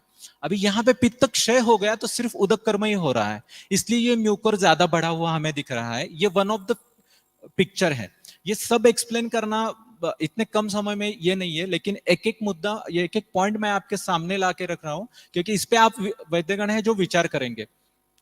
तो श्लेष्मा प्रकोप हुआ तो ये सप्रकोपित, ऐसा श्लेष्मा जो है वो शरीर शैथिल्यात, पहले से ही शरीर शिथिल युक्त शैथिल्य है, तो शैथिल्यात विसर्प शरीर है, मेदसे व आदितो मिश्र भाव गच्छति, मेद से कफ का एक समान ये होने से ये दोनों एक साथ हो जाते हैं। और उसके आगे हमने देखा समान गुणभूष्टात मेदशा मिश्र भावन दुष्येति अनेन सविकृतो दुष्टेन मेदोपसंहिता शरीर क्लेद मांसाभ्याम संसर्गम गच्छति, क्लेद मांसयोर अति प्रमाण अभिवृद्धत्वात स मांसे मांस प्रदोषात पूति मांस पीड़िका, आणि पुढे और आगे जो लिखा है शराविका कच्छपिका इत्यादि, उसमें जो लास्ट है वो विद्रधि संजनयति। तो ये संप्राप्ति कैसे हो रही है, जैसे इम्यूनोसप्रेसेंट्स आपने दिए, इम्यूनोसप्रेसेंट्स मतलब क्या है, जो भी बाहर से आया हुआ एंटीजन रहेगा उसके विरुद्ध हम काम कर रहे हैं, उसके हम प्रतिकार शक्ति हम जिसे बोलते हैं। तो वात क्षय, वात का स्टिमुलेशन ही गया है, जो मैंने पहले स्लाइड में दिखाया था कि वात और पित्त का क्षय है, रस और रक्त का क्षय, स्टिमुलेशन नहीं मिल रहा, न्यूट्रोफिल्स को कोई कॉल नहीं कर रहा, सिस्टेमिक इम्यूनिटी कॉल नहीं हो रही है, और जो भी है लोकल इम्यूनिटी से काम चलाना पड़ रहा है, जो कि वहां पे कम पड़ रही है। इस स्टेज में अगर बाहर से ये फंगस आ गया तो इसको प्रतिरोध रहता ही नहीं, वो पहले नासा में श्लेष्मल कला को इन्फेक्ट करेगा, श्लेष्मल कला की तरफ आया, वहां पे प्रतिकार हुआ नहीं, वहां पे जो माल्ट रहता है म्यूकस एसोसिएटेड लिम्फोइड टिश्यू वो सीक्रेट होगी, वहां पे लोकल सिस्टम अपना रिस्पॉन्स देगी, लेकिन उसको यानी जैसे पुलिस के हाथ में ये हाथ से नहीं हो रहा है तो आर्मी को कॉल करना पड़ेगा, आर्मी आएगी नहीं, तो वहां पे जो लोकल रिस्पांस कम पड़ेगा। तो ये श्लेष्मल जो कला रहते हैं उसके पीछे क्या रहता है, हम थोड़ा सा मॉडर्न की एनाटॉमी देखेंगे तो वहां पे कैपिलरीज या फिर अंदर जो रहेगा वो वेनस में एब्सॉर्ब होगा, और ये सबसे डेंजरस सिचुएशन रहेगी, क्योंकि ये जो है ये एंजियोट्रोपिक फंगस है। ये जैसे ही उसको ये लोह मिल गया, फेरेटिन मिल गया, तो वो बढ़ने लगता है और वो वहां से एक्सेलरेट हो जाता है। तो हमने प्रमेह की शिथिल जन्य स्थिति भी देखी, ये भी हमें म्यूकोरमाइकोसिस के केसेस में देखने मिलती है। ये विद्रदी में क्या रहता है, स दुष्ट रक्तातिमात्रत्वात् स वै विदहिते तत शीघ्र विधायित्वात् विद्रदी इत्यभिधीयते। तो हम यहाँ पे देख रहे हैं कि इतना आशुकारी है कि कल कुछ नहीं था और परसों ये पेशेंट के डॉक्टर कह रहे हैं कि इसकी आंख निकालनी पड़ेगी। ये इतना आशुकारी है क्योंकि ये जो जैसे देखिए बहुत लोगों ने कहा कि ये फंगस कैसे जाता है। हमने तो ये क्या बोलते हैं वो फंगस जो हमारा त्वचा में फंगस रहते हैं, रेगुलर फंगस, फंगल इन्फेक्शन जो हम कहते हैं राउंड वर्स वगैरह, ये तो इतने दिनों से हम ट्रीट कर रहे हैं वो जाते ही नहीं है। और ये फंगस क्यों जा रहा है, तो जो भी संप्राप्ति मांस और मेद में पड़ी रहेगी ना, ये चिरकालीन रहेगी। यहाँ पे संप्राप्ति रक्त में हो रही है और ये कंटिन्यूअसली मूविंग है और यहाँ पे बहुत ही विधायी। तो ये उसका ये दुधारी तलवार है। ये इसका प्लस पॉइंट भी है कि इसका ड्रॉबैक है कि ये जल्दी से जल्दी फैलेगी, इसका प्लस पॉइंट है कि इसको हम जल्दी से जल्दी बाहर निकाल भी सकते हैं। ये चिरकालीन नहीं होगी, ये तो कुछ तो यहाँ जाके लिंगनाश कर देगी या फिर वहां से हम ट्रीट किया तो जल्दी से जल्दी वापस भी घूमेगी। हाँ, और ये पॉइंट आ जाता है कृमियों का। क्या होता है फंगस के, ब्लैक फंगस के हिसाब से हम जो भी बात करेंगे तो सीधा हम कृमियों पे कूद पड़ते हैं कि ये कृमि है, लेकिन कृमियों के पहले ये पार्श्वभूमि जरूरी है जो हमने अब तक डिसाइड ये की। तो कृमि, रक्तज कृमि, इसका वर्णन रक्तज कृमि आता है, कुष्ठे समान समुत्थान, कुष्ठ जैसा सब कुछ दिखता है। रक्त स्थान जो है उसका रक्तवाहिनी और धमनियां दिया है। अतिवृद्धा नाम त्वक सिरा स्नायु मांस तरुणास्थि भक्षणम, जो पैरानेजल साइनसिस में हमने देखा था कि बोन और कार्टिलेज में वो नेक्रोसिस कर देता है, तो ये वो रेफरेंस है कि तरुणास्थि भक्षणम, ये चरक विमान स्थान में कृमियों के अध्याय में लिखा है। चरक सूत्र स्थान में कियन शीर्षे अध्याय में जो कृमियों का वर्णन है वहां पे लिखा है तत शिरसि संस्क्लिदात कृमया पाप कर्मणा जनयंती शिरोरोगा जाता बिभत्स लक्षणम। आप सबने म्यूकोरमाइकोसिस की केस नहीं देखे, फोटोज देखे होगा तो भी आपको पता चला कि ये बिभत्स लक्षणम रहता है बहुत ही।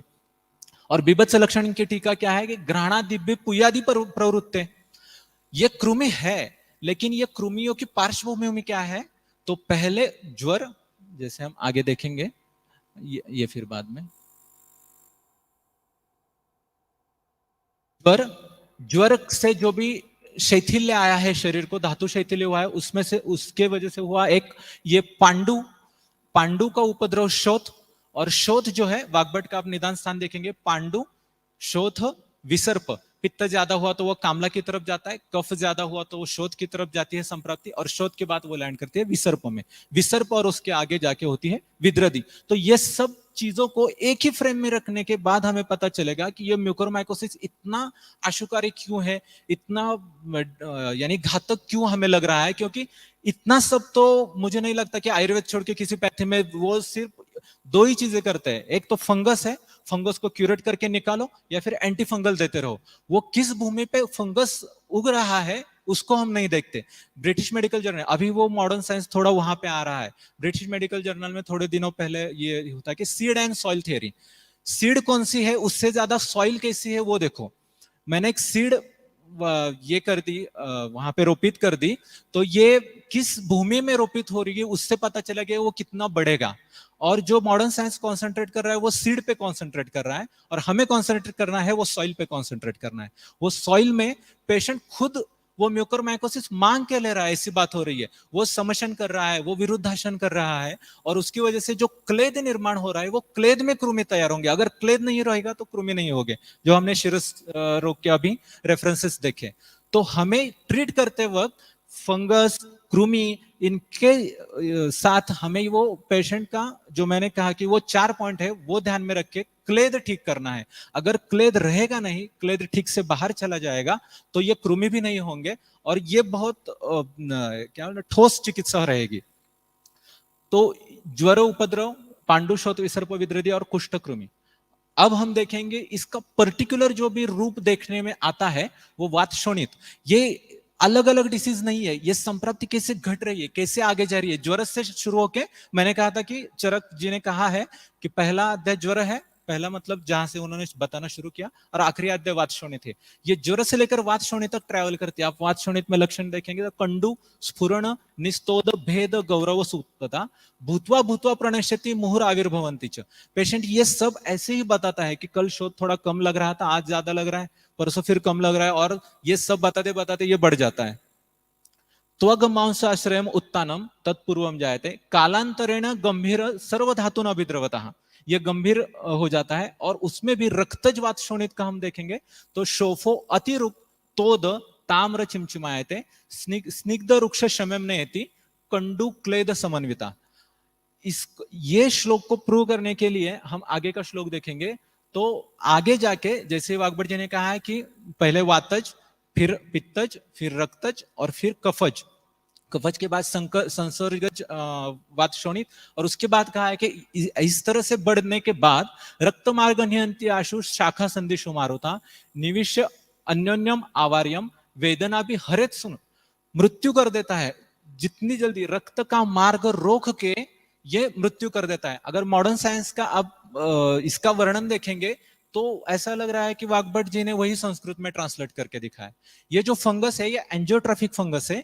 ये रक्तवाहिनियों के अंदर से फैलता है और रक्त का मार्ग बंद कर देता है। जो भी संप्राप्तियां घट रही है, जो मैंने कहा था कि बहुत कुछ आपको सिंड्रोम दिख रहा है, इन्फेक्शन दिख रहा है, ये सब है ना, ये सब नेक्रोसिस इनके तरफ से, यानी एंजियोट्रॉफिक फंगस, वो रक्त का मार्ग, वेसल्स को बंद कर देगा और आगे इन्फार्क्शन कर देगा। ये इन्फार्क्शन उसी चीज की वजह से हो रहा है क्योंकि ये फंगस ट्रेवल हो रहा है उस रक्तवाहिनियों से, और ये वही कहा है कि रक्त का मार्ग बंद करके शाखा भी हरित सुनो। वो वेद ऐसा कहा है कि उन्हें शाखा संदिशु मारुता, वहां पे वात का भी मार्ग अवरोध हो जाता है और मृत्यु तक ये आ जाती है, ये घटना आ जाती है। उसके आगे वात शोणित अध्याय में उन्होंने आगे जाके कहा है कि ये ऐसा सब घट रहा है, और उन्होंने आवरण बताना शुरू किया है। और आवरण से पहले उन्होंने प्राण उदान के जो भी खराब होने के लक्षण है वो बताए हैं। उसमें कुपित, ये प्राणवायु में अगर ये कुपित हो गया वात शोणित तो चक्षुरादि नाम उपघातम प्रवैत, चक्षुरादि नाम सभी इंद्रियों को उपघात हो जाता है। तो ये वात शोणित इस तरह से फैलता है। ये हमें जो पिक्चर रखना है हमारे सामने, तो पेशेंट की इस तरह से संप्रत्या घट रही है। धर्माधिकारी सर ने जो कहा है ना, ये डिसीजेस नहीं है, यथा दुष्टेन दोषेन यथा चानु से विसर्पण कैसे हो रहा है। और हमें ट्रीटमेंट की शुरुआत, मुझे नहीं लगता कि ये बताने के बाद किसी को ट्रीटमेंट अलग से बतानी पड़ेगी। वैद्यगणों को ये आ जाएगा कि क्या क्या कर सकते हैं हम इसमें। ये थोड़ा हम फॉरवर्ड करेंगे, ये शालाक्य की तरफ से, इसको बहुत एक्सप्लेन करना पड़ेगा कि ये क्या कैसे कैसे आ रहा है। फिर भी हम थोड़ा बहुत ले लेते हैं कि यस, ओके ठीक, पुढे घेतो। तो हम सीधा आगे जाएंगे ट्रीटमेंट पार्ट में। ये भी वही जो भी काय चिकित्सा में कहा है वही शालाक्य में, अभिचंद से हतादिमंत तक इस तरह से वो ट्रैवल होता है। वो थोड़ा अलग पार्ट है, हम शालाक्य का अलग लेंगे। तो चिकित्सा जीर्ण ज्वरहर, क्लेद निर्हरण, रस रक्ता और मांस इनका सार सहन ठीक करना, और कृमिघ्न चिकित्सा करना है। ये सीधा मैंने कल्प दिया है क्योंकि ये कल्प अवस्था के अनुसार हमें यूज करने पड़ते हैं। स्थानिक चिकित्सा में आश्चोतन, बिड़ालक, पिंड, उपनाह, रक्तमोक्षण और लेखन इतना करना जरूरी होता है। आश्चोतन के लिए त्रिफलाक्वाद वो दोष दूषों की तरफ से बदलता है। बिड़ालक जो है ये चरक में लिखा हुआ त्रिमर्मीय चिकित्सा में बिड़ालक है वो हम यूज करते हैं, लेकिन कंडीशन बदल गई तो ये बदल जाएंगे। जीर्ण ज्वर के ट्रीटमेंट में गुडुचि, आहार, ये आहार का बहुत बड़ा रोल है, वो हम कभी एक्सप्लेन करेंगे। काउंसलिंग, पेशेंट की चिंता और भय मुक्त करना चाहिए। और श्लेष्मल कला की प्राकृत द्रवता और स्निग्धता, क्योंकि वहीं से वो फंगस आगे जाने वाला है। तो प्रिवेंटिव में हम ये कर सकते हैं ताकि वहां पे सिस्टेमिक इम्यूनिटी कॉल नहीं हो रही है तो वहां की जो लोकल इम्यून सिस्टम है उसको हम सपोर्ट दे सके। एक दो केसेस देखेंगे और रुक जाएंगे। सुबह जी शेवड़े सर से बात हो रही थी, तभी कहा कि जिन लोगों को बेड नहीं मिला वो थोड़ा लकी रहे, ऐसा लग रहा है अभी। जितनी ज्यादा देर तक पेशेंट हॉस्पिटलाइज रहेगा उतनी ज्यादा देर उतना उसका प्रोग्नोसिस बैड हो जाता है। तो ये पेशेंट था बारामती में, हम सातारा में। बारामती में कोविड में एडमिट था, उसको अचानक दिखना बंद हो गया, एक्यूट विजन लॉस। वहां के डॉक्टर ने सस्पेक्टेड म्यूकोरमाइकोसिस किया, एमआरआई किया उसका, और वहां पे अर्ली चेंजेस साइनोसाइटिस वगैरह दिखने लगे। उनको पुणे में शिफ्ट करने के लिए कहा, पुणे में आए, लेकिन second wave on the peak थी, उन्हें बेड मिला नहीं। तभी एक स्टूडेंट के यहाँ से हमने ट्रीटमेंट शुरू कर दी फोन की वजह से। तो रात भर उन्होंने जो भी मिला, सहस्त्रपुटी अभ्रघोषण श्वास का नियंत्रण शुरू कर दिया। जब वो वापस आए तो बारामती में था, वो बेड भी चला गया। वो पेशेंट बाहर कोविड के हॉस्पिटल के बाहर ऑक्सीजन कॉन्सेंट्रेटर लेके बैठा था और उसको दिखना कम था। तो ये दिन भर वहीं पे बैठा रहा, तब तक हमने चिकित्सा शुरू कर दी थी। वहां पे एक हमारे वैद्य मिले जिन्होंने हमें रक्तमोक्षण करके दिया। रक्तमोक्षण और जो भी मैंने चिकित्सा देखी वो थी। रक्तमोक्षण करने के बाद दूसरे दिन पेशेंट को, जो पहले उसकी कंप्लेंट थी कि सामने दिखा हुआ टिफिन नहीं दिख रहा, वो उसके फाइल के सब अक्षर पढ़ रहा था। तो आशुकारी चिकित्सा, जितना आशुकारी हम जितना जल्दी एक्शन लेंगे उतनी जल्दी वो रिजल्ट आता है। ये रक्तमोक्षण का रोल मैं शालाक्य के हिसाब से समझा दूंगा बाद में। ये पेशेंट था, ये post covid uncontrol diabetes, ophthalmologist के पास गया। ऑप्थेल्मोलॉजिस्ट ने कहा ये म्यूकोरमाइकोसिस है, आगे के सब डायग्नोसिस तुम ट्रीटमेंट ये करो, तपासनी सब करो और हमारे पास फिर आओ। फॉर्चुनेटली एक आयुर्वेद वैद्य के संपर्क में आया, तो वहां से सीधा आयुर्वेद की तरफ आया। क्लियर पिक्चर था कि ये म्यूकोरमाइकोसिस है। 3 दिन उसका तपासनी में ही चले जाते हैं, इन्वेस्टिगेशन में चले जाते हैं। तो हमने ये ट्रीटमेंट शुरू की, उसको उपनाह, अमृताकश त्रिफला, पथ्यधि त्रिफला, अर्कसे, आश्चोतन, ये सब शुरू किया। हार्डली सर दोपहर को उसको पोटिस शुरू किया था उपनाह, तो कल सुबह उसने सेल्फी भेजा और फिर 6 दिन बाद उसका आई, वो सेल्फी है इसलिए लेफ्ट आई दिख रहा है, तो क्लियर हो गया। ये केस मध्य प्रदेश से ट्रीट की थी। मध्य प्रदेश में एक हमारे दोस्तों का ग्रुप है, तो वहां से म्यूकोरमाइकोसिस के कुछ पेशेंट हमने ट्रीट किए थे। ये भी पेशेंट घर में ही ट्रीट की। उसे वाम नेत्र शोथ, वाम मुखभागी स्वाप, गौरव चिमचिमायन, ये सब था। ट्रीटमेंट जो मैंने पहले बताया वो ट्रीटमेंट एक्सप्लेन करने में टाइम लगे, क्योंकि एक एक केस एक एक घंटा भर लगता है एक्सप्लेन करने के लिए। तो उसी तरह से की, तो पहले थोड़ा उपशय मिला, फिर डिप्लोपिया शुरू हो गया। फिर उन्होंने एम्स में एडमिट किया वहां पे, और उन्होंने कहा कि इसको सर्जिकल डिब्राइडमेंट करना पड़ेगा और जरूरत पड़े तो आंख भी निकालनी पड़ेगी। तो उन्होंने डिस्चार्ज लिया, वो बोल रहे हैं हम सातारा जाते हैं जहां पे भी वो वैद्य हो। तो दूसरी बार उनका रक्तमोक्षण करना पड़ा। इस टाइम जुगुलर वेन से किया, और जुगुलर वेन से रक्तमोक्षण करने के बाद शाम तक उसका डिप्लोपिया इंप्रूव हुआ। फिर उन्होंने, उन वैद्यों ने थोड़ा सा उनकी तरह ये करके रसमाणी की आरोग्यवर्धिनी कृमि की चिकित्सा ऐड की, और उसके बाद पेशेंट का ऑपरेशन कैंसिल हो गया, आगे कुछ ट्रीटमेंट करने की जरूरत ही नहीं पड़ी। इस तरह से ये पेशेंट हो गया। और एक वो इमेजेस दिखाएंगे मैडम थोड़ा सा। और ये एक यवतमाल की पेशेंट है, वो हमने सिर्फ 7 ही दिन ट्रीट किए। ये आशुकारी है, दूधारी तलवारी, जितनी जल्दी बढ़ेगा उतनी जल्दी हम ट्रीट भी कर सकते हैं अगर अत्यधिक चिकित्सा के हिसाब से हमने किया तो।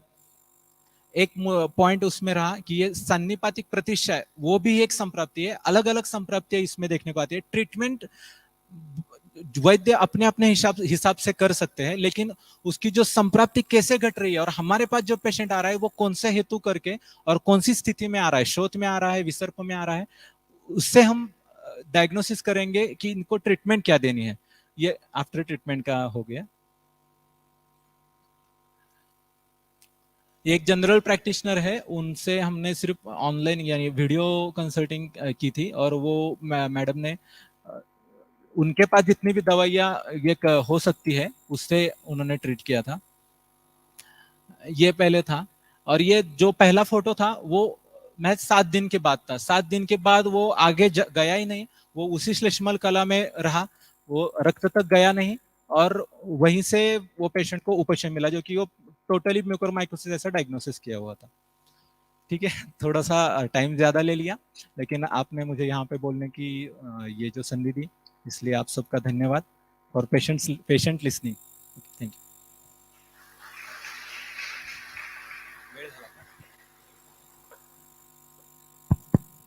Thank you, sir.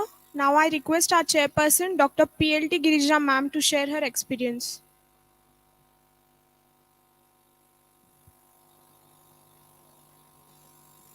Namaste, everybody. I've been, you can hear me, right?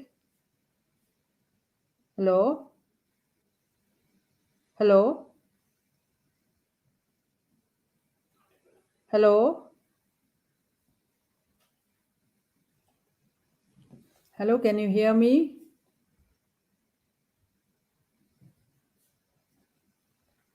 Hello? Hello? Hello? Hello, hello, hello, hello, Can you hello, hear me? hello. Hello? Hello? Hello, hello, hello, hello, hello, hello, Am I audible?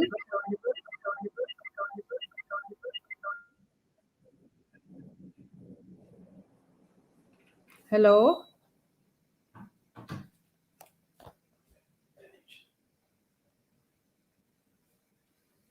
Hello? I can't hear. Hello? You are in the show. I don't know what it says. Hello? Hello, you audible. Am I don't know. Just check. Hello, can you hear me? It's not clear. Hello. You're audible. You should go ahead and proceed. Okay. All right. I hope I'm audible. Namaste, everybody. And my special greetings to Vaidya Parikshit Shevde, Vaidya Vivek Shavant, Vaidya Jyoti Joshi, and Vaidya Sandeep Jadhav. They've all shown tremendous dedication and sincerity in treating COVID patients. And we've all learned a lot from their presentations. Um, there is enormous information that we have gathered in this short period. Now, I think I would like to summarize what are the lessons we learned from their presentation. I would nevertheless add a few things which I felt was relevant. Now, as far as Jwara is concerned, Ayurveda has by far the best understanding of Jwara. I don't think anything more anybody can add beyond what is already in our texts. Now, forget about COVID 19. We did not, COVID 19 is a name given to it. What we treated was what we diagnosed as Vata Kapha Jwara. Now, Vata Kapha Jwara, according to Charaka, it is Shitako Gauravam Tandra Staimityam Parvanam Charuk Shirograha Pratishyaya Kasa Sweda Apravartanam Santapo Madhyavegascha. To this, Ashtangaldhyam adds Tapahani Aruchi Parvashiroruk Peenasa Shwasana Kasa Vibandaha Shita Jadya Thimira Brahma Tandraha Sleshma Vata Janita Jwaralingam. Now, if you look at while we were treating COVID 19, unlike what some of the Vaidyas were explaining, our experience was solely with standalone Ayurveda because from the beginning, we decided that we will not take on anybody who is also wanting to add allopathic chikitsa along with Ayurveda. So we had ruled out all those who wanted uh, mixing allopathy and Ayurveda. So it was only a standalone Ayurvedic treatment. So the guidance comes precisely from this sloka. While we were treating, sometimes our Vaidyas would say the patient is complaining of blurred vision. Now it says Timira. Similarly, they would say the patient is having giddiness. It is the Brahma. So just about the entire spectrum of symptoms are already there in our text. Now, once a diagnosis is done, then the treatment proceeds quite logically. In fact,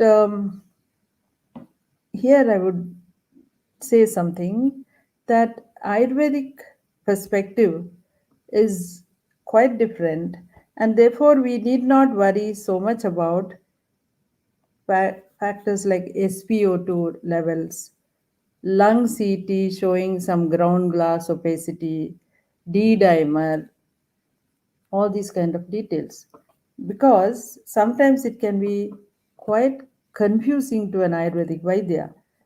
A lot of people who dropped out from pure Ayurveda said, "Why did you drop out?"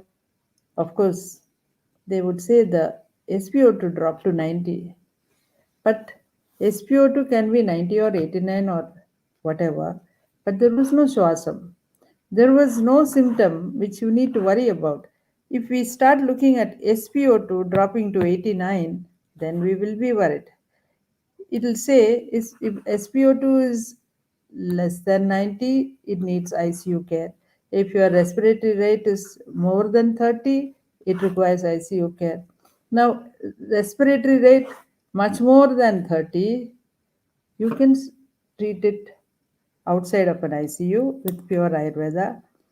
If hypoxia, so called, is, we have as standalone Ayurveda, we have treated 75 without any aid.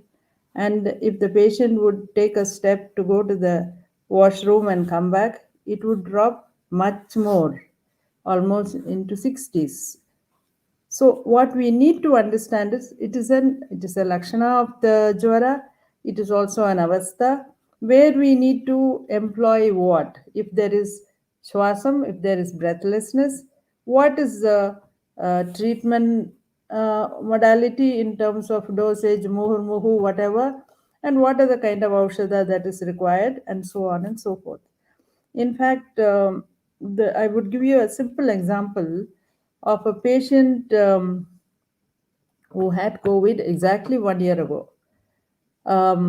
It would come under the category of multiple comorbidities with high risk, and had a severe attack of COVID. This is a patient who had 75 SpO2 and so on, highly diabetic, BMI high, beyond 30, and so on. Exactly about a year later, reports with 105.7 fever. So, of course, our first reaction was to change the thermometer, double check with 2-3 others to see if temperature is actually 105.7, and it was established that was the fever. So, and then there was total loss of urine and motion control, and everybody around is worried and very sure, whose sister is also an allopathic doctor, they're very sure it is COVID. I said it is not COVID. Why? Because in the lakshana of vata kapha jwara, it is santapo madhyavegascha, tapahani. So in vata kapha jwara, if you notice, most of the people had fever between, say, 100 and 102. Very rarely 103, and even more rare was 104, and that was the highest. 105.7, it is not Madhyavega. So definitely this cannot be a COVID. And sure enough, after she got well, a few weeks later, when they did the test, surely it didn't come uh, positive for COVID. Now, this is the reason why we say that always stick by the textual, uh, whatever it says in terms of lakshana, and we should be very clear in our diagnosis.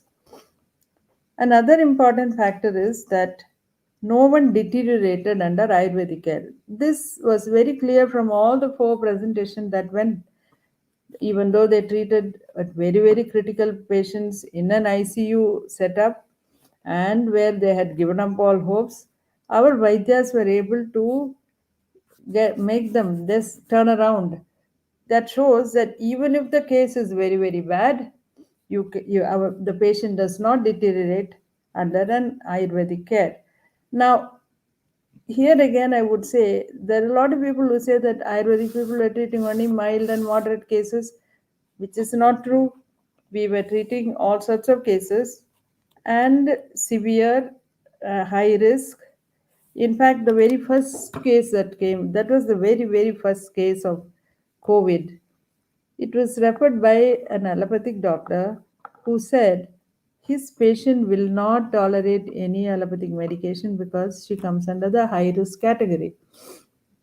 Now, whatever her condition, she is first of all somebody who is a chronic kidney patient who has to undergo dialysis 3 times a week.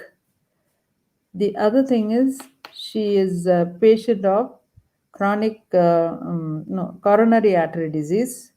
She also, for many, many years, she has suffered from type 2 diabetes. She also has medication for, she is also hypertensive. She suffered from COPD, that is chronic obstructive pulmonary disease. She had thyroid, and to top it all, she had a breast lesion. And she was very recently, she was also treated for tuberculosis. The doctor said that she has to be treated with Ayurveda and she will not tolerate any allopathic treatment. Now, this will definitely come under multiple comorbidities and very high risk a patient she is. And her treatment, we thought about it, although we were a bit unhappy, our first patient had to be so critical. The treatment was simple and the patient made an uneventful recovery. Even though she missed 3 consecutive dialysis, it did not bother her. The reason being the protective nature of the Ayurvedic medication. Now, in this particular case, we didn't even use much medication. The only 2 medicines we used were Sudarshana Churnam and Triphala Pipali. Triphala Pipali is Triphala plus Pipali, which is a yogam that is there in Sarangadhara Samhita. It says Jwaraharam and Swasa Kasa Jwaraharam. So these are the only 2 medicines used, and the patient was very well. So what we learned from all this is the the the COVID-19 or Vata Shleshma Jwaram does not start as severe to begin with. It goes from mild to moderate to severe.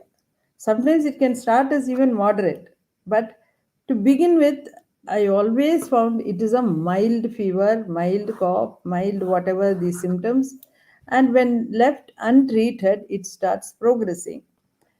Now, we have seen very, very sadly, we have seen so many patients, young people dying.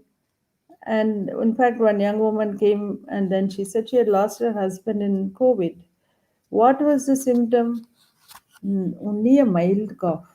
For that, he went to the hospital. And sure enough, he never came out of it. Whereas we had another patient where the wife decided to take Ayurveda, husband went to the hospital, wife recovered, husband didn't recover. We did not worry so much because we thought he would have recovered because these cases were not very serious cases. And how do they become severe? Only because of lack of proper treatment, lack of medication. So, what happens in modern Western medicine? To begin with, there was never any scientifically proven medication. The people have had an overdose of vitamin C, an overdose of zinc, antibiotics, blood thinners. These were extensively used and steroids. Many cases I have seen who have come after the steroid treatment who have become diabetic, steroid induced diabetes. So this has only given rise to further problem. And then and they had this remdesivir and dexamethasone, which was mandated for severe cases. Even that didn't work, and even that was not scientifically proven medicine for COVID-19, even according to them. So what happened? How did such fatality, high mortality and morbidity happen? Because the mainstream medicine was banking only on two factors, namely the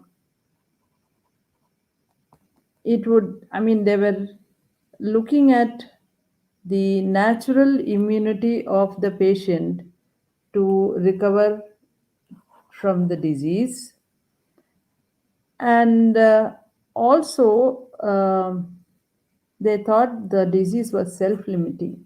Now wherever the self-limiting factor and then the natural immunity of the patient didn't happen, the mortality and morbidity became very high and patients were deteriorating. Had Ayurveda had played a central role in handling COVID, the mortality and morbidity would have been far less. Now, the other thing that we learned from this presentation is that Ayurvedic Vaidyas treated with excellent Aushadas. Now, Bahukalpam, Bahugunam, Sampannam, Yogyam Aushadam. What is important is that they could treat with whatever medication they thought was appropriate. We didn't have to rely on one particular drug. Every Vaidya, according to the Avastha, very personalized treatment with locally available material, with drugs which they were familiar with. So we had a wide spectrum of very effective medication and they were free to use it according to the requirement of each patient. So what is the result? There was very quick resolution of symptoms. Now, if we don't talk about those who are already deteriorated and gone into the ICUs, if they were on purely on Ayurvedic medication, this is the thing. When we analyzed our data, we found the resolution of symptom happened in 6 to 7 days. Now 6 to 7 days means that patient from day one with the diet and the medication had steadily recovered, and very quickly that too, and without any uh, side effect. So we've also found that our medication was very safe, not only effective, but it was also very, very safe. Because the various one of the speakers said, I don't know what your medicines will do. These kind of rasa drugs are harmful. These are not to be used in these kind of confusions. None of our patients, including all those who had multiple comorbidities, serious comorbidities, nobody reported any adverse reaction to Ayurvedic medicine. So Ayurvedic medicine proved to be not only highly effective but also very safe for all types of patients in COVID-19. Now, another important thing which I noticed is that the cost of the treatment, hardly anything. When you compare with what the patients had to spend on mainstream medication, Ayurvedic, even if you had used Varnakalpa, it would only come to a few thousands more. It did not cost them much. The and whereas the most of them who could have been the disease could have been arrested at the mild and moderate stage itself. It did not have to go progress into a more serious stage. So we had done all our patients, they were under home quarantine. There was no hospitalization, there was no radiology, there was no ICU, there was no invasive procedures. So as a result, the treatment for COVID-19 was a very inexpensive treatment. But whereas we found in reality, people had to spend a lot. So this is in all that I can say about COVID-19 chikitsa and a role of Ayurveda. And I once again congratulate the speakers. And now it is said that it has become endemic to India, possible, in which case I think more efforts are required to engage with the government to mainstream Ayurveda so that we are better equipped, well equipped to deal with whether COVID-19 or any future pandemic. So, with this, I would like to end my uh, talk, and I thank all the organizers for the tremendous effort they have put into organizing this massive meeting. Thank you very much.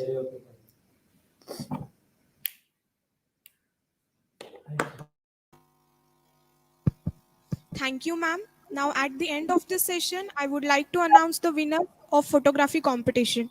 The first prize goes to Tanaya Vilas Kumbhar from Loknete Rajaram Bapu Patil, Ayurvedic Medical College, Islampur. Second prize goes to, here we have two winners, Sharada CK from SDM Institute of Ayurveda and Hospital, Bangalore, Apurva Atul Khatri from MES AM, Ratnagiri. Third prize goes to, here also we have two winners, Omkar Shivaji Gite from BSDT Ayurvedic Mahavidyalaya, Wagholi, Rinkal Hirpara, Indian Institute of Ayurvedic Research and Hospital, Rajkot. Consolation winner is Malatesh Gowda, YH, from SDM Institute of Ayurveda and Hospital, Bangalore. Now I would like to hand over the mic to Neha for the next session. Thank you.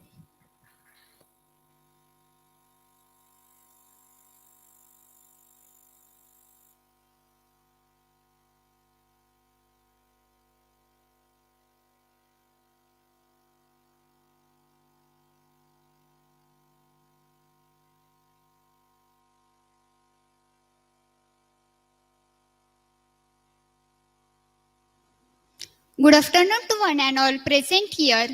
We all have been super excited for our last session, which is going to be the most brainstorming and interesting session of all, which is based on the expanding scope of Ayurveda. Therefore, I heartily welcome all of you into our most awaited session, the panel session. This session will be brought forward to us by number of eminent personalities from various different fields. We are very lucky to be getting a 360-degree view of Ayurveda today. From keeping our siddhantas or principles intact to applying them in modern and upcoming diseases, we need to discover their clinical aspects. We need to focus on mental health and dietary changes of these modern times in order to have a better lifestyle. We need to give immense importance to establishment of IPDs in Ayurveda, which was a great consult during this pandemic. We also have the need to focus on economical status of the society and make necessary changes on administrative levels and have different policies for each strata of our society. All the Vaidyas we have between us today will be enlightening us even more with their views and opinions on all such topics. Therefore, I would like to introduce all the panelists and respected moderators, sir, of the session to all of you.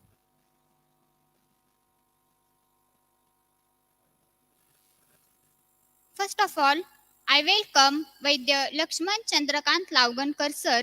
He has completed BMS MD in Ayurveda from Pune. He has done PhD in Kriya Sharir subject. His research is based on critical study of Kala Sharir with special reference of Dharan Karma of Pitta Dhara Kala.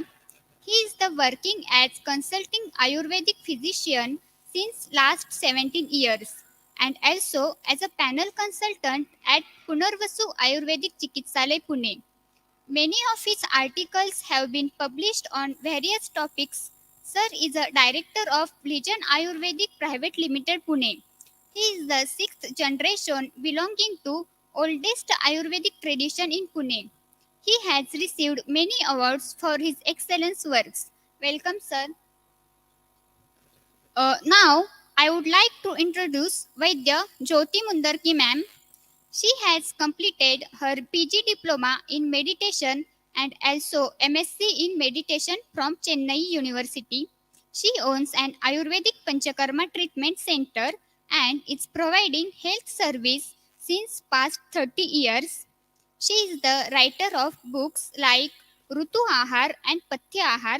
She has done special works in gynecology, infertility, liver disorder, skin diseases, psychological diseases, heart diseases, cancer, etc. She has been awarded by various awards for her excellence. She has also treated and cured many COVID patients and many more. Welcome, Jyoti ma'am.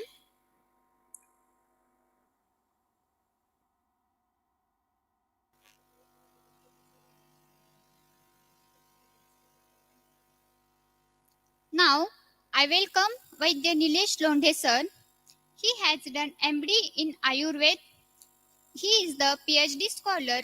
He is the director of Pimpri Chinchwad's first Nirvikar Ayurvedic Super Speciality Hospital. Sir has experience of 10 years in the field of Ayurveda. He has examined more than 13,000 patients and is a specialist in treatment like piles, psoriasis, and joint disorders. He has received many awards by Health Excellence, Sakal Media Group, Nirok Street, and many more. Welcome, sir. I welcome Vaidya Girish Sarde, sir. He has done MD from Pune University in Panchakarma with gold medal and also done PhD in concept of Buddhi subject. Sir is an Ayurvedic consultant and Panchakarma specialist since 2 decades through his Ayushri clinic in Pune and also honorary consultant in Tarachand Ramannath Ayurvedic Hospital, Pune. He has conceptualized and promoted Karma Sadhana, the unique model of training in Panchakarma. He has published many research papers and books. Welcome, sir. Now, I would like to introduce Vaidya Mihir Vachasundar, sir.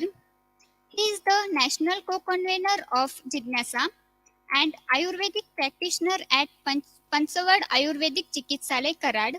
Sir is also a medical director at Arogyam Ayurvedic Panchakarma Center. I welcome all the Vaidyas present here.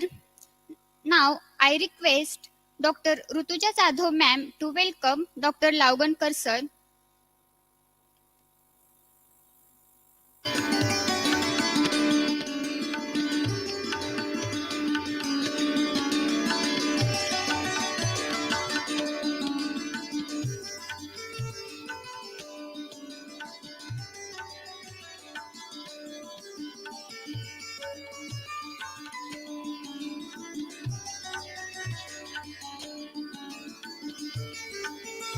I request Dr. Rutuja ma'am to welcome Jyoti Mundargi ma'am.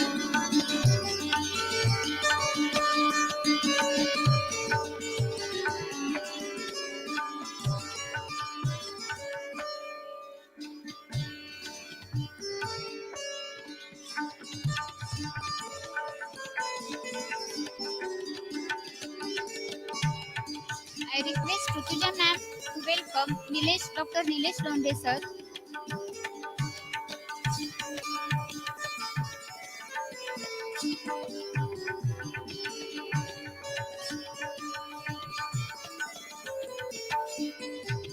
I request Rutuja ma'am to welcome Dr. Girish Sarde sir.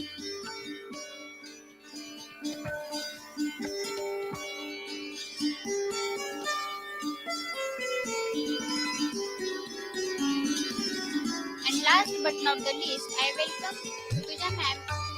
I request Rutuja ma'am to welcome Dr. Mihir sir.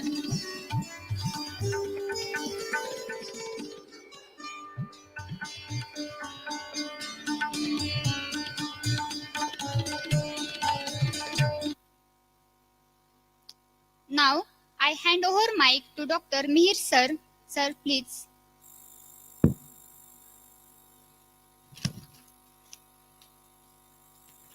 सभी को नमस्ते। सबसे पहले आप सभी की क्षमा हम मांगते हैं कि थोड़ा सा डिले हुआ है। यहाँ पे सभी प्रैक्टिशनर्स आए हैं, उनको अपनी अपनी ओपीडीज है, लेकिन वो अपना वैल्यूएबल टाइम निकाल कर यहाँ पे आए हैं। जिज्ञासा के आज के इस कार्यक्रम की विशेषता ये है कि इसका पूरा आयोजन हमारे सभी यूजी स्टूडेंट्स ने किया है। तो मैं सभी का एक बार यहाँ पे स्वागत करता हूँ। जो भी कुछ और जो भी कोई वर्चुअली इस कार्यक्रम में ज्वाइन हुए हैं उन सभी का भी यहाँ पे अभिनंदन करता हूँ। अभी हम डायरेक्टली हमारे सेशन की तरफ बढ़ेंगे। अभी हमने देखा है कि लास्ट के जो हमारा क्लिनिकल सेशन था उसमें भी सभी जो दुष्टकर्मा है, कृतकर्मा है, ऐसे सभी वैद्यों ने अपना प्रेजेंटेशन यहाँ पे दिया। हमारे आज के इस पैनल डिस्कशन में भी जो भी हमारे सभी स्पीकर्स है वो सभी ऐसे ही दुष्टकर्मा, कृतकर्मा है, अपनी अपनी प्रैक्टिस की अलग अलग विशेषताएं रखने वाले हैं और उनका कोविड-19 के दौरान एक अच्छा योगदान रहा है। तो आज के इस पैनल डिस्कशन की शुरुआत मैं मुंदरगी मैडम से करता हूं कि मैडम, कोविड केयर सेंटर पर जाकर प्रत्यक्ष चिकित्सा करने का आपका अनुभव कैसा था? Good evening everybody. ये जो मौका हमें आज मिला है जिज्ञासा ग्रुप, अभाविप और MUHS, हम पहले उनके आभार प्रदर्शित करती हूँ। कोविड-19 में पहला जो बरस था, पहली जो लाट थी, उसमें तो कुछ करने का मौका ही नहीं मिला। हम अंधेरे में तीर चलाते थे, देखते थे क्या करना है क्या नहीं।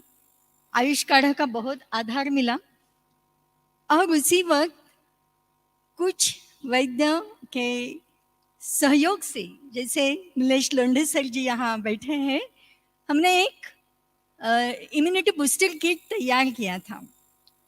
उसमें कवल धारण, कषाय, अमृत धारा, नस्य और कुछ मेडिसिन्स, गाय के गोबर के कंडे तक भीमसेनी कापुर से बनाया सब कुछ। ऐसा एक किट बना के रसमाधवादी वटी उसमें ऐड की थी। और ये सब, इसका प्रोटोकॉल हमने एक सेंटर पे लगाया।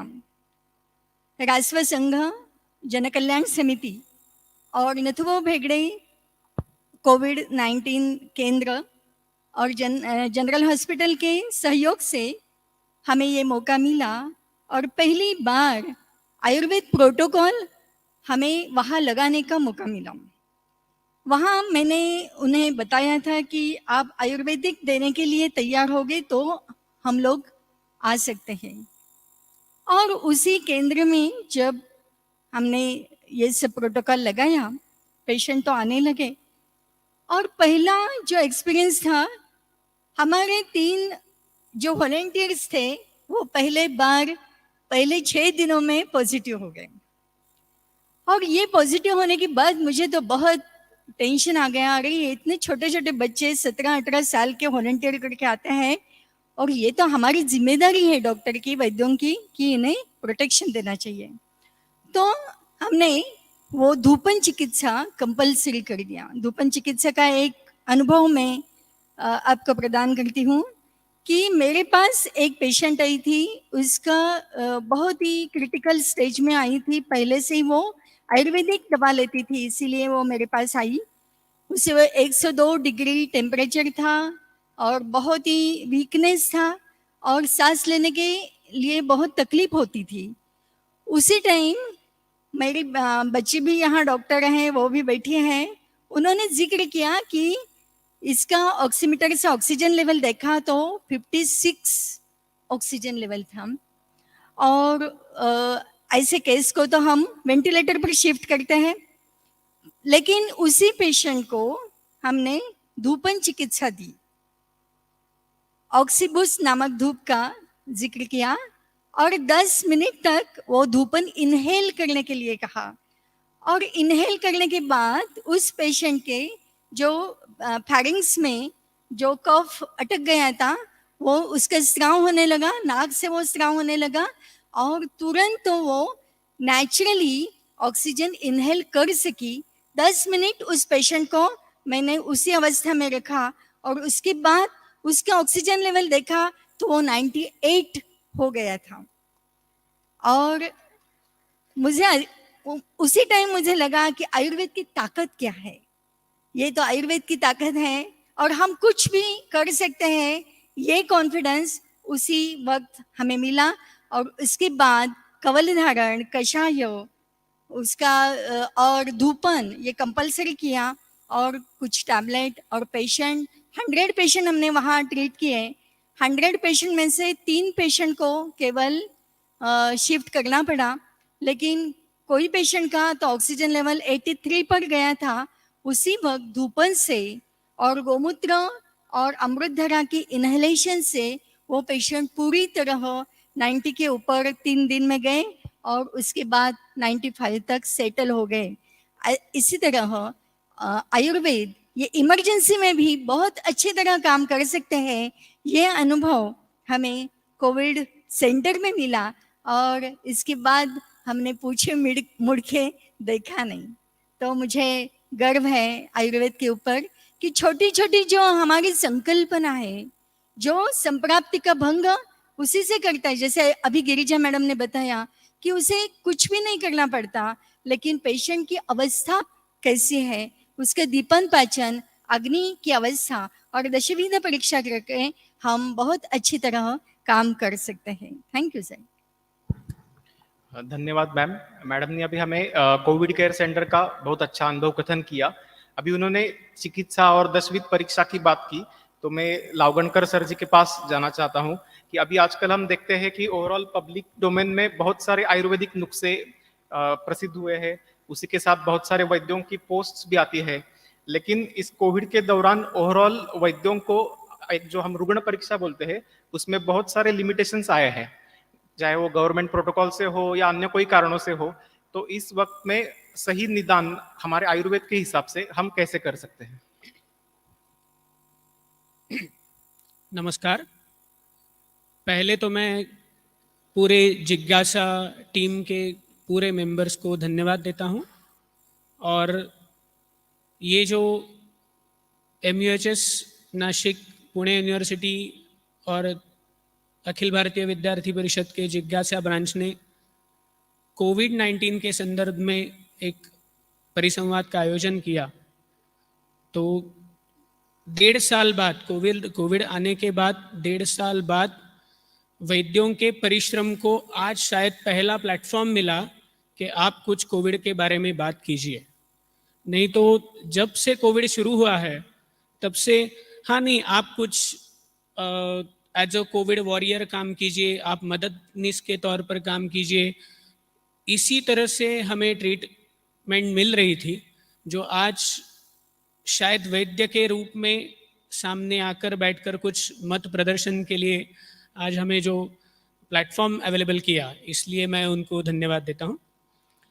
मिहिर सर ने अच्छा सवाल पूछा है कि इसके निदान के बारे में हमें कैसे अपनाना चाहिए या फिर किस तरह से करना चाहिए। लगभग जब ये कोविड का वातावरण शुरू हुआ तब से, मतलब पिछले जनवरी से मैंने अभी तक हर एक पेशेंट की नाड़ी परीक्षा भी की है, लेकिन हाँ ज़रूर ग्लव्स पहनकर की है।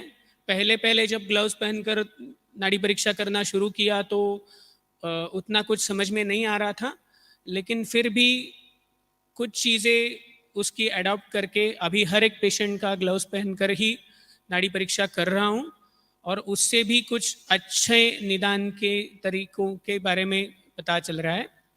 दूसरा, एक अभी सर ने बताया कि जो हिंड्रेंस है कि हम कैसे कर सकते हैं, तो आयुर्वेद में जो दर्शन, स्पर्शन और प्रश्न परीक्षा के बारे में उल्लेख है, तो दर्शन परीक्षा के बारे में मैं यहाँ पे अत्यंत विश्वासपूर्वक नमूद करना चाहता हूँ कि लगभग 1.5 साल में मैंने अराउंड 130 to 150 कोविड के पेशेंट्स किए हैं।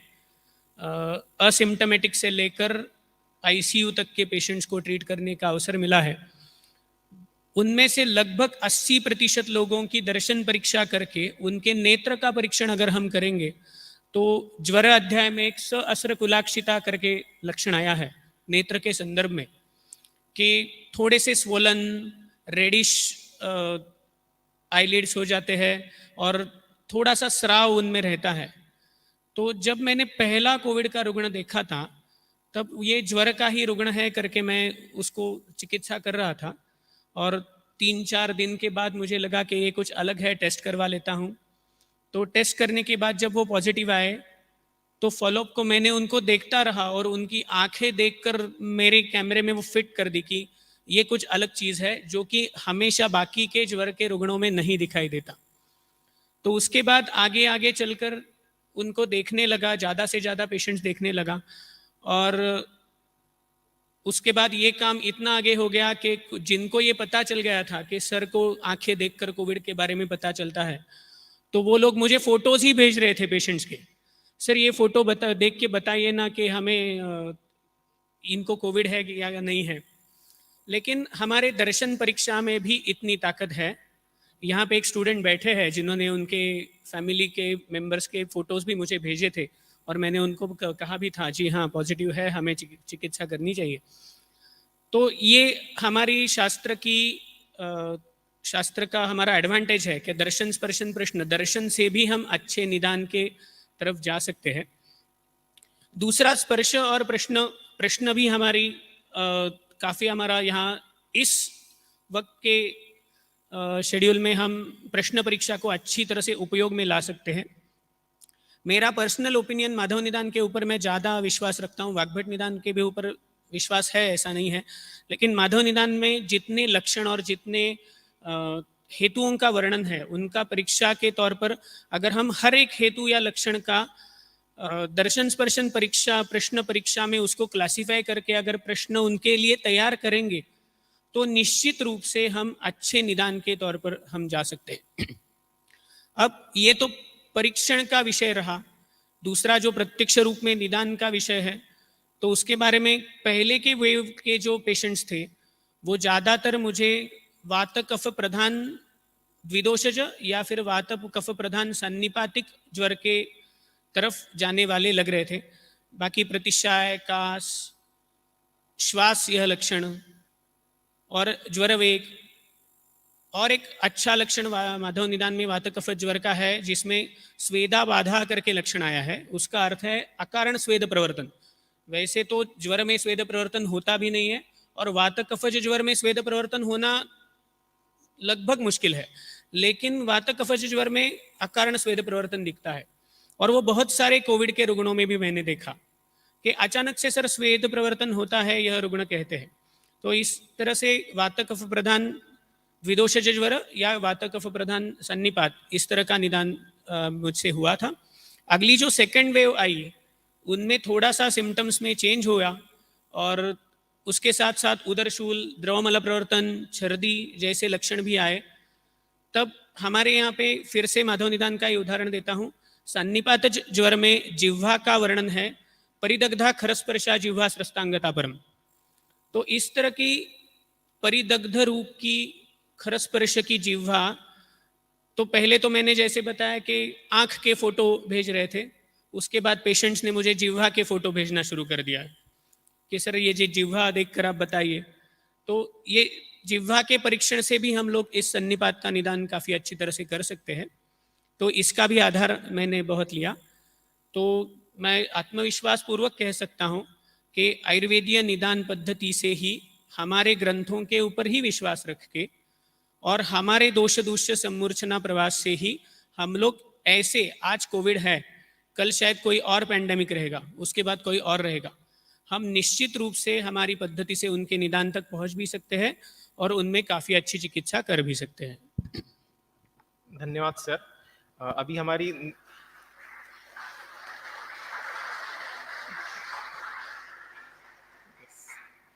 हमने रुग्ण परीक्षा और निदान का महत्व यहाँ पे सर से हमने अभी कुछ बहुत महत्वपूर्ण टिप्स सर ने दी। तो इसी के कंटिन्यूएशन में मैं वैद्य गिरीश सरडे सर से पूछना चाहता हूँ कि ओवरऑल अभी अगर हम एलोपैथी या मॉडर्न मेडिसिन की बात करते हैं तो वो बहुत सारे रिपोर्ट्स या इसमें अटक जाती है, ऐसा वैद्यगण कहते हैं। तो वेदर यूज ऑफ टेक्नोलॉजी ये बूम है या उसके कुछ लिमिटेशंस भी है? देखिए, जब अभी ये पेंडेमिक की बात आ गई तो कोई पेंडेमिक एक्ट भी हमारे सबके लिए वो माइंडेड था कि जो कुछ आईसीएमआर की जो दवाई है, प्रोटोकॉल है, वो भी फॉलो होना चाहिए और आयुर्वेद करना है तो आयुर्वेद कर सकते हैं। तो और कभी कभी सीरियस जैसे क्रिटिकल कंडीशंस भी हमारे सामने आ जाती थी। तो इसमें पता ये चला कि जो मॉडर्न मेडिसिन है उसके साथ साथ काम करना, खाली उनकी दवाई चल रही है हमारी भी दवाई चल रही है तो इंटीग्रेशन बन गया या तो कोई समन्वय बन गया, ऐसी बात नहीं होती। दोनों एक साथ रह रहे बैठ रहे इसके लिए कुछ समन्वय होता है, ऐसी बात नहीं है।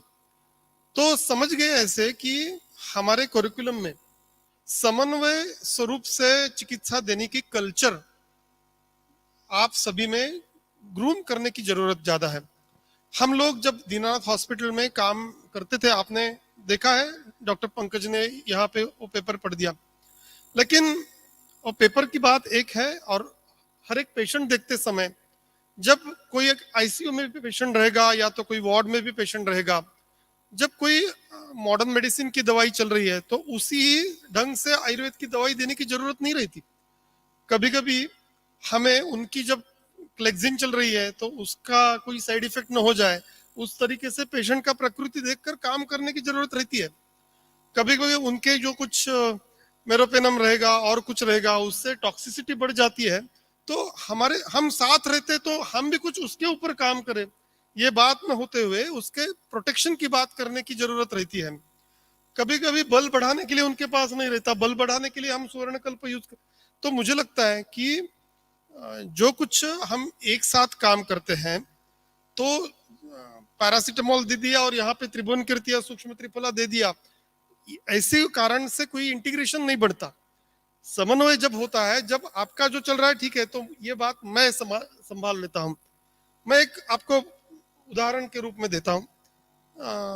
कोविड का एक पेशेंट आफ्टर आईसीयू जब वार्ड में शिफ्ट हो गया तो उसके लिए ब्लीडिंग शुरू हो गया था और आयुर्वेद का कॉल हमारे हॉस्पिटल में आ गया। हम लोग उसको चेक करते थे और आयुर्वेद की दवाई शुरू होने के बाद 3 या तो 4 दिन में उसका ब्लीडिंग का जो फ्लो था वो कम हो गया, लेकिन फिर भी ब्लीडिंग तो पूरा कम नहीं हुआ था। आपको पता है जैसे कि ये सब शुरू होता है तो कोई स्टेरॉइड की बात आती है, कोई लोकल पेन किलर या तो एनाल्जेसिक या तो एनेस्थेटिक ऑइंटमेंट्स रहते हैं। ये सब होने के बाद भी उसका ब्लीडिंग कम नहीं हो रहा था। इसके लिए हमने, जैसे कि हम उधर परीक्षण करते हैं, नाड़ी परीक्षण करते हैं, उसको पूछते हैं पेशेंट का बल बढ़ रहा है, फिजियोथेरेपी से पेशेंट का प्रोग्रेस अच्छी तरह से हो रहा है, लेकिन उसका ब्लीडिंग पूरा स्टॉप नहीं हो रहा था। जब पता चला कि उसका स्टूल हार्ड है, उसका लैक्सेटिव भी मॉडर्न मेडिसिन का चल रहा था, फिर भी उसके गैसेस जो है ना, पेशेंट ने बताया था कि जब गैसेस और पेट में गौरव उत्पन्न होता है तो पुल करने के लिए गैसेस के एफर्ट में जब देता हूं तो मुझे ब्लीडिंग उत्पन्न हो जाता है। तो उसका जब हमने ट्रेस किया तो समझ गए कि उसको प्रोटीन के जो 3 स्पून 3 टाइम्स अ डे चल रहा था। तो हम लोगों ने जो प्रिंसिपल कंसल्टेंट था उसके साथ बात की कि मुझे ऐसे लगता है कि ये ऐसे ऐसे है, हम यहाँ तक आए लेकिन इसके आगे नहीं जा पा रहे, तो आपका कुछ डाइटिशियन जो है उनको आप थोड़ा कंसल्ट करो और या तो गाइड करो कि हमारे हिसाब से तो थोड़ा प्रोटीन का जो डाइट है वो कम होना चाहिए। उस समय पे ये जुलाई और अगस्त था तो बारिश के भी टाइम थे, तो हो गया ऐसे कि उन्होंने वो मान्य किया और उस तरीके से उनको आगे इंस्ट्रक्शन दिया, उसका प्रोटीन डाइट कम कर दिया और उसके बाद में उसका ब्लीडिंग जो ड्रॉप बाय ड्रॉप होता है तो कम हो गया। तो मुझे लगता है कि डायलॉग, समन्वय और उन्होंने भी हमारी सोच समझ रखना, ग्रैंड करना, ये कल्चर होना चाहिए। और इसके लिए आगे जाकर मुझे लगता है कि जो हमारा डिस्कशन का टॉपिक है कि इससे हम क्या सीख ले, तो आप लोगों ने कुछ जैसे आयुर्वेद सीख रहे हैं वैसे कुछ मॉडर्न भी सीखना चाहिए, हॉस्पिटल में काम करना चाहिए। और जब काम करते हैं तो हर जगह पे हमें काम करने की अवसर मिलेगी ऐसी नहीं, लेकिन दूसरे लोग काम करते वक्त क्या क्या भूल हो सकती है और हम क्या भी कर सकते हैं, इससे भी हम लोग सीख सकते हैं। धीरे धीरे ये कल्चर डेवलप हो जाएगा कि दोनों मिलके साथ काम करना है, तो कभी हम जहाँ पे डोमिनेंट है वहां पे हमारा निपट लेंगे। जैसे कि लीवर का कोई प्रॉब्लम हो जाता है, और एक बात बताता हूँ, ऐसे लीवर के जो पैरामीटर्स बढ़ जाते हैं तो उनके लिए वहां पे कुछ लिमिटेशंस आ जाते हैं, कोई ड्रग्स देने के लिए भी लिमिटेशंस आ जाते हैं। तो कॉल आ जाता है आइदर हिपेटोलॉजी या तो कुछ आयुर्वेद कर सके।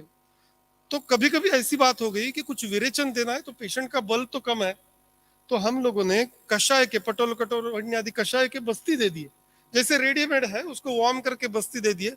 पेशेंट को थोड़ा लूज मोशन हो गया लेकिन कंट्रोल्ड लूज मोशन में आ गया, जैसे कि उधर का गौरव कम हो गया, पेशेंट का ऑक्सीजनेशन और हाइपोक्सिया जो है, पोस्चर हाइपोक्सिया, ये कम हो गया। मुझे लगता है कि इस तरीके से हम लोगों ने उस दिन बता दिए थे कि 2-3 दिन उसको थोड़ा लूज मोशन हो दीजिए, हो जाएगा, लेकिन बल उसका नहीं जाएगा, इसका तो अवधान किया था। मुझे लगता है कि टेक्नोलॉजी से जब हम कुछ NIV है और कुछ है वो कर सकते हैं, लेकिन उदर गौरव है, बाकी के बल बढ़ाना है, प्राण का बल बढ़ाना है, वात शमन करना है, वातानुलोमन करना है।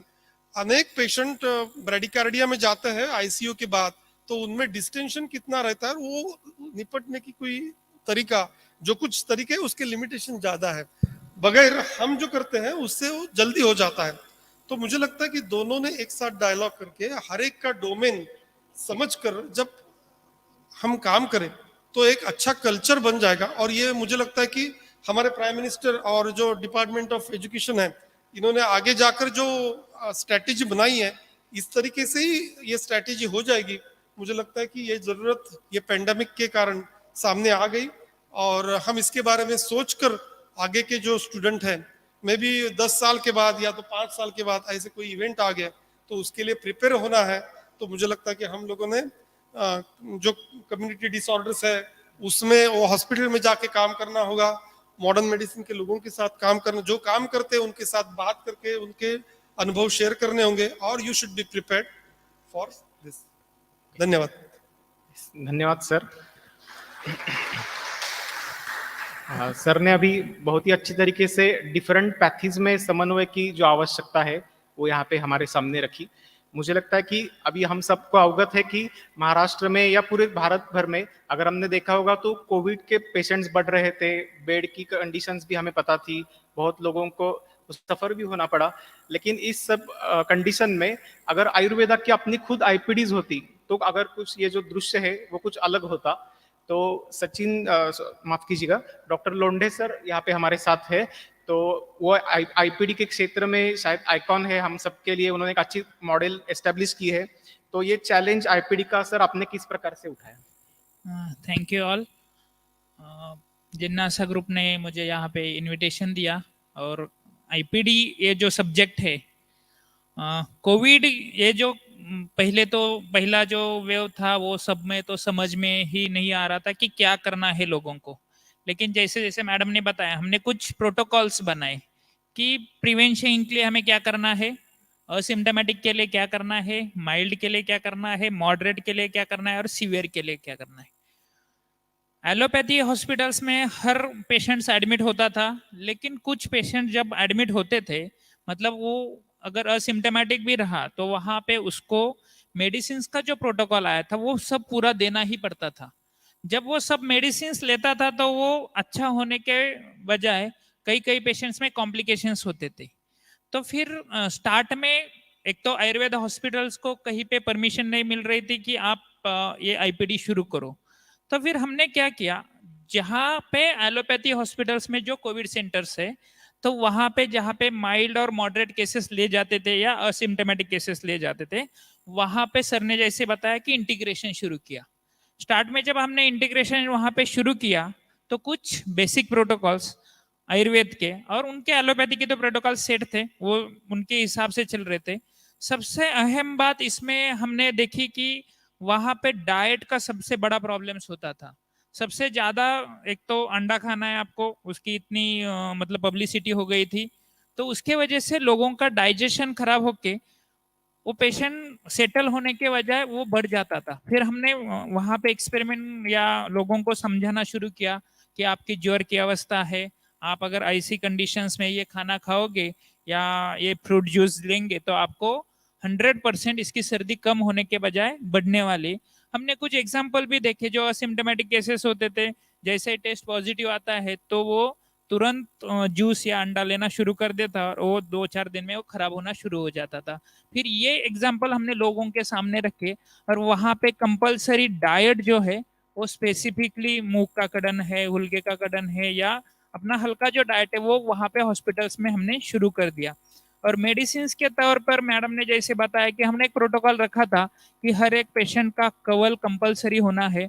धूपन पूरे एलोपैथी हॉस्पिटल, मुझे बताने में खुशी होगी, एलोपैथी हॉस्पिटल होके भी हमने सुबह शाम पूरे हॉस्पिटल्स में फ्यूमिगेशन के जगह पे धूपन शुरू कर दिया था। उसका बहुत सारे पेशेंट्स को अच्छा रिजल्ट आया। जब पेशेंट्स गार्गल करता था, एक तो हल्दी और मीट का गार्गल लोगों ने फेमस कर दिया था, लेकिन सर ने जैसे बताया कि सरम अवस्था जब थी, जब इन्फ्लामेटरी कंडीशंस थी, तो नमक के वजह से लोगों का वो कम होने की वजह से ज्यादा होता था।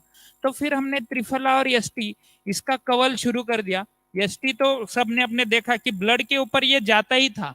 अगर सबसे ज्यादा एब्सॉर्प्शन अपन स्टार्ट में ही शुरू करते तो हर एक पेशेंट्स को हमने 3 टाइम्स अ डे यष्टि और त्रिफला का इसका गार्गल शुरू किया। एक तो यष्टि रसायन भी है, रक्त प्रसादन भी है, और त्रिफला सर ने बताया कि ये सब में प्रॉब्लम्स होता था कि एक जगह पे लोग ज्यादा बैठते थे, तो त्रिफला होने की वजह से वो अनुलोमन भी पेशेंट का अच्छा होता था और उसके सिम्टम्स बढ़ने के बजाय कम हो जाते थे।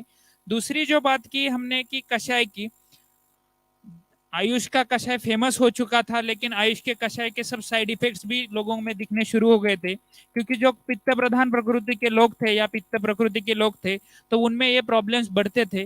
फिर हमने उसमें बेसिकली जो आपने अभी सबने देखा होगा कि कोविड में सबसे बड़ी प्रॉब्लम हुई है वो ब्लड रिलेटेड, मतलब कोएगुलोपैथी हर एक लोग में डेवलप होती थी। तो उसके लिए ब्लड थिनर या आयुर्वेद के हिसाब से रक्त प्रसादन, जैसे सारिवा है, यष्टि है, इलायची है, ये सब कषाय के रूप में हमने लोगों को, मंजिष्ठा है, ये कषाय के रूप में लोगों में हमने कहाँ पे भी या तुलसी या ऐसा यूज नहीं किया ज्यादातर जो पब्लिक में फेमस था। फिर भी हमने वो कषाय के जरा है लोगों को डेली सुबह शाम एक स्पेसिफिक कषाय का टाइमिंग रखा, और उसके वजह से फिर उसमें वो लोगों में डी डाइमर जो है वो बढ़ा नहीं ज्यादातर, या कॉम्प्लिकेशंस नहीं दिखे। तीसरी बात हो गई कि अभी माइल्ड मॉडरेट में है, तो फिर हम सीवियर केसेस में भी जहाँ पे पेशेंट वेंटिलेटर पे था या आईसीयू में था, वहाँ पे भी हम रिलेटिव को आके सिर्फ मेडिसिन लेने को नहीं बोलते थे। मेरा स्टूडेंट भी यहाँ पे है, हम हर एक हॉस्पिटल में जाने की, रात को 9 बजे उपड़ी 9 तक हम नहीं जाते थे, क्योंकि क्या है वहां से आने के बाद बाकी पेशेंट भी एक्सपोजर होता था। रात को 9 बजे हम निकलने के, और जो मेरे पेशेंट जहाँ जहाँ पे एडमिट है वहां पे उनको 10-11 बजे तक देखने का, और फिर घर पे आने का, फिर फ्रेश होने का, क्योंकि अपने वजह से भी दूसरों को नहीं होना चाहिए, ये भी प्रिकॉशंस वहां पे लेनी पड़ी। तो इसके वजह से एक आईपीडी में क्या करना चाहिए ये एक प्रोटोकॉल सेट हुआ। फिर हमने पोस्ट कोविड पेशेंट्स, मुझे कोविड की आईपीडी को परमिशन नहीं मिली स्टार्ट में, फिर हमने पोस्ट कोविड में शुरू किया, पोस्ट कोविड में परमिशन भी मिली और पोस्ट कोविड में अच्छा काम कर सका। उसमें बस्ती है या स्थानिक स्नेहन स्वेदन है, पिंड स्वेद में कोविड में सबसे ज्यादा प्रॉब्लम्स हुई बल हानि की। सबसे मतलब हर एक पेशेंट की यही कंप्लेंट थी कि हमें बल कम गिर रहा है।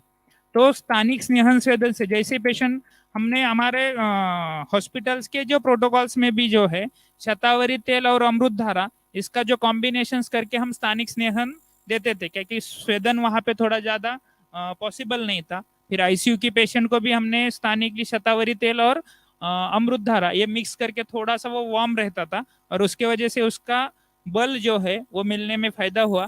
फिर पोस्ट कोविड में हमें पिंड स्वेद तक, पूरा प्रदेशी पिंड स्वेद तक किया, तो उसका जो है वो ज्यादा से ज्यादा बेनिफिट हुआ। तो वेंटिलेटर पे आए हुए, मतलब पोस्ट कोविड भी और वेंटिलेटर पे आए हुए पेशेंट्स भी अच्छे खासे, मतलब जो उठा के लेके आए थे उनको चल के जाने में मैंने केस भी डाली थी। चल के जाने, अभी भी कल कल की ही केस है, वो नहीं डाली अभी तक, वो भी वैसा ही पेशेंट्स है। उसका अराउंड 16-17 पोस्ट कोविड था वो, लेकिन कोविड की घर पे ही ट्रीटमेंट ली। उसको भी स्थानिक स्नेहन स्वेदन, पिंड स्वेद, अनुलोमक में शतावरी तिल का बस्ती, इससे पेशेंट से अच्छा आईपीडी में। आईपीडी का मैं एक स्पेशल बताना चाहता हूँ, आपको अगर लोगों को रिजल्ट दिखाने हैं तो आईपीडी ही होनी चाहिए। जब तक लोगों का विश्वास नहीं बढ़ेगा, क्योंकि देखो एलोपैथिक कैसा सेट हुआ, सिंपली बताता हूं मैं। उनकी OPD systems, IPD system and procedure systems, वो प्रोसीजर में मतलब अभी भी पहले तो मतलब आपका मोती बिंदु भी करना है, कैटरेक्ट भी करना है तो आईपीडी होके ही करना पड़ता था। अभी अभी उन्होंने टेक्नोलॉजी डेवलप की कि बाबा तुम 2 घंटे में 3 घंटे में घर पे जा सकते थे। लेकिन हमारे आयुर्वेद में लोगों ने ये प्रोटोकॉल सेट ही नहीं किए, या लोगों की इच्छा ही नहीं है। जो जो कंडीशंस एलोपैथी की एडमिट होने की है, वो कंडीशन आयुर्वेद में भी एडमिट होने की ही है। मेरे हर एक विरेचन के पेशेंट के लोग गोली दे देते, जाओ घर पे जितना हो जाए हो जाए। मेरे को हर एक पेशेंट का हमारा विरेचन का आईपीडी ही होता है। सुबह आना है और पूरा विरेचन करके ही जाना है। वमन का आईपीडी ही होता है। हम लोगों को जब तक दिखाएंगे नहीं, बताएंगे नहीं या उनको समझाएंगे नहीं, तब तक आईपीडी ये प्रोटोकॉल सेट नहीं होगा और उसके लिए सिस्टमैटिकली हमें लोगों के सामने जाना पड़ेगा। Thank you all. धन्यवाद सर। ज़्यादातर जो जिज्ञासा के फॉलोअर्स है या हम जिसमें काम करते हैं वो ज़्यादातर यूजी और पीजी स्टूडेंट्स है। मुझे लगता है सर आपने अभी जो बात यहाँ पे रखी है उस पर वो सभी सीरियसली विचार करेंगे और काम भी करेंगे। जैसा मैंने अभी कहा कि ज़्यादातर हमारा फोकस छात्रों पे है, तो मैं अभी वैद्य लावगणकर सर से पूछना चाहता हूँ कि ऐसे जो जनपदोध्वंसीय व्याधि है, क्योंकि बहुत बार हम आयुर्वेद में जब सोचते हैं तब व्यक्ति सापेक्ष चिकित्सा बदलती है और भविष्य में भी ऐसी व्याधि आ सकती है, तो उसके बारे में आप थोड़ा कुछ अगर मार्गदर्शन कर।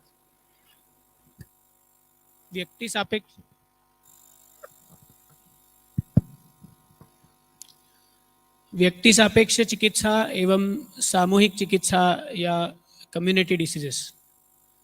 अब यहाँ पे हमें थोड़ा अलग से सोचना पड़ेगा कि जब पैंडेमिक जैसी सिचुएशन या सामूहिक व्याधियाँ जैसी सिचुएशन होती है, तो आयुर्वेद का तो मूल तत्व कहता है कि पुरुषम पुरुषम वीक्ष्य, मतलब हर एक रुग्ण को अलग देखो, उसका अलग निदान करने की कोशिश करो। मैं एक चीज़ आपके के सामने रखना चाहता हूँ।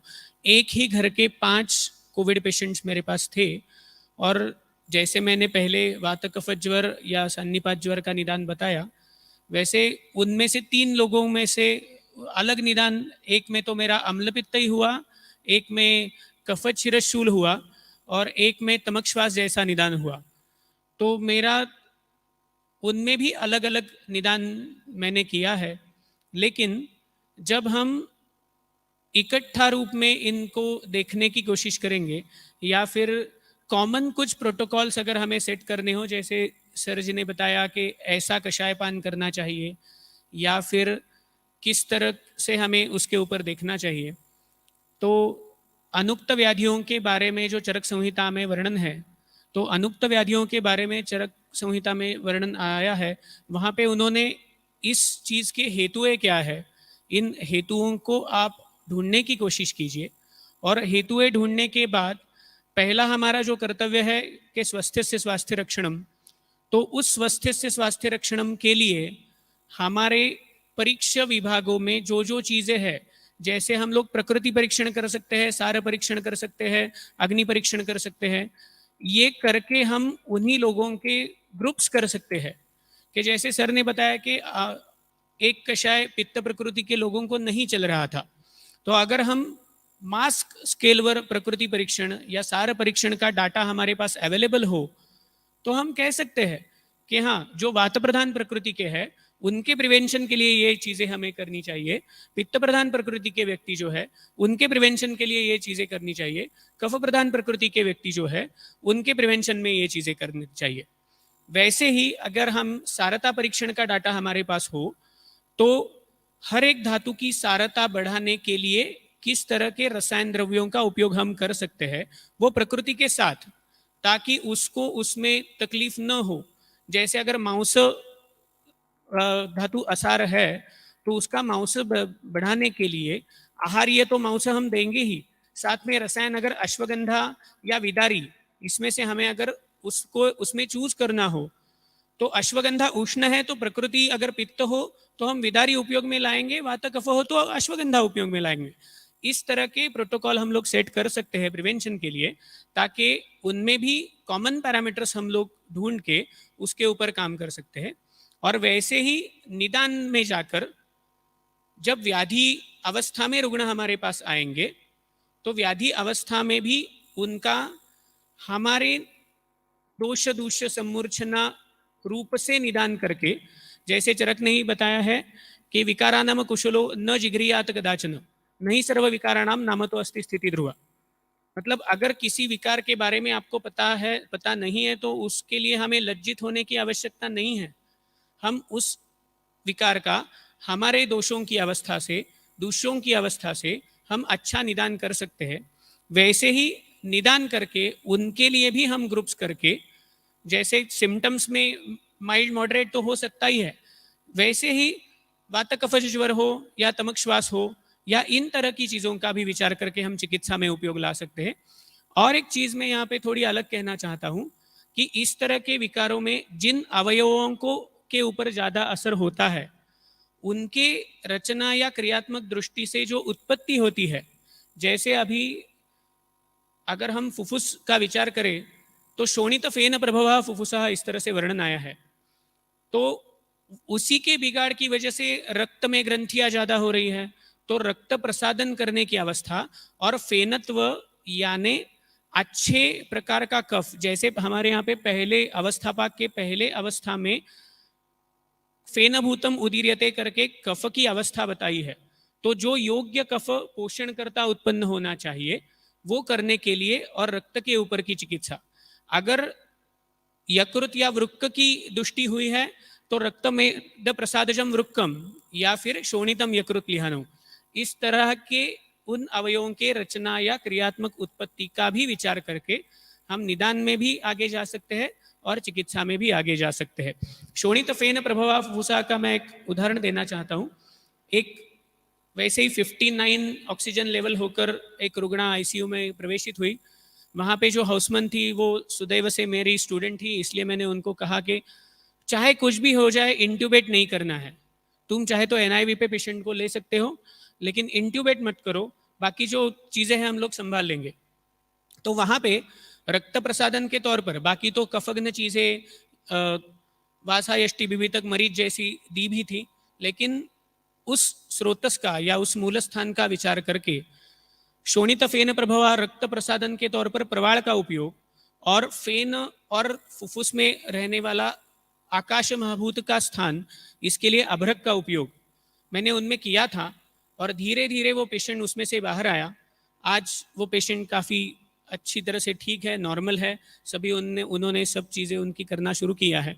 तो इस तरह से हम प्रिवेंटिव में भी और क्यूरेटिव में भी दोनों तरह से आयुर्वेदीय प्रिंसिपल्स को ही ध्यान में रखकर और आयुर्वेदीय दिनचर्या, ऋतुचर्या और दवाइयों का और रसायनों का उपयोग करके इन सभी चीज़ों पर हम लोग काम कर सकते हैं। धन्यवाद। धन्यवाद सर। सर ने अभी व्यक्ति सापेक्ष चिकित्सा और जैसा अवस्थानुरूप हमारी चिकित्सा बदलती है उसके बारे में बहुत अच्छी तरह से मार्गदर्शन किया। लेकिन मैं मुंदरगी मैम से पूछना चाहता हूँ कि बहुत बार जब हम सार्वजनिक संस्थाओं में काम करते हैं, जैसा आप कोविड केयर सेंटर में कर रही थी, तो चिकित्सा मतलब औषधियों की उपलब्धता और अन्य बातों पर मर्यादाएं आती है और भी कोई चैलेंजेस आपको वहां पे फेस करनी होगी, तो इन सभी का सामना करके आपने वहां पे चिकित्सा कैसे की? मर्यादा बिल्कुल आती है, क्योंकि कभी कभी हमारे खुद के क्लिनिक में हम अलग टाइप की चिकित्सा दे सकते हैं क्योंकि प्रोटोकॉल अलग होता है और पेशेंट को उसकी तरह से कुछ दवा बदल के दे सकते हैं, लेकिन जो सार्वजनिक संस्था होती है उनमें जो दवा होती है उसी में से ही कुछ देना पड़ता है। तो ऐसी स्थिति में कभी कभी बहुत तकलीफ होती है। जैसे पेशेंट को ज़्यादा श्वास लग गया तो क्या करना चाहिए। एक पेशेंट ऐसा था कि उसका ग्लास ओपेसिटी HRCT में ग्लास ओपेसिटी था और स्कोर था 16 तक गया था और दो पेशेंट थे ऐसे कि जो बहुत ज्ञापक थे। वो जब हमारे क्लिनिक में आए उन्होंने खुद से मुझे बताया कि हमें एलोपैथिक दवा नहीं लेनी है और वो पेशेंट को उसी अवस्था में जैसे लेपन दिया था, कोम्बड़ नखी लेपन। मुझे आज मेरे गुरु भैया राव गौतम की याद आती है कि फाइब्रोसिस तक जो अवस्था होती है उसी में भी कोम्बड़ नखी जैसे लेप का जिक्र उन्होंने उसी अवस्था में मैंने किया और 4 दिन के अंदर मेरे पास उसका दोनों का रिपोर्ट है और उसका HRCT स्कोर नॉर्मल हो गया। तो ऐसी स्थिति जब एक सार्वजनिक इंस्टीट्यूट में करते हैं तो बार बार हम इन्वेस्टिगेट कर सकते हैं। हमारे क्लिनिक में बार बार इन्वेस्टिगेट न करके ही पेशेंट को क्लिनिकली कैसे हम रिलीफ दे सकते हैं ये देखना पड़ता है, और तुरंत रिलीफ मिल गया तो ये पेशेंट हमारे कायम स्वरूप आपके पेशेंट होते हैं। तो ये थोड़ा सा अलग टाइप का मुझे ये मिला। धन्यवाद मैम। तो मैं अब लोंडे सर से पूछना चाहता हूं कि बहुत बार जब हम आईपीडी रन करते हैं तो कुछ इमरजेंसीज भी आती होगी, तो उस वक्त आप किस प्रकार से वो मैनेज करते हैं? इमरजेंसी 100% आती ही है। वहाँ पे हमें, जहाँ पे इमरजेंसी आती है वहाँ पे हमें एलोपैथी सिस्टम ऑफ मेडिसिन का कभी कभी मदद लेना पड़ता है। तो उसके लिए हमारी एक टीम रहती है जो जहाँ पे एलोपैथी सिस्टम ऑफ मेडिसिन हमें हेल्प करती है। मेरे कुछ केसेस हैं जिसमें रात को 12 बजे भी कॉम्प्लिकेशंस हुए हैं और उसके लिए हमें एलोपैथी की मदद लेनी पड़ी थी। लेकिन जब तक ये एलोपैथी की मदद लेने की ज़रूरत पड़ती है तब तक हम काफ़ी आयुर्वेद उस पर, मैं अभी ट्राई ही बोलूँगा, क्योंकि देखो आज की ही केस बताता हूँ। एक इंटेस्टिनल ऑब्स्ट्रक्शन की केस है, उसका सिग्मोइडल ऑब्स्ट्रक्शन था। उसको सिग्मोइडल ऑब्स्ट्रक्शन होने की वजह से उसको ऑपरेट किया, लेकिन बाद में 2 ही महीने में उसका वापस इलियम जेजुनल ऑब्स्ट्रक्शन बैठा और 84 ईयर ओल्ड है पेशेंट्स, तो उन्होंने ऑपरेशन करने के लिए मना कर दिया। तो फिर ऐसी जो केसेस है तो मुझे सब लोग पहले पागल बोलते हैं, तो ऐसी केसेस मेरे जो दोस्त है एलोपैथी के, तो ऐसी केसेस लेता ही क्यों, ऐसा पहला बोलते हैं। तो मैं उनको ये बता देता हूँ कि पहला तो है मुझ में आत्मविश्वास है और मैं आखिरी दम तक मेरे या पेशेंट के दोनों ही प्रयत्न की पराकाष्ठा करता रहता हूँ। तो वो केस में ऐसा हुआ, पहले दिन पे पेशेंट्स आया, थोड़ा सेटल हुआ। सेकंड डेज में हमने एक निरोह बस्ती दिया उसको, माधुतैलिक निरोह बस्ती दिया। पेशेंट का अराउंड 9 to 10 टाइम्स निरोहन हुआ, लेकिन वो निरोहन होने के बाद पेशेंट को तुरंत सीवियर क्रैम्प शुरू होने लगी। एक तो एलोपैथी वाले ने उनको बताया था कि अगर पेशेंट को पेन होना शुरू होते हैं तो chances of gangrene is there. तो मेरा हमारी टीम रहती है, हर एक पेशेंट्स मेरे 3 या 4 डॉक्टर्स देखते हैं तो ही हम आगे जाते हैं। तो डिस्कशन से हमें ये डिसाइड किया, इसको वैसे भी मैंने जब एडमिशन लिया था तभी उसको इतना ही बताया था कि there is only 20% chances of survive.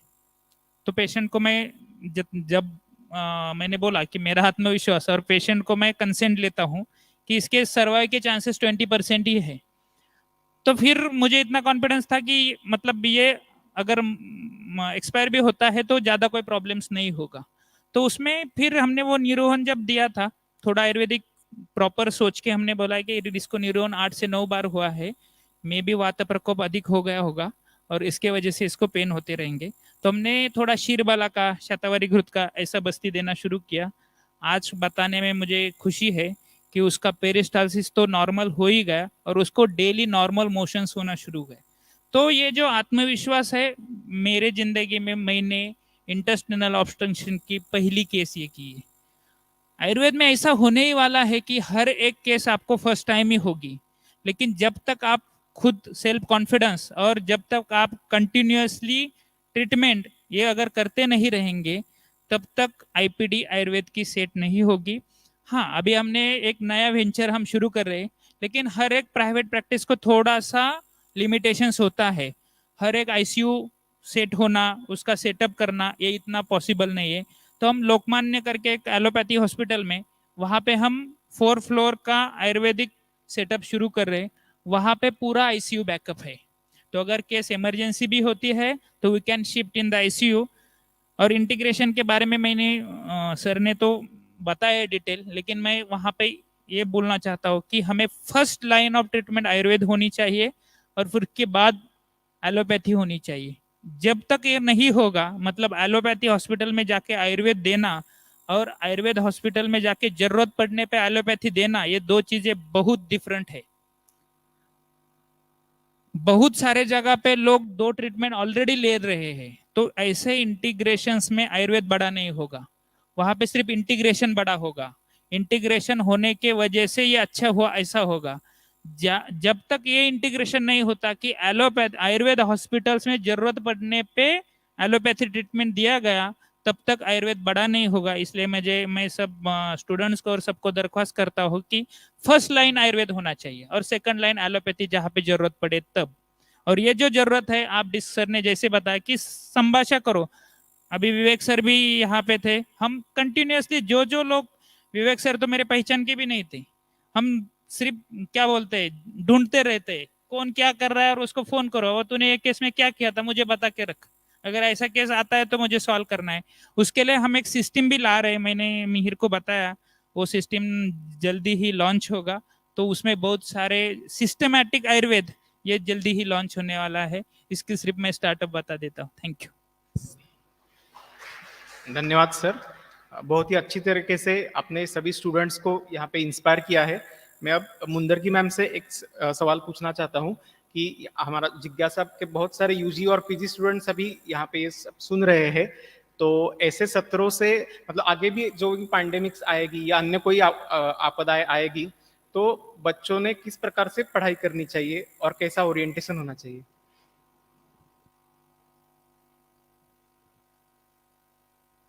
Actually Ayurveda जो है उसी के ऊपर बहुत श्रद्धा खुद की होनी चाहिए। एक वैद्य के नाते आयुर्वेदोपदेशेषु विधेयः परमादरः, जो परमात्मा है उसी को भी आयुर्वेद के ऊपर भरोसा है, तो हमको क्यों नहीं होना चाहिए।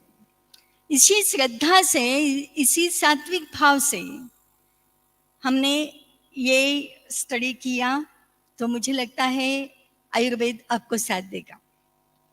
आयुर्वेद का आपने उंगली पकड़ कर रखना चाहिए, तो वो उंगली छोड़ना नहीं है, वो उंगली के साथ चलते रहना चाहिए, तो आपको आयुर्वेद उचित तरह पहुंचा देगा और बहुत सम्मान मान भी देगा और पैसा भी देगा। आगे जाकर बहुत सारे ये पैंडेमिक्स आने वाले हैं, जैसे लेप्टोस्पायरोसिस हो गया, सार्स हो गया, स्वाइन फ्लू हो गया, अभी कोविड-19 हो गया, और वेरिएंट्स आगे होते ही हैं, डेल्टा अभी आने वाला है, बच्चों के लिए कुछ होने वाला है, बच्चों की लाट आने वाली है ऐसे कहते हैं। तो ये सब स्थिति में हमारा जो बेसिक शास्त्र है, वो उसके जो सिद्धांत है वो छोड़ना नहीं चाहिए। विज्ञान बदलता है, विशिष्ट ज्ञानम इति विज्ञानम, लेकिन शास्त्र के सिद्धांत कभी नहीं बदलते। इसीलिए शास्त्र का परिचय जो हमारा स्वस्थ है इसमें समा है, स्वस्थ का परिचय जो अपनी लाइफस्टाइल है, दिनचर्या है, ऋतु आहार है, पथ्यापथ्य संकल्पना है, इसी को अपनाना चाहिए और उसके ऊपर भर देना चाहिए। जो हमारा प्रकृति परीक्षण है, बॉडी कॉन्स्टिट्यूशन है और उसकी जो विकृति है, उसको समझकर आपने काम करना शुरू किया, तो मुझे नहीं लगता कि किसी पैंडेमिक को हम फेस नहीं कर सकते। हम हर एक को फेस कर सकते हैं और हर एक के लिए हमारे पास सॉल्यूशन है। इसीलिए मुझे बहुत ही ये गर्व से मैं कहती हूँ कि आयुर्वेद के हम स्नातक हैं, तो हम भगवान से प्रार्थना करते हैं कि हम बहुत भाग्यशाली है। तो इतना ही मैं कहती हूँ, और बहुत अच्छी तरह आपने सबने ये सुना और शांत से हमें हमारा जो ज्ञान है उसको हमने बांट दिया, इसीलिए मैं आपका फिर धन्यवाद करती हूँ। Thank you. धन्यवाद मैम। मुझे लगता है जिज्ञासा का जो कोर एजेंडा है वही learn Ayurveda to practise Ayurveda है। उसी लाइन पर बहुत ही अच्छा मार्गदर्शन आपने यहाँ पे किया। इसी के साथ और एक आक्षेप जो हमेशा हमारे मतलब आयुर्वेद कम्युनिटी पे आता है, it is regarding research and documentation. तो मैं वैद्य गिरीश सरडे सर से पूछना चाहता हूँ कि किस प्रकार से ये रिसर्च और डॉक्यूमेंटेशन के फील्ड में हमारे वैद्यों ने, छात्रों ने काम करना चाहिए। देखिए, जिज्ञासा के द्वारा आज का जो कार्यक्रम हम लोगों ने यहाँ पे आयोजित किया है, उसकी संकल्पना में ही आपके प्रश्न का उत्तर है, क्योंकि यही कंसेप्ट लेकर ये कार्यक्रम का एक प्रकार का डिजाइन बन गया है कि क्लिनिशियन भी होना चाहिए और रिसर्च का भी मोटो अपनाना चाहिए।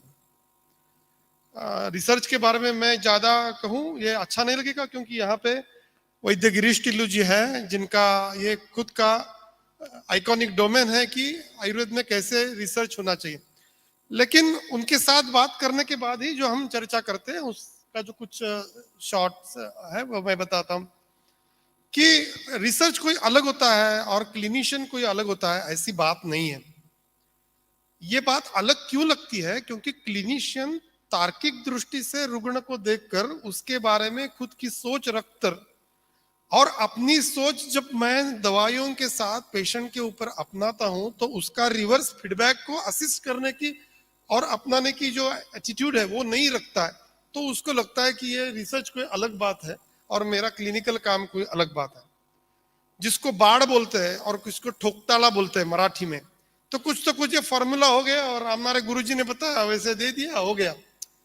तो इस प्रकार से हम ट्रीटमेंट कर लेंगे तो मुझे लगता है कि रिसर्च का एटीट्यूड नहीं बन पाएगा। जब मैं खुद रुग्ण देखता हूं, उसकी अवस्था समझता हूं और उस अवस्था को डिफाइन करके दवाई देता हूं, अजम्पशन होता है मन में कि 4 दिन में ये अवस्था निकल जाएगी। वहां पे WBC काउंट भी ज्यादा रहेगा, लेकिन मेरा एटीट्यूड रहेगा कि मैं पाचन दे रहा हूं। तो कोरिलेट करो, कभी पाचन होने के बाद WBC काउंट कम हो जाएगा, कभी ऐसे लगेगा कि आपने सुवर्ण कल्प देने के बाद आपका डीडीमर कम हो जाएगा।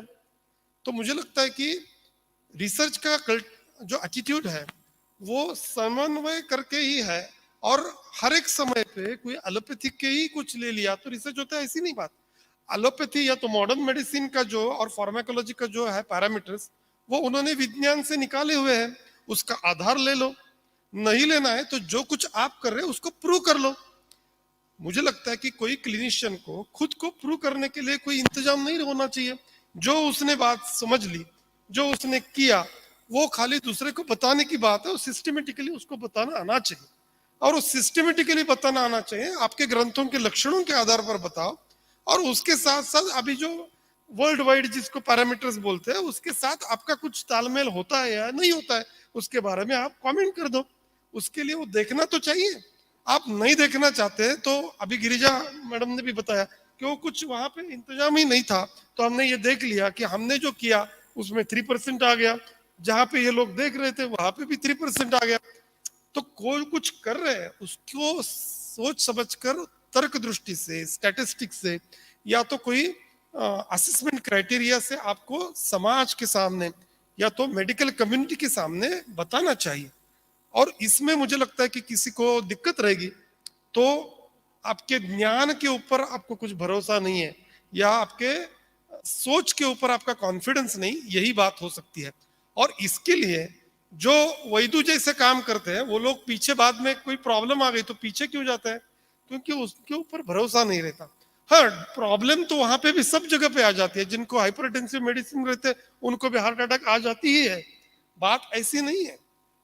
तो हम पूरी सोच लगाकर उसके बारे में डिफेंड करें कि नहीं ये अवस्था आई थी उसमें ये हो गया, तो मुझे लगता है कि हम मॉडर्न मेडिसिन के जो पैरामीटर्स है उसको अपना ले तो हम डायलॉग भी कर पाएंगे। आपका ब्रैडिकार्डिया कोष्ठगतवात के कारण है, हम बता सकेंगे। मुझे लगता है कि ये आगे के काल में एक साथ काम करना है तो अपनाना चाहिए। और रिसर्च हर एक क्लिनिशियन के लिए जरूरत है। आप पीजी करेंगे तो उसका, और या तो पीएचडी करेंगे और भी आपका मन और आपकी बुद्धि उस तरीके से कल्टीवेट हो जाती है। लेकिन मुझे लगता है कि आप लोग जब सीख रहे तो देख लो, रुग्ण जब देखते हैं, इसके लिए रुग्ण तो देखना चाहिए। हॉस्पिटल में देखो, प्राइवेट क्लिनिक में जाकर देखो, और हर एक रुग्ण के बारे में जब फायदा हो गया तो भी समझ लो, नहीं हो गया तो क्या अवस्था। हम गलत, खुद को गलत समझने की एक आदत आ गई कि मैं खुद को असिस्ट करता हूं। मेरे हर पेशेंट, मैं 40 ईयर का हो गया या 50 ईयर का हो गया, मेरा आज का भी पेशेंट मुझे, मैंने जो सीख लिया वो गलत है या बराबर है, मेरी सोच होनी इतना ही हो जाएगा कि 40-50 ईयर के बाद मेरा अजम्पशन हो गया 3 दिन के बाद ये हो जाएगा। तो मैं खुद को ऐसे करूं कि मैं 3 दिन में ये कर सकता हूं या नहीं कर सकता हूं, कभी कभी मैं और ऐसे। तो हर एक एज के ऊपर ये आपका तर्क, खुद असेसमेंट या तो रिसर्च, हाँ अलग अलग तरीके से बन जाता है। लेकिन कोई क्लिनिशियन मुझे नहीं लगता, या तो उसकी ट्रीटमेंट मुझे नहीं लगती कि रिसर्च के बाहर है। और इसके लिए जो रिसर्च की कन्वेंशनल लैंग्वेज है या तो स्टैटिस्टिक का जो कुछ तरीका है वो थोड़ा समझ लेना चाहिए। मॉडर्न वर्ल्ड का जो अभी का जो तरीका चल रहा है उसके बारे में हम हमारा कोरिलेट कर सकते हैं क्या, उसकी सोच रखनी चाहिए, न कि हमारा शास्त्र, न कि हमारी सोच उसको कल्टीवेट करने की जरूरत हो। जो हमारी सोच है वो उसके ऊपर क्या बताती है वो तो कुछ हम देख लें। मुझे लगता है कि इसके बारे में किसी को दिक्कत नहीं होना चाहिए। हाँ, कभी कभी ऐसे होता है हम पाचन देते हैं, WBC काउंट या तो हीमोग्लोबिन बढ़ जाता है, कोई संतर्पण नहीं रहता, तो समझ लेना चाहिए कि अवस्था ऐसी भी होती है कि जहां पे पाचन के बाद ये ऊपर आ जाता है। तो मुझे लगता है कि ये समझ जाएंगे हम लोग, और ये जब समझ जाएंगे तो बताएंगे, तो मुझे लगता है कि all allopathy doctors may be they will not refer the patient to you, but they will come to you, they will come with their relatives definitely। और मुझे लगता है कि एटलीस्ट ये भी हम अचीव कर पाए, हम अचीव कर पाए हैं, फिर भी ये पूरा माहौल उसका बन जाएगा। तो मुझे लगता है कि ये मैं अच्छी तरीके से आपको बताऊं कि ये गलत अलग कोई बात नहीं है। हम लोग जब एक साथ काम करते हैं तो ये हम बता सकना चाहिए कि अरे ये आपका स्टीरॉइड का, तो ये हम कैसे करते हैं, देखिए स्टीरॉइड किसी को मेजर क्वांटिटी में चल रहा है तो हम बता देते डॉक्टर को कि साहब आपका ये थोड़ा टेपर हो जाने दीजिए, बाद में आयुर्वेदिक शुरू करेंगे। So he get the confidence that he knows, क्योंकि 40 मिलीग्राम में जब आपका स्टेरॉइड चल रहा है तो आयुर्वेदिक की इफेक्ट आप कैसे दिखा पाओगे, मुझे नहीं लगता कि, तो ये समझ के काम हो गया तो रिसर्च बन गया। बाद में हम जब हम काम करेंगे तो बता सकते हैं कि नहीं, देखिए 29 बिलीरुबिन की एक केस थी, कितने महीनों का काम हो गया था, तो उसके बाद में मैंने रक्तपाचक शुरू किया, पुनर्नवादी काढ़ा शुरू किया और उसमें फॉल होना शुरू हो गया। 1.5 महीने के बाद जब पेशेंट वर्सनिंग में जा रहा था, उसके बाद में खाली रक्तपाचक के साथ काम हो गया। नाउ यू आर क्लियर कि ये रक्तपाचक का ही काम है, शोध निकल गया, बिलीरुबिन पैरामीटर निकल गए।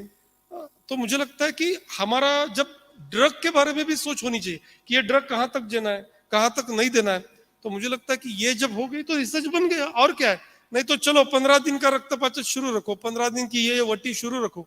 मुझे लगता है कि ज्वर में जब 3 दिन में अवस्था बदलती है, 2 दिन में अवस्था बदलती है, तो कोई एक ही ड्रग हम लोग दे पाएंगे तो हम कैसे रिसर्च के सामने खड़े हो जाएंगे कि अरे ये आयुर्वेद तो ये बोल रहे हैं, काम तो ये कर रहे हैं। तो मुझे लगता है कि ये जो गलत बात कोविड पैंडेमिक में भी दिखाई दे गई, तो मुझे लगता है कि इससे भी हम सबक सीखना चाहिए कि जब हम बोलते हैं कि आयुर्वेद की अवस्था रूप चिकित्सा है और एक ही दवाई ले लो 15 दिन में, जब बंबई में भी हो वही दवाई है, कश्मीर में भी हो वही दवाई है, मुझे नहीं लगता कि ये तरीका चलेगा। हम शास्त्र के आधार पर चल रहे हैं, शास्त्र की सोच रखकर चल रहे हैं, शास्त्र के आधार पर दवाई रखेंगे, वो सोच के आधार पर उसका इफेक्ट भी एक्सप्लेन करेंगे, मैनिफेस्ट करेंगे। तो मुझे लगता है कि नए जो युवा है उनको ये जो कई समझ गए हम लोग काम करके, ये एक इन्वेस्टमेंट है, निवेश है, उसको आप आगे लेकर इस तरीके से कुछ काम करो, क्योंकि इसकी जरूरत अभी ज्यादा होनी ही है। तो मुझे लगता है कि मैं आपका प्रश्न का अच्छी तरह से समझ पाया हूं। तो ये मैसेज मुझे लगा कि आप ये देखिए, यहाँ पे रिसर्चर भी थे, यहाँ पे क्लिनिशियन भी है, क्लिनिकल रिसर्चर भी थे, रिसर्च के ऊपर रिसर्च करने वाले भी लोग थे। तो मुझे लगता है कि ये एक अच्छी तरह से क्लस्टर जो जिज्ञासा के कार्यकर्ताओं ने बनाया है और उसको खाली डिजाइन नहीं किया, तो उसको इम्प्लीमेंट करके दिखाया है। मुझे लगता है कि इसका जो रिकॉर्डिंग अभी जाएगा तो मुझे लगता है कि it is an very good type of design how the cluster should be form, और मैसेजिंग के लिए जाना चाहिए। मुझे लगता है कि ये हमने ये कार्यक्रम से दिखा दिया है कि रिसर्च अलग नहीं है, क्लिनिशियन अलग नहीं है, दोनों एक साथ मिलकर काम करेंगे और क्लिनिशियन रिसर्च के ओरिएंटेशन में ही आगे के जाके काम करेंगे। धन्यवाद।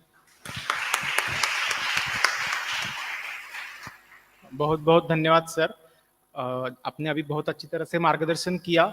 और ये हमारे आज के सेमिनार का जो कंटेंट है उसमें यहाँ के पुणे यूनिवर्सिटी के वैद्य गिरीश टुल्लू सर का बहुत बड़ा योगदान है। उन्हीं के मार्गदर्शन के कारण आज के इस सेशन का सभी संयोजन हम यहाँ पे कर पाए हैं। We were discussing about research, and one giant personality in the field of Ayurveda research has joined this session. I would like to introduce Vaidya N. Shrikant sir. He is Director General, CCRS, New Delhi. He is a well-known researcher in Ayurveda drug development and clinics. He has published several research papers in international and national scientific journals. He has participated in many international as well as national scientific seminars. I would like to request Vaidya N. Shrikant sir to conclude this session with his profound words. Thank you very much, sir. I was listening to everybody and with a great scholarly thoughts with the core principles of Ayurveda, which is coming from base of their hearts. That I want to say that Acharya Padam Adatte, Padam Sisya Sabedaya, Padam Sabrahmacharya Abhyam, Padam Kalakramenacha. We know that everything, this AyurSambhasha is a very excellent concept, which is actually to understand the principles of Ayurveda and how to correlate in the practical situation. That is very, very important. This type of sambhashas are very, very important for particularly to keep the live traditions of the Indian knowledge system, our own systems, which are prevailing in the country. That there are two important things. We know that after listening these discourses since last half an hour, I was listening the discourses of the panel discussions, which are very, very scholarly discussions. We are listening, and this is very, very. Now we have seen several new terminologies: the systems medicine, one health. These are experiential learning. These are the different concepts which are coming in the globe. That means people are coming toward the principles of darshanas and Ayurveda and Indian knowledge systems. What is one health? One health is very, very clearly mentioned in the Ayurveda and Indian philosophies and Indian sciences. One health is we have to keep to maintain the health, we have to make the environment clean, we have to make the animals health clean, we have to make the veterinary health, and then we have to come to human health, which is very much very clearly mentioned in the Indian philosophy. Now it is coming as a system of one health, which is no difference between that. Systems medicine, we know that system, what is there, which is there in the universe, which is there in the body, that we have to correlate the basic principles of Ayurveda, that Loka Purusha Samyata, we know, Evamayam Loka Samatha Purusha, Yavanto hi Bhav Vishesha Loka, Tavantah Purusha. We know this systems medicine is nothing but what is mentioned, but we have to appropriately correlate and position based on the basic principles of Ayurveda. That is the second important thing. That is one. Third one is experiential learning, which is very, very important. Now, the concept of experiential learning in modern science is not very old, sir. But as far as Indian sciences and Indian knowledge systems are concerned, we grown with the experiential learning. It is not a new type of learning for Ayurveda and all Indian sciences. If you learn Vedas, if you learn darshanas, whatever, if you are Indian sciences, whatever we would learn, we should have the basic knowledge of all darshanas and everything to understand the basic core concept of any science, Indian sciences. That's why this experiential learning, systems medicine, one health, everything is nothing new for us. Because since last half an hour I was listening, very excellent concepts we have been discussing, particularly not based on the COVID-19. This is a part of our life, and this endemics and pandemics we are managing, and since many years, and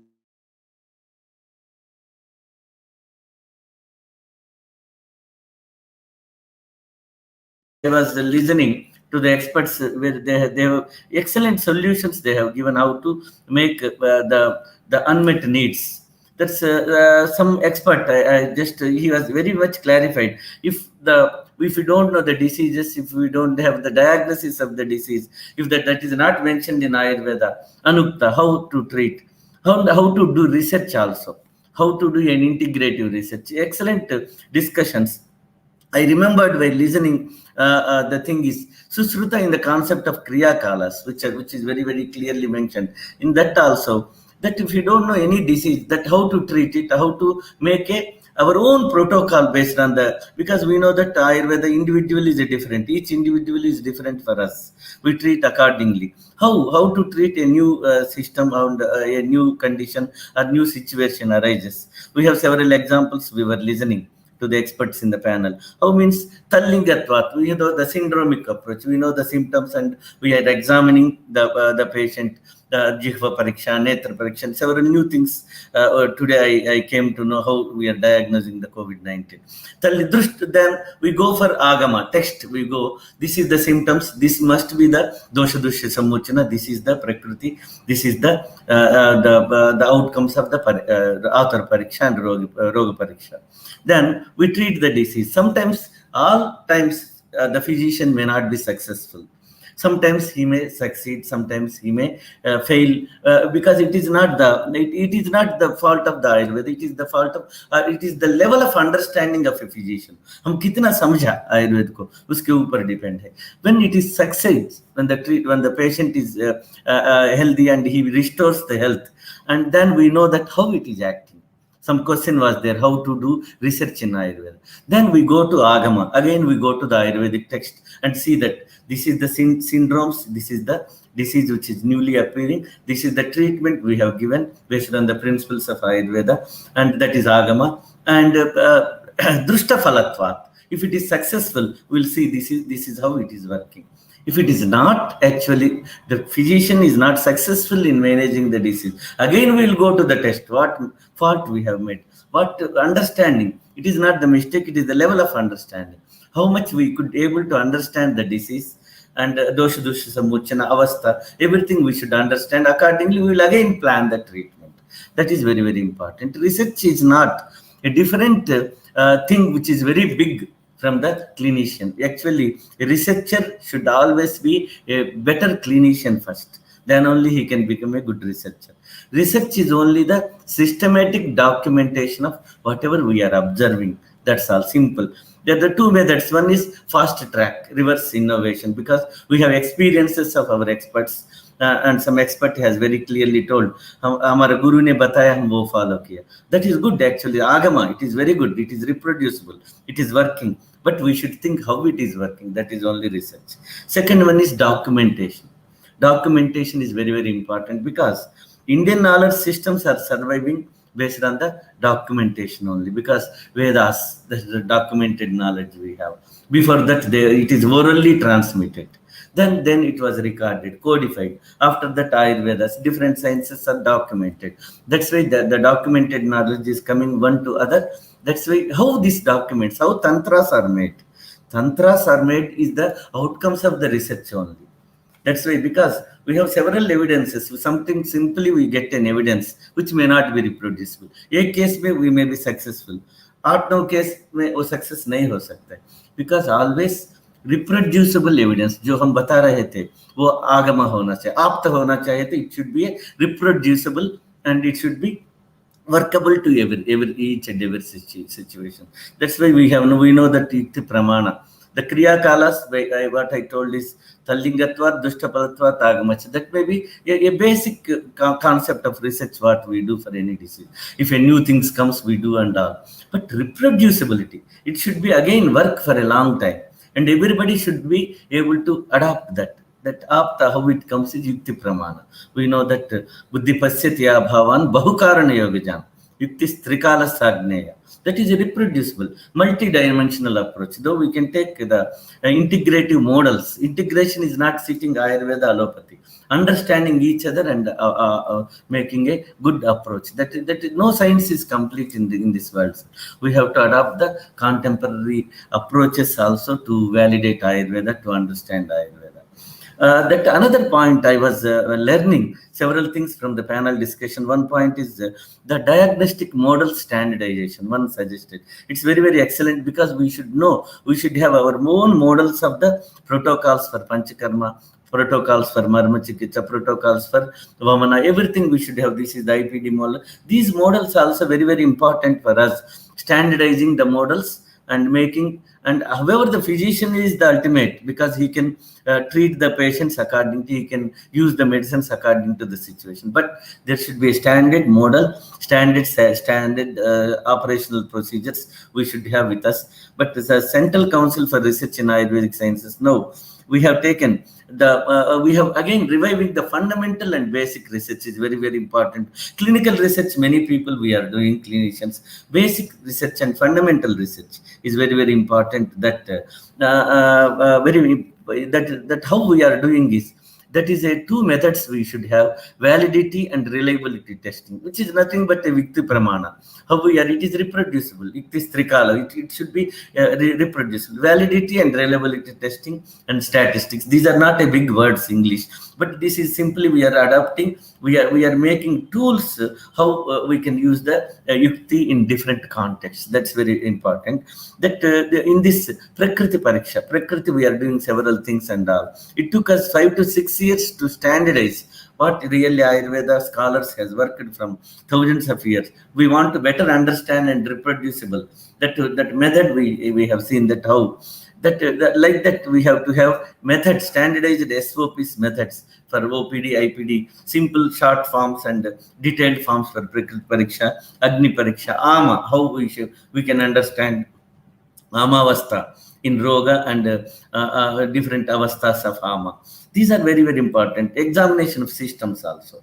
Because it is, for a clinician, it is very, very important to understand the systemic examination, how to examine Jihva Pariksha and several Netra Pariksha, each disease. Because Ayurveda is evolution, sir. We cannot make a simple clinical. It is very much difficult to validate the system which is mentioned in the Ayurveda because it is a great science. And the level of understanding, if you are aging, if you are getting experience, your level of understanding of the same sloka which is mentioned in Charak Samhita differs. In undergraduation, it will be different. In first year BAMS, we understand it is differently. After 10 years of experience in teaching or research, you think it differently. The knowledge, if you get good Sanskrit knowledge, your level of understanding will be different. It's a great science that validating and again doing a reliability testing for simple understanding of people like us. It is very, very difficult still. Central Council for Research in Ayurvedic Sciences is putting efforts to do the validity and reliability testing of these Ayurveda-based diagnostic methods, which is very, very important. Where we are lacking is there is a long gap between theory and practice in the bedside teaching. Bedside clinics is very, very important. Some experts was telling who is running an allopathy hospital integrative setup, and he has given his views in the panel discussion, which is very, very important for all of us also. And those methods of integrative treatment packages. It is not that we are mixing both. We have to refer where we should refer, where they have strength, where we have strength, where in which stage we have to give our treatment, and what is the treatment, integrative treatment protocol. These are to be validated in several patients and or several experiences of the physicians we have we have to document and understand. Another important thing is there is a clinical case repository which is there in the Ministry of Websites, clinical case repository for Ayush.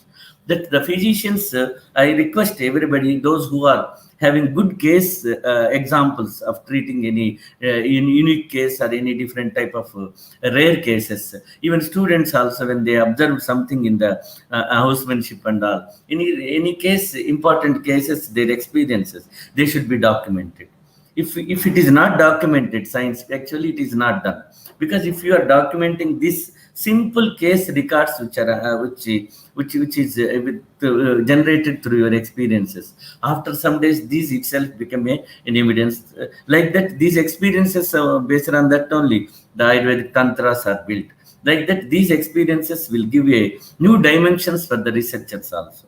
Clinicians' experiences we will convert into evidence because based on their basic documented information, which will form a base for any research. That's why there is no difference between the research and research is only systematic documentation and validating that how much yukti we are using, how much thing science is going into it, and for the make of only reproducibility. These are some examples I am putting before you. But evidence is also very, very important, Pramana Adharit, because our sciences are Pramana Adharit. That Chikitsa also should be Pramana Adharit. That's why we, in the COVID situation, we have also started several clinical trials and several Ayurveda formulations, and we have shown that I am not going into much detail. These things we know that just Ayurveda has told everything.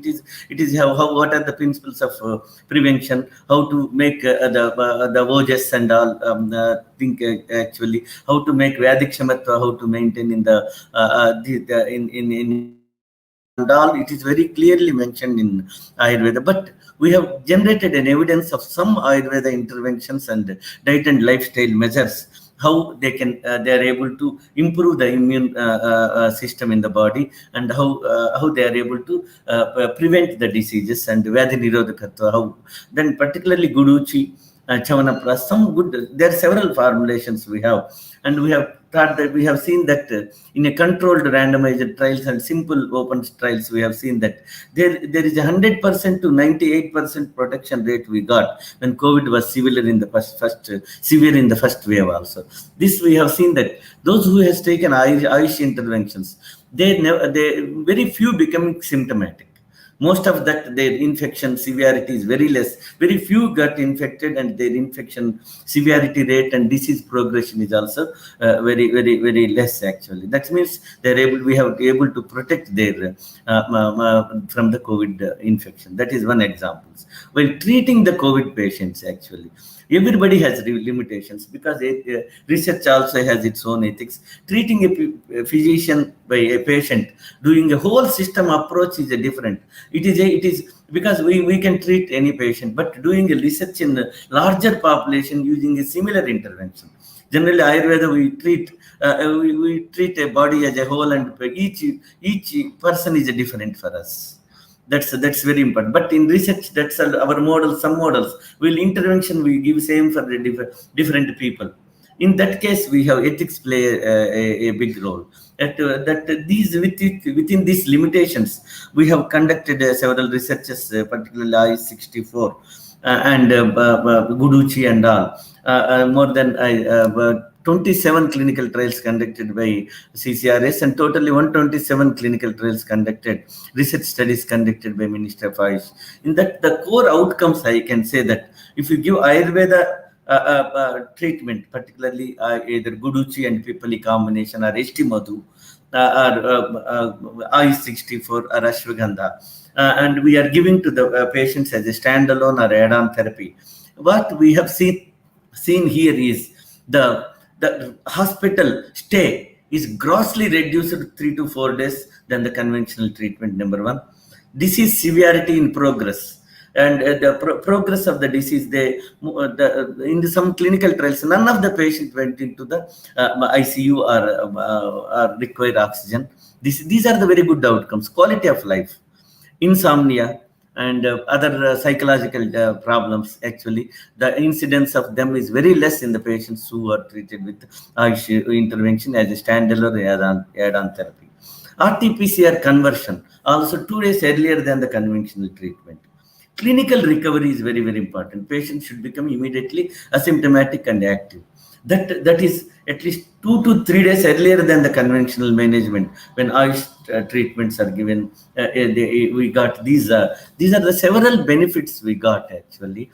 And Ayush can certainly contribute not only as add-on therapy, as a standalone Ayurveda, and can manage asymptomatic mild to moderate with good evidence. There are several evidences in some retrospective analysis of the clinical experiences we have seen in Jamnagar institutes, and even they have also managed severe ICU-based COVID patients. Their records also are some evidence that we can also manage the patients who are in a severe stage, but we need to get more and more evidence with more yukti is required to manage them. However, this AyurSambhasha is very is a need of hour for all of us, particularly for young Ayurveda professionals. Is very important to see the three important concepts which is mentioned in Indian sciences. We believe is Tantra, Yantra, and Mantra. Tantra mantra is if you utter that something and it protects us. Mananatrayate iti mantra. Tantra you have to understand, sir. So Charaka, it is Tantra is here that today I got very good information from this last half an hour. I got a lot of information. Tantra, when you understand only Tarpanatrayate iti tantra. We should understand. You have to immerse into that, and you understand. Then only we can understand tantra. Yantra is we have to have a good etrate trayate. For all this, we should have we efforts. We have to put a lot of efforts to do this. And one of the panelists in the session has very clearly understand that Visheshana Gnana Vijnana. To understand the Vijnana and Shastra, it's very important. Tantra, Yantra, and Mantra we have to follow. And then only we have to keep our own traditions and philosophies alive, and we can make them more evidence-based, more understandable to the people of this generation and this world. This is very important. Another thing is you can also see the web portal, Namaste portal, National Ayurveda Morbidity and course. Actually, we developed this Namaste portal is a portal where we have the standardized terminologies for Ayurveda. There are the three important things we know that I told that paribhasha is very important for us to understand, but particularly in teaching, research, as well as the clinicians. Because sometimes we get in a small word, it has a big meaning. Sometimes we cannot put anything into the small word. We have to explain it. That we know that in the modern literature, we can see that definitions, notations, and terminology. Sometimes paribhasha is very important. But to understand this also, we have put the Namaste portal where we have the standardized terminology descriptions we have. That's for uniform understanding of the Ayurveda. But we should know that we should use the standardized terminology, and the physicians and they can register also, and institutions they can register, and their health statistics, their diagnosis based on Ayurveda principles can be uploaded there, so that we can understand which type of diseases are being treated, and how they are understanding based on the principles of Ayurveda. This will be a good platform for documentation of our pharmaco-epidemiological perspectives. These are very important. Pharmacoinformatics, what drugs we are giving, how the results are coming. These standardized Ayurveda terminologies are very important for us, that for better understanding. We know that, and paribhasha sometimes stay very less. Avyakta, anukta, lesokta, sandigdha, ardha prakashika paribhasha. That this paribhasha also very important for the BAMS graduates, that we should know the paribhasha in detail. Then we can diagnose better, we can write better, we can teach better, and we can translate the knowledge to others into a better way. That's why I am putting very brief about my thoughts before us, that we have. It is our responsibility that our knowledge systems should be transmitted in a better way to the next generations. We should know in depth of the science of Ayurveda. Jai Hind. Thank you very much for the organizers for inviting me. Thank you, sir.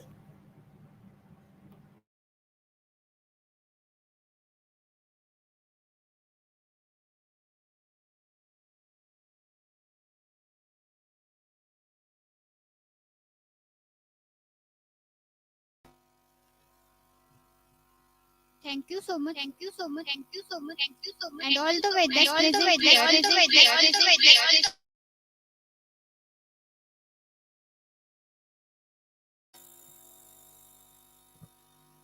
This was a very brainstorming and enlightening session ever. Thank you so much.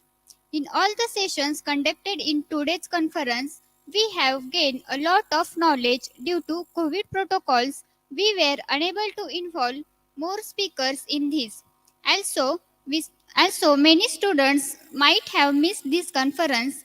In order to compile all the exchange of knowledge in this conference and views from different Ayurvedic practitioners, and in concrete form, we are going to publish a souvenir of this conference. Today, with all the dignitaries present on the dais, it will be a great occasion for the release of the cover page of the souvenir. I request all the dignitaries to do the honors.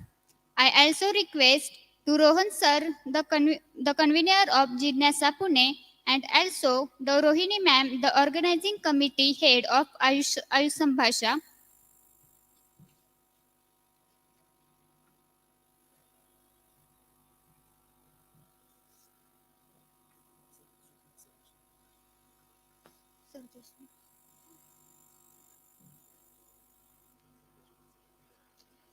I request Sukumar Sir Sardeshmukh to come on the stage.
Thank you so much to all.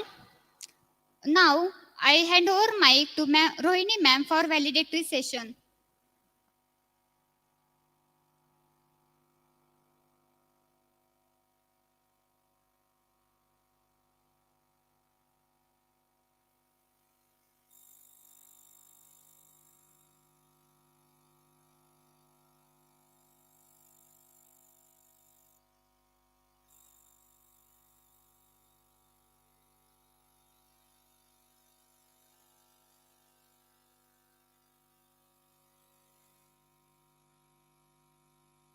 Hello.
Namaste and good evening, everyone.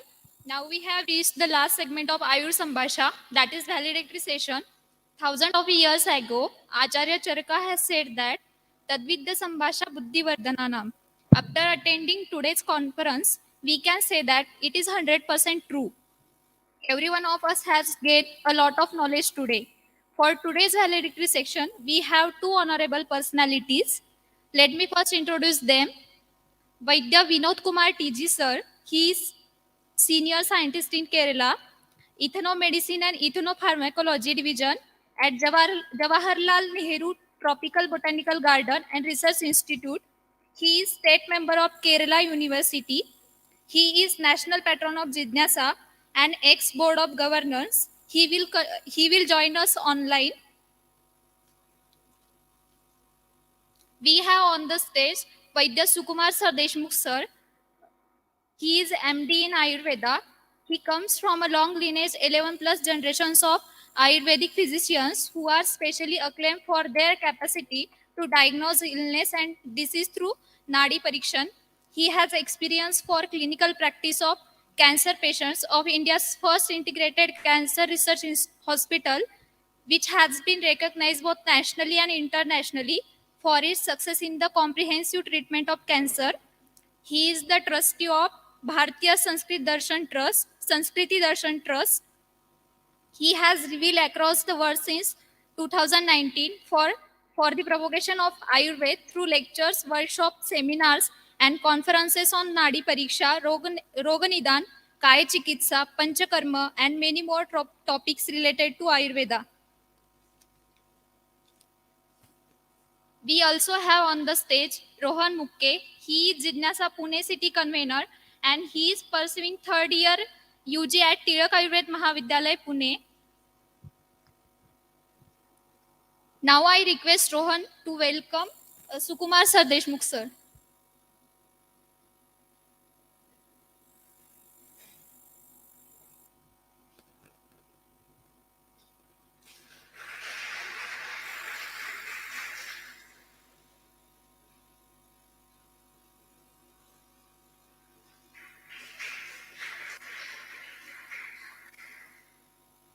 Thank you, Rohan. Now I request Sukumar Sir Deshmukh sir to say a few words. Hello. Namaste. It's a national conference, so the medium of communication would be English. I would prefer that. Namaste, I'm Vaidya Sukumar Sadanand Sir Deshmukh. I've been working in Ayurvedic field, practicing from last 9+ years. Blessed to be in the generation of Nadi Vaidyas from 11 generations. So Ayurveda been in the family and in the legacy. I am thankful to Jidnyasa. I got a call from Shubham and Rohan that they would like to have me at the valedictory function. And thanks for the honor. Today's topic, I have already seen the eminent speakers. I know them very well personally as well. They are very expert clinicians. They are expert researchers in the field of Ayurveda from many years. Some of them are from our own college at Vagoli, like Vaidya Laugankar sir. He was the first student of our first batch of the college. So we are proud to have a good products of Ayurveda from our college. Basically, when only we both were called, I thought there is a rapid round. So there is not a rapid round. So basically, on COVID, we have done, you all know that we have an Ayurvedic college in Vagoli. We had a dedicated hospital for COVID patients in both the waves, in the first wave and the second wave. And we have a clinical data, a clinical trial data, which is very important for a research-based clinical institute to have an evidence on COVID, which is a new, which was a new pandemic for everyone. We have a data of around 1358 patients, that is 1358 patients only treated by Ayurvedic medicines. And we have a data of 1020 patients treated by integrated medicine. So when we tell that we are treating a COVID patient, as a clinician, the most important thing is to preserve the data. Because if you want to publish, if you want to convey to the modern world, like Sarde sir just now already said, integration is very important. We need to tell the modern doctors that yes, we have followed all the clinical and research protocols which are there according to the modern science, carrying out all the standardization animal study, toxicological studies of our formulations, because we have herbal, herbo-mineral and herbo-metallic formulations, then we can prove the world that yes, Ayurvedic medicines are clinically effective, evidence-based and standardized. I think this is the need of an hour. To have a proper clinical paper is very important when you do a proper protocol as a clinician as well as research-based person. We have been doing research in cancer from 1996. We know we have an integrated cancer center. It is the center of excellence under the Ayush Ministry of India. We have a cobalt unit, a radiation unit from BARC, that is Baba Atomic Research Center.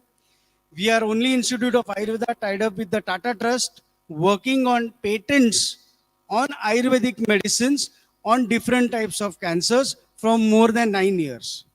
We recently published the first international patent on chemo recovery action of Ayurvedic drugs with international paper which was published, and it was international paper, the first patent which any Ayurvedic practitioner, institute or a company had on cancer, and that was inaugurated by respected Koshari ji, the governor of Maharashtra. Now, why this introduction or these things are needed? Because Ayurveda is not only to do a practice or to tell, yes, I have covered or I have already given a treatment to some patients. The most important thing for any Vaidya practitioner or a research person is to show the world according to the parameters that yes, the treatment which we have given as an Ayurvedic Vaidya is much effective than the as compared to the modern doctor. So I think, as Sarde sir said, we should go and challenge or to meet the modern doctors and tell them that we have done this amount of cases. We have already had the data, the clinical trials done, the standardization done, and then we should tell them that yes, now we can talk across the table. I would be happy to share one of my experience that how Ayurveda has been accepted not only in India, but also across globe, on only the basis of clinical evidence and standardization of the drugs. I was fortunate to meet one of the mayors from Tokyo City in Japan.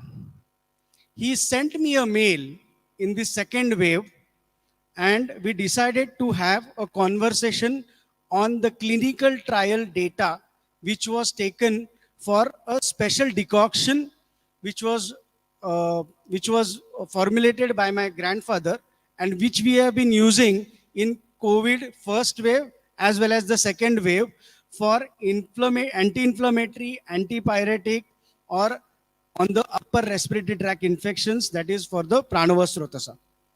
Now, when this decoction or kada or kashaya, which is the need which we wanted to, which we started giving to many patients, this was also been circulated by Rashtriya Savansevak Sangha, Janakalyan Samiti in the first wave.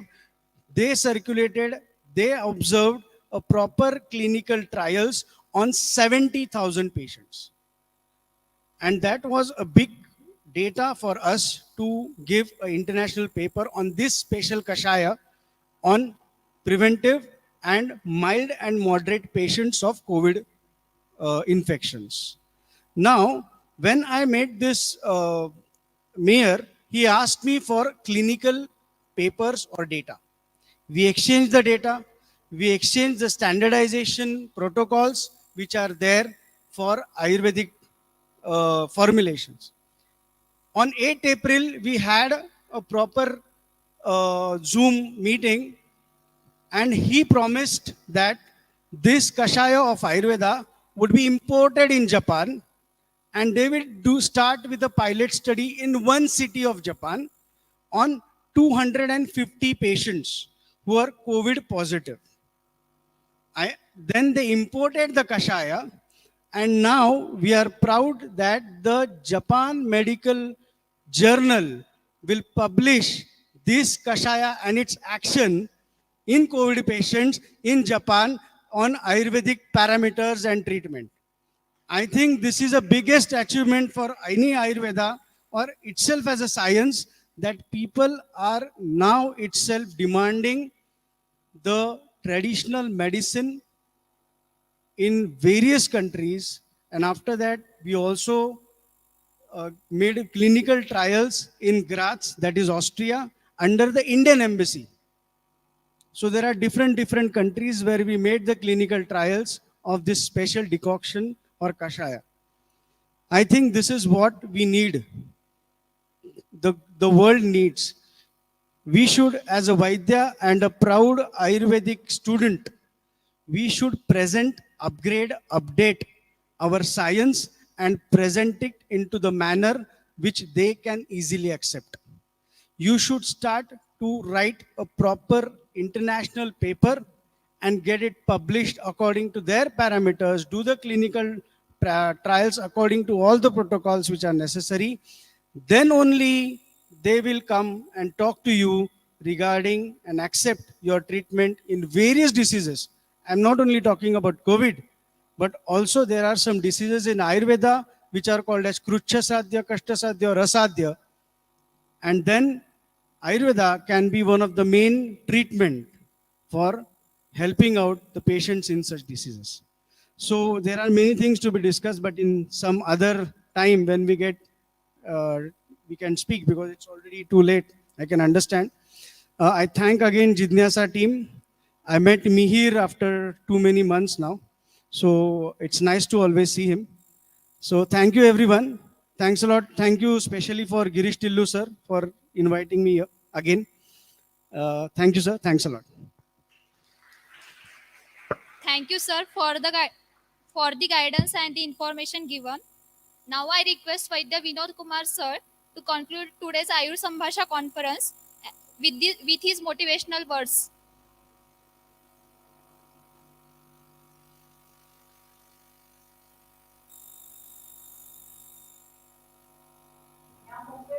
Hello. Hello. Hello. Namaste. Am I audible? Sir, you are audible. Thank you. Namaste. Namaste to everyone sitting there. Before starting this, I would like to wish everyone Janmashtami ke Shubhkamnaएं. And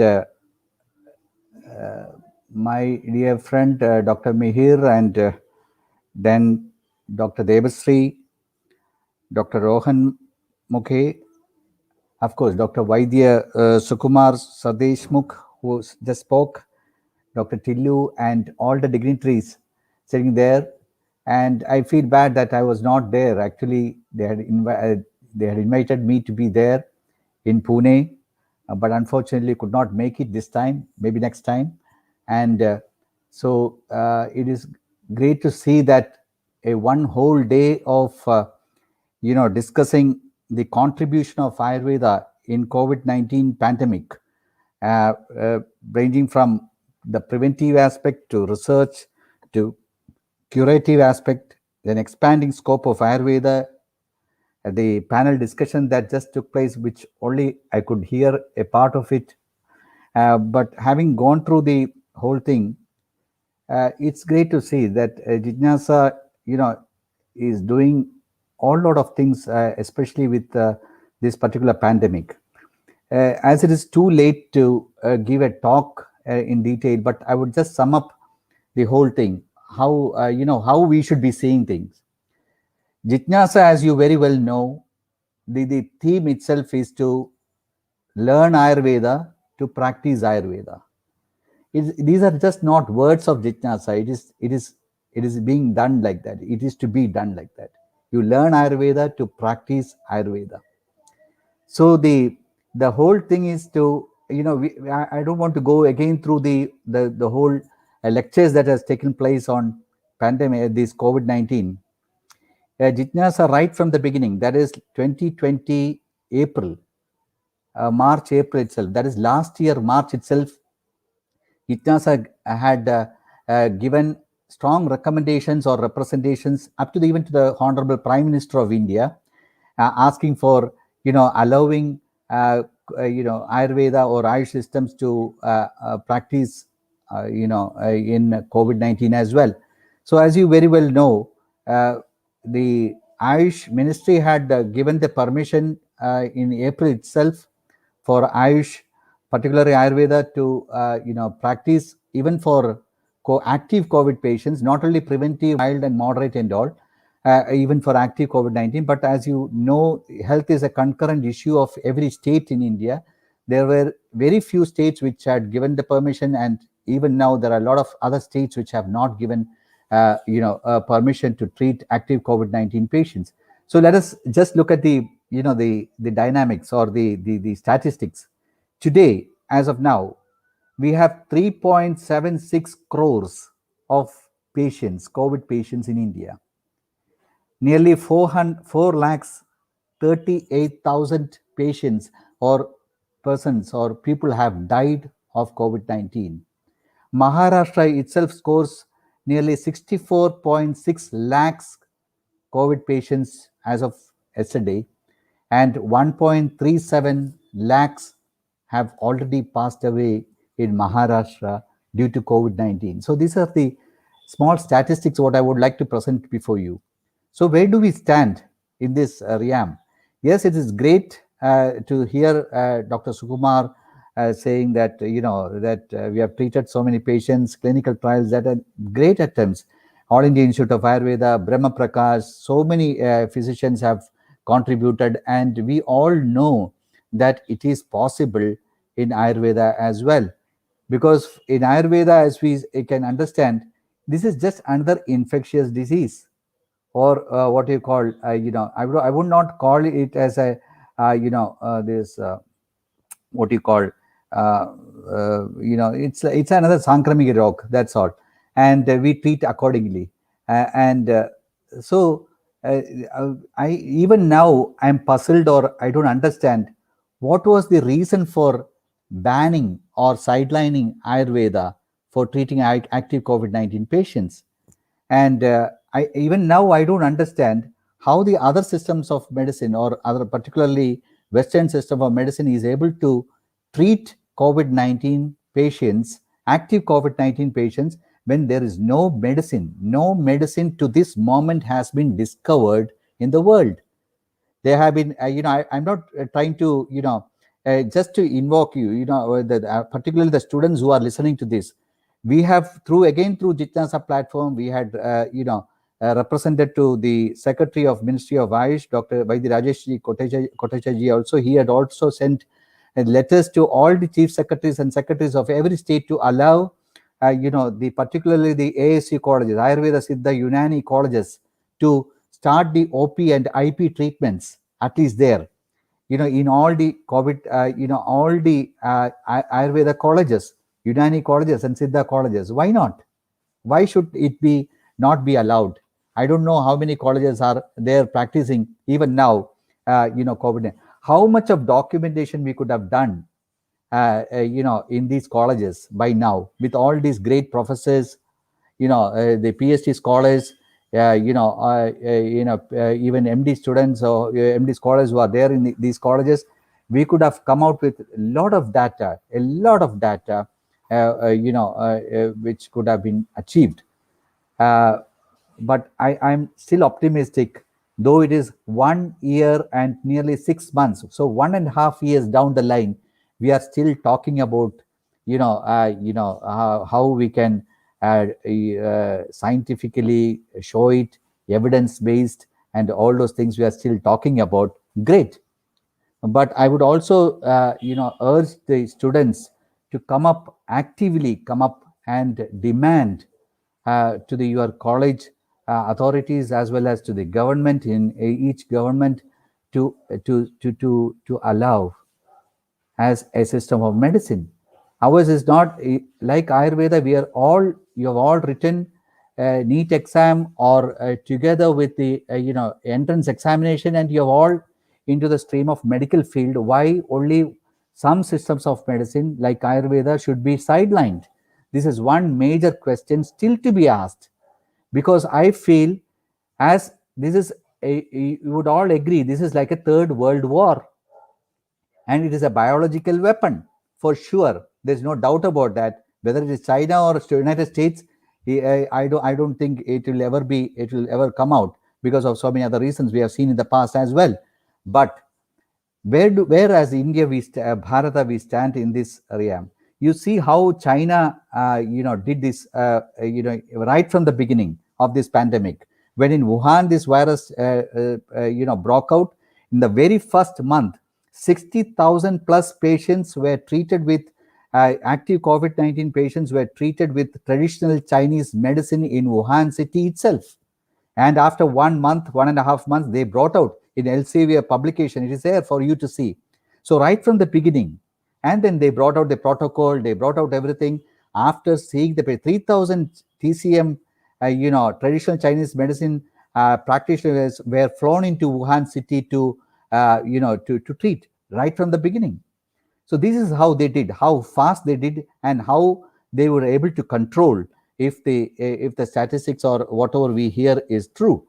But as Bharata, where do we stand? Right from the beginning, an Epidemic Disease Prevention Act, Epidemic Disease Act of 1897, created by the British, of the British, for the British, was enacted all over India, saying that only one system of medicine is allowed to treat inactive COVID-19 patients. How can it happen in a free Bharata, in a Swatantra Bharata, when we talk about all these,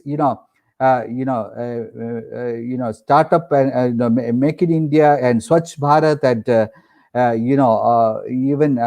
we call about all these things when we talk about all these things. It should have been allowed right from the beginning. We are missing the bus. I feel we have missed the bus. In September, in April itself, Jignasa had proposed to government of India as well as to the Honorable Prime Minister that we are not saying Ayurveda can do everything. We said Ayurveda, Siddha, Unani, Yoga, along with Western medicine, let us have a proper integrated protocol which we can work out all over Bharata. Once it delivers here, we are sure that it would have had, as we are heard throughout the day, how effective Ayurveda was able to do in these conditions. We have seen in Maharashtra how effective they have done there as well, in many other states as well.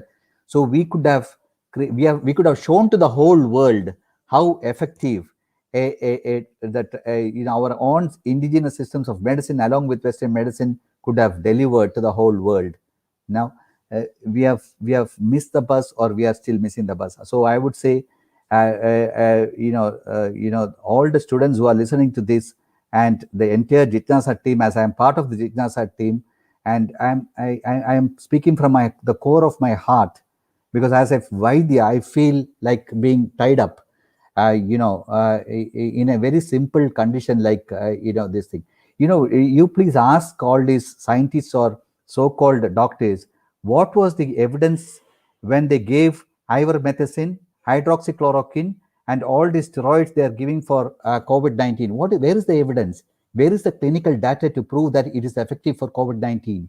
And do you know what is happening to all these heavily drugged or steroid based given patients? What are happening to them? Post-COVID syndrome is causing a huge a lot of problems all over Bharat and all over the world. And nobody has studied whether it is due to the iatrogenic, what is called an iatrogenic disease, or chemical induced disease, or drug induced disease. Who has done the work on that?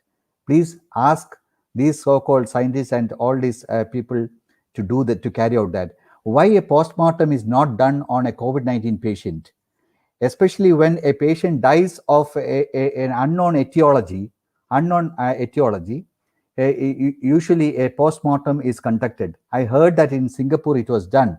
And if these postmortems were done on COVID deaths here, we could have understood what caused the death of these patients. So these are some of the major challenges or major points that I would like to stress in this particular platform, because we are discussing about the contributions of Ayurveda in COVID-19.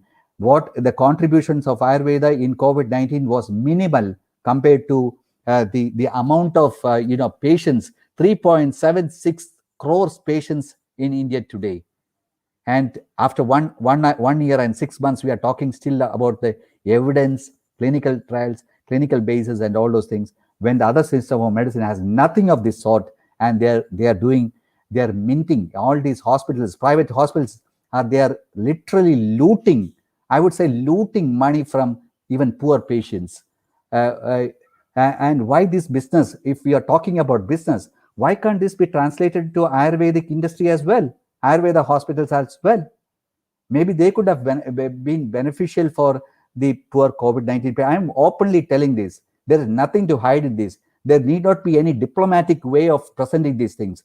It should be, we have to tell it very openly, these things, to anyone who comes across, even to the governments, I would say, that we should stand up for the cause of Ayurveda, not only for the cause of Ayurveda, but to the whole Indians, those patients who are suffering even now. Can you imagine 30 to 40,000 rupees a day in Western medical, in all these modern hospitals for managing COVID-19 patients?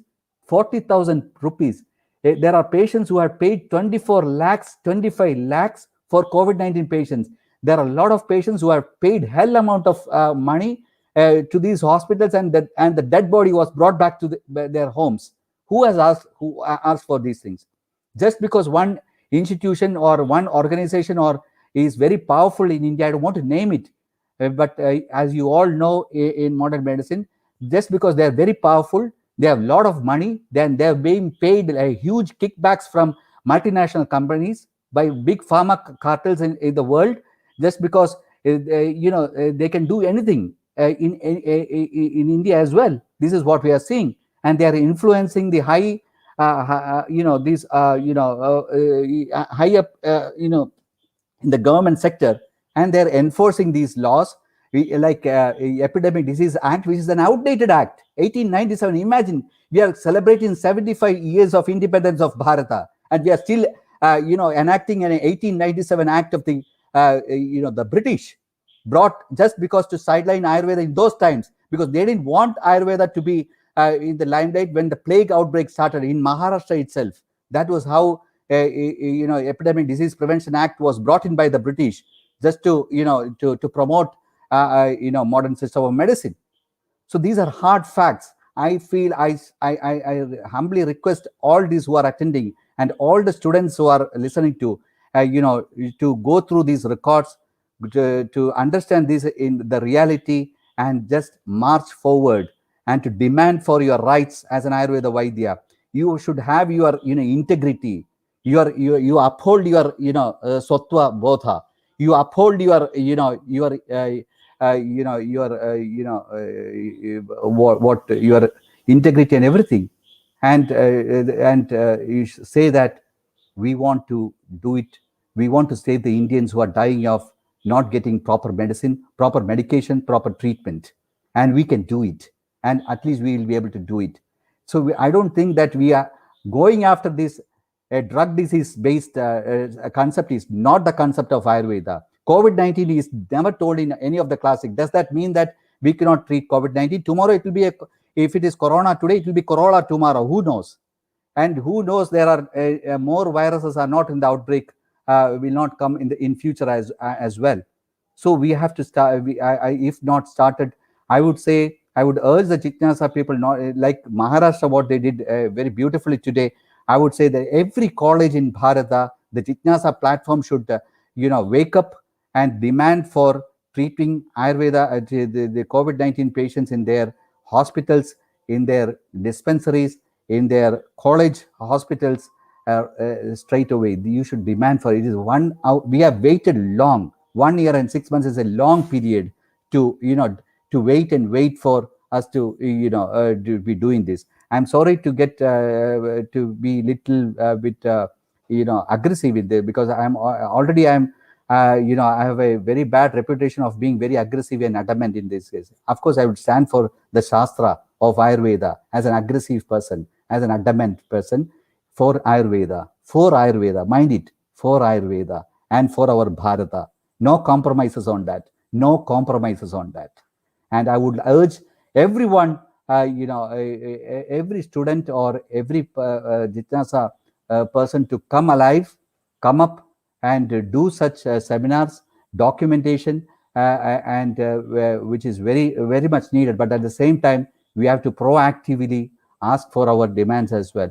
It will be worthwhile to also to look into how many allopathic seminars or Western modern medicine seminars are happening on COVID-19. It will be worthwhile to look into. Then you will understand how many seminars and webinars and the seminars we as Ayurveda people have conducted in India and in some of the other countries as well, which I have also attended to. So that shows how much we are focusing into this thing. Kudos and congratulations to the entire team of Jitnasa of Maharashtra for doing this AyurSambhasha, and I'm sure the students would have benefited out of this. And I look forward to more such AyurSambhashas, not only in Maharashtra but entire Bharata. And let us all stand for united for the cause of Ayurveda, not only for COVID-19 but as a mainstream medical system and to be made as a national system of medicine of Bharata. Dhanyavad. Thank you very much and namaste. Thank you, sir, for sharing your thoughts and motivating us. Now I request Rohan to express vote of thanks.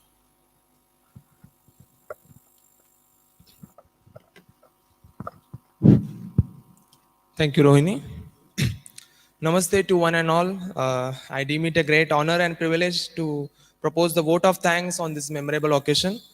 I will be proposing the vote of thanks on behalf of entire Jignasa Maharashtra and AyurSambhasha team.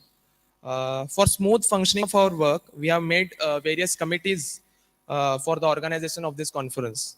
Now I would like to introduce all the committee heads. I request all the heads to come before the stage. Rohini Sonune, Organizing Committee. Audumbar Wagmare, Communication Head. Neha Salunke, Office Committee. Vijay Patil, Pranjal Savarkar, Atharva Deshpande, Parth Patle, Social Media and Publicity. Pranjal Savarkar, Designing. Simanti Ingle, Program Managing Committee. Prajwali Wagmare, Competition Committee. Vaishnavi Srinewar, Food Committee. Arpita Pandey, Souvenir Committee. It is because of their selfless efforts and patience that this conference stands a great success in front of us. So I request all of you to hold a big round of applause for them. Thank you, everyone. Thank you.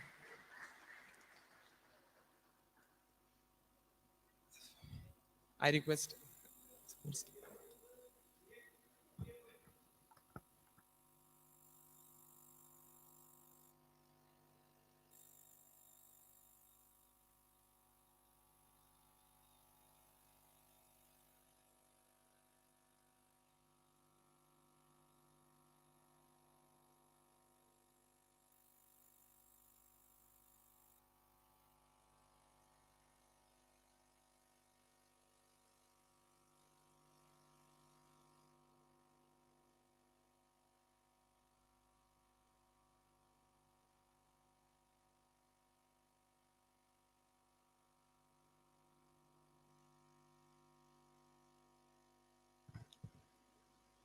First and foremost, I would like to thank Honorable Vice Chancellor of Pune University and Acting Vice Chancellor MUHS, Professor Dr. Nitin Karmalkar, sir. This conference was held in collaboration with Department of Health Sciences, Ayush Center of Excellence. A very special vote of thanks to Honorable Dr. Girish Dillu, sir, who has been with us as a mentor throughout this process. The staff members of Pune University who have helped in making of this conference. My heartfelt thanks to all the guest speakers of various sessions of this conference. Only because of the valuable guidance from the eminent scholars of Ayush community, we were able to deliver such thoughtful content in this conference. I would also like to thank the honorable judges of various competitions that were arranged under this conference. Other than this, I extend a warm vote of thanks to all the social media, press media, electronic media, our sponsors, and every person who has directly or indirectly helped in the management of this conference. Last but not the least, I would like to thank all the audience who have joined us in both online and offline mode. Because of their cooperation and the thirst for the knowledge, the thirst for the Shastra, this conference has achieved great heights. Lastly, I would conclude that I hope this conference will uplift our enthusiasm in learning and practicing Ayurveda. On the other hand, it will enhance our approach to conduct such brainstorming activities and conferences in future that will encourage the mankind to imbibe Ayurveda in our daily lives and make this world a better place to live in. Once again, a big thank you to all. Jai Bharat, Jai Ayurveda. Thank you.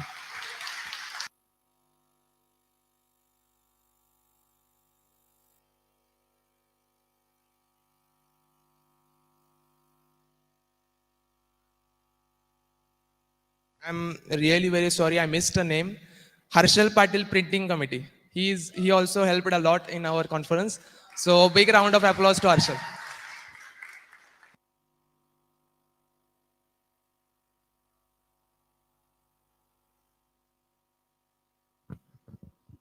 Now I request all of you to stand up for Vande Mataram.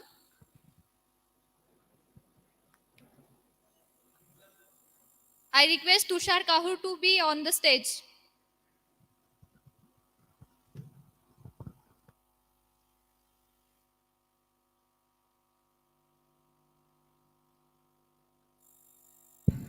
Hello. Vande Mataram. Vande Mataram. Sujalam Sufalam Malayaj Shitalam Sasya Shamalam Mataram Vande Mataram Shubhra Jyotsnam Pulakitayaminim Fullakusumita Drumadala Shobhinim Suasinim Sumadhura Bhashinim Sukhadam Varadam Mataram Vande Mataram Koti Koti Kantha कल कल निनाद कराले कोटि कोटि भुजै त्रित खर करवाले अबला के नमाए तबले बहुबल धारिणी नमामि तारिणी रिपुदल वारिणी मातरम Vande Mataram Tumi Vidya Tumi Dharma Tumi Ridhi Tumi Marma Tvam hi Pranah Sharire Bahute Tumi Ma Shakti Ridhaye Tumi Ma Bhakti तुम्हारी प्रतिमा गढ़ी मंदिरे मंदिरे मातरम वंदे मातरम त्वं हि दुर्गा दश प्रहरण धारिणी कमला कमलदल विहारिणी वाणी विद्यादायिनी नमामि त्वां नमामि कमलाम् अमलाम् अतुलाम् सुजलाम् सुफलाम् मातरम् वन्दे मातरम् श्यामलां सरलां सुष्मितां भूषिता धरणी भरणी मातरं वन्दे मातरं वन्दे